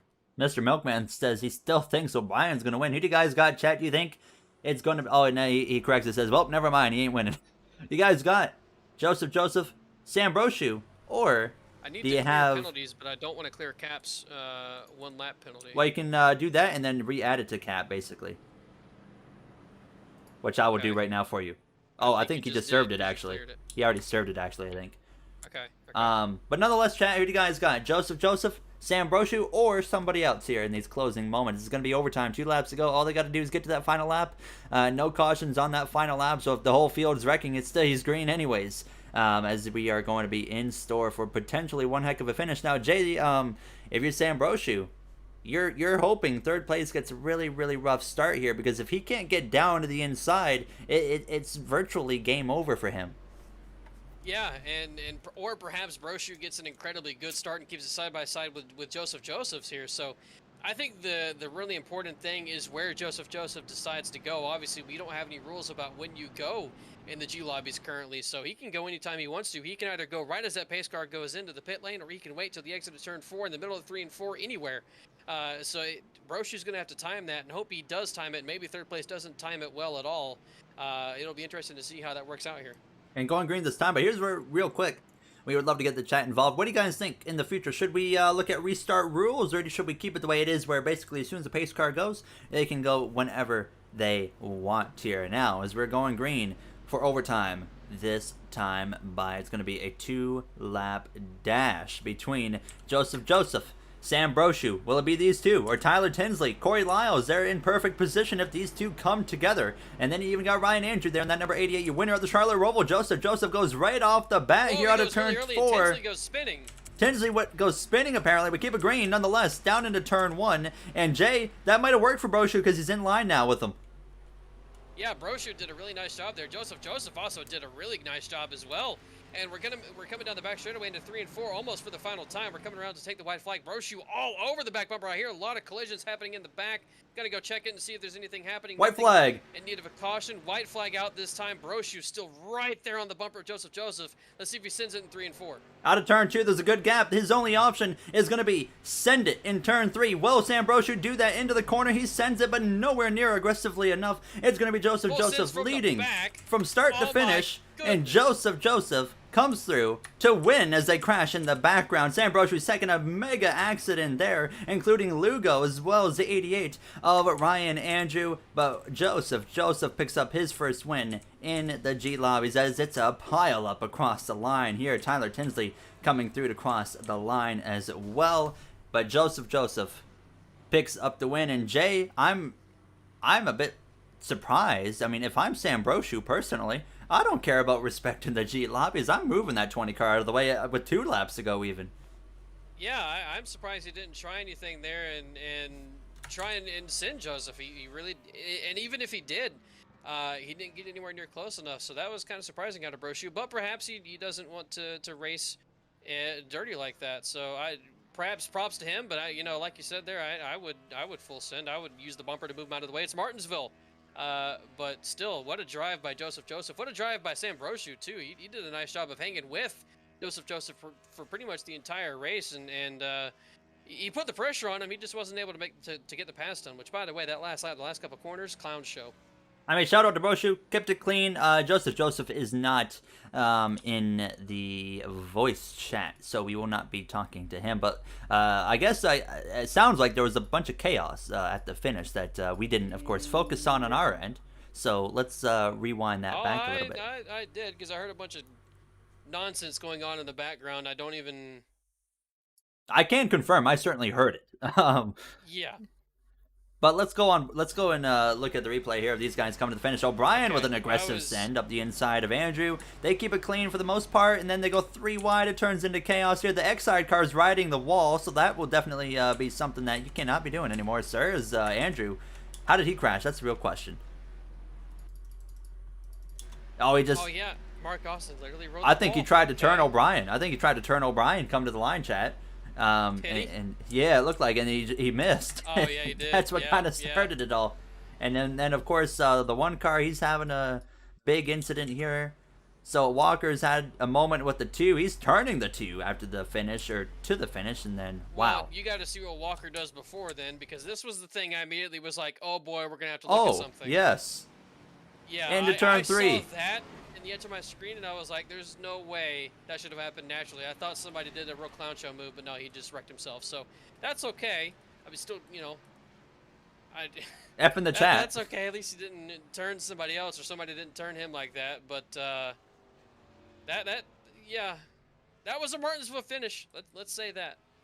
Hashtag one more races, Kayla. We are good right there. Broshu's in the Discord. We could talk to him before we call. Oh no, Joseph's here now actually. So we'll bring in Joseph, maybe Broshu as well. But let's bring Joseph in here real quick. Hello, sir, Joseph. Do you got a copy? Oh, hi. How are you? Good. You just dominated the race of pacing, and then you held on for the 1 green flag run, and then surprisingly, you didn't get run over from behind on the final lap. Matt O'Brien said you were the favorite. You certainly proved that. But walk us through that race. I mean, how did you hold on to the win? Well, I wasn't really trying to save the whole time, because like I knew it was gonna be a wreck fest. So I was just whenever we got the long green flag run, I was like, all right, time to take tires. And then when we got the late caution, I was like, there's no way I'm pitting for tires. But I was kind of hoping it went green, because I'm sure I probably could have killed them on the long run, because I'm pretty good at Martinsville, especially with the 750 horsepower package. Yeah, So, you were starting to pull away there in that green flag run too. You were getting a bit of a comfortable gap, and then obviously the cautions came again towards the end of that race. But were you expecting 2 laps to go? We were fully expecting Broshu to run into the back of you, try to move you, but he surprisingly he kept it as clean as possible. Did you think he was going to try and move you at all there? well, yeah, I think he was trying to, but he was too far back to like really do anything. He hit my bumper a couple times, but it didn't really do anything. So. Well, congratulations on your first win in the G Lobbies. Hope you had fun. Although that was definitely the disaster of the night, which we kind of all saw coming. But that is Joseph getting win number 1 here in the G Lobbies. I saw Matt just joined our commentary booth as well. I don't know if he has something he wants to say, but he is currently muted up. So I'll let Joseph go back to his Nitro chat there. And Jay, do you think we should talk to Mr. Broshu there, finished second? Yeah, we certainly could.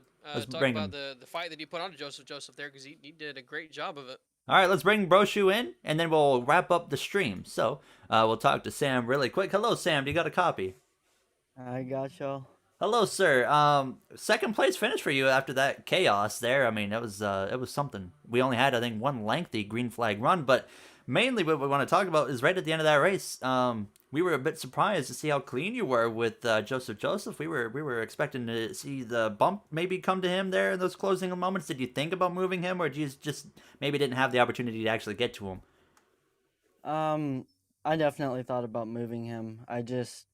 I sent it too hard every time, and he'd beat me off exit. And then, beating somebody off exit at Martinsville gains you a couple tenths. So he just got too far out in front of me for me to do anything, and I didn't want to absolutely send it on him and accidentally wreck him. That's not what I wanted to do. So I just, second was the best I could do. I mean, it was nonetheless. I mean, great finish for you there. How was the race overall for you? You felt there. I mean, there was a lot of chaos involved, and I felt like for you and everybody else, it really just came down to avoiding chaos. Yeah, it was a good race. I was expecting to be in the top 3, if not the top 5 all night. But I once Joseph came in here, I was like, "Oh no, it's over now." Like he's That's what definitely Matt gonna win O'Brien it. said. Yeah, but we had a great race. I just wish I could have been one spot in front. I did put the bumper to the back of him multiple times, but every time I did it, it helped him out on exit. So I guess I got to plan it earlier. Yeah, I mean, you put up a good fight. You were the only one at the end of that race that could really hang with them. So, congratulations on the second place finish. We hope to see you back here in the future, but I will let you get back going to your general chat. But congrats on the second place. Thank you, guys. Have a good one. Oh, he's already gone. But that pretty much wraps it up for Jay and I. Of course, we are going to go into the ending here in just a second. But just final thoughts, Jay, on not just Martinsville, but the whole night in general. I felt like first 2 races, awesome. Martinsville, you know, it was a lot of chaos there at the end, and we had a decent green flag run in the kind of middle part of that race. But overall, I felt like, not counting the chaos in Martinsville, it was actually a really promising night of racing. Yeah, we had a little bit of chaos, not on chaos night. I think that's the best way to describe Martinsville. But the first 2, Talladega and the Roval, those were 2 great races, and those great races show me how much promise the G Lobbies has, and I cannot wait to see what it becomes. Obviously, we still have some things to work out. We learned with each race more and more what we need to do and change and fix and all that type of stuff. So they'll get better from here on out, Chad, I promise. We'll learn what we're doing a little bit more, and it'll get better as time goes on and we start getting into the official races where things count and we get to a league eventually. So I had a lot of fun tonight, and I'm looking forward to Wednesday and then Friday night. I don't know what we're gonna do yet for Friday, but the first night of official chaos night where there's no damage, everything is just all out chaos. I cannot wait for Friday.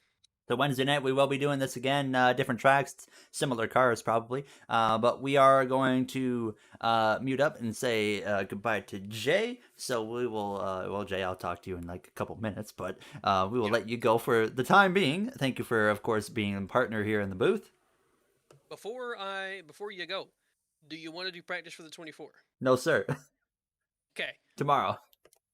Okay. All right. Not tomorrow. Wednesday night, I mean. Okay. But yeah, we'll let Jay go. I'll mute up real quick, and yeah, that's gonna relatively decent racing here in Martinsville when it was green. But other than that, wasn't a huge fan of some of the racing etiquette here at Martinsville specifically. The first 2 races were really tremendous, I felt like, as I'm going to transition here to the chat screen, and then we're going to wrap it up here in a few minutes. Tyler, you say, still annoyed Mark Austin rammed under pacing, causing my temps to go high and killing your engine right before the restart. Did he run into the back of you? Hashtag bye, Jay. There you have it. Why didn't you stream yesterday? I woke up really early. I was really tired when I got home. I just laid on the couch for like 4 hours, and I was just like, no, I'm good. I didn't feel like doing a stream. I don't even think I put out a video yesterday, did I? So, good night, Eli. We are going to wrap the stream up here in just a few moments' time. But did you guys enjoy that? I hope you did. Martinsville, it's iRacing. It's impossible, really, to avoid chaos, right? So, we know it's coming. It's just we want to try and clean it up as much as we can here in the future. So we're going to work on that. Maybe for short tracks specifically, up the license restriction. We might have to. We'll see. We're going to work on trying to clean up the short tracks because I felt like the road course product was spectacular. The Talladega Xfinity cars was really good as well. So we just need to clean up those short tracks, and I feel like we have a really good product from that point on. No, Gary, no, that was not right. That was so not right. Kyle, thanks for competing. We really do appreciate you competing, by the way. Every single one of you that's in the chat that competed tonight, thank you so much. As let's get the ending rolling here.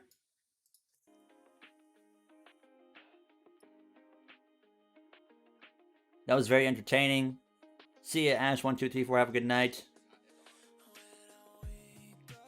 Great race, says Eli. It was fun.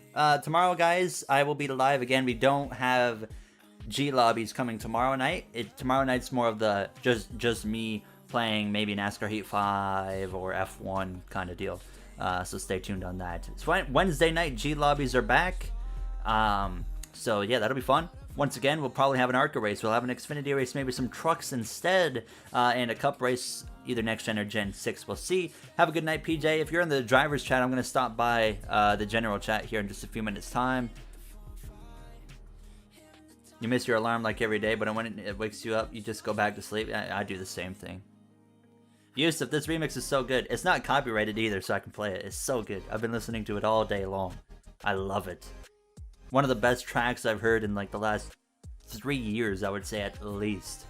It's a shame it's not official. Arca breaks, there was a lot of that in Martinsville. Have fun at school, Mr. Milkman. Alright guys, that is going to wrap it up for me though. Once again, just want to say thank you to everybody that stopped by. Thank you to Cap, Pumpkin Slayer, for doing the race director stuff, and as well to everybody that competed. Really do appreciate it. You love your sleep. I do too. I can sleep all day, every day. if that was a job, sign me up.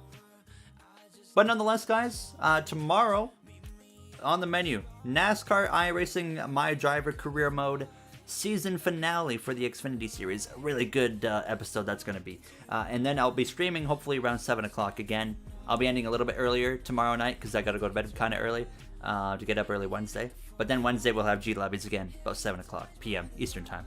So that wraps it up for me. Mr. Milkman, you have a good night. I'll try to have dreams of milk. But I will see you guys tomorrow. Stay safe, stay healthy. I will see you guys tomorrow. Have a great day, everybody.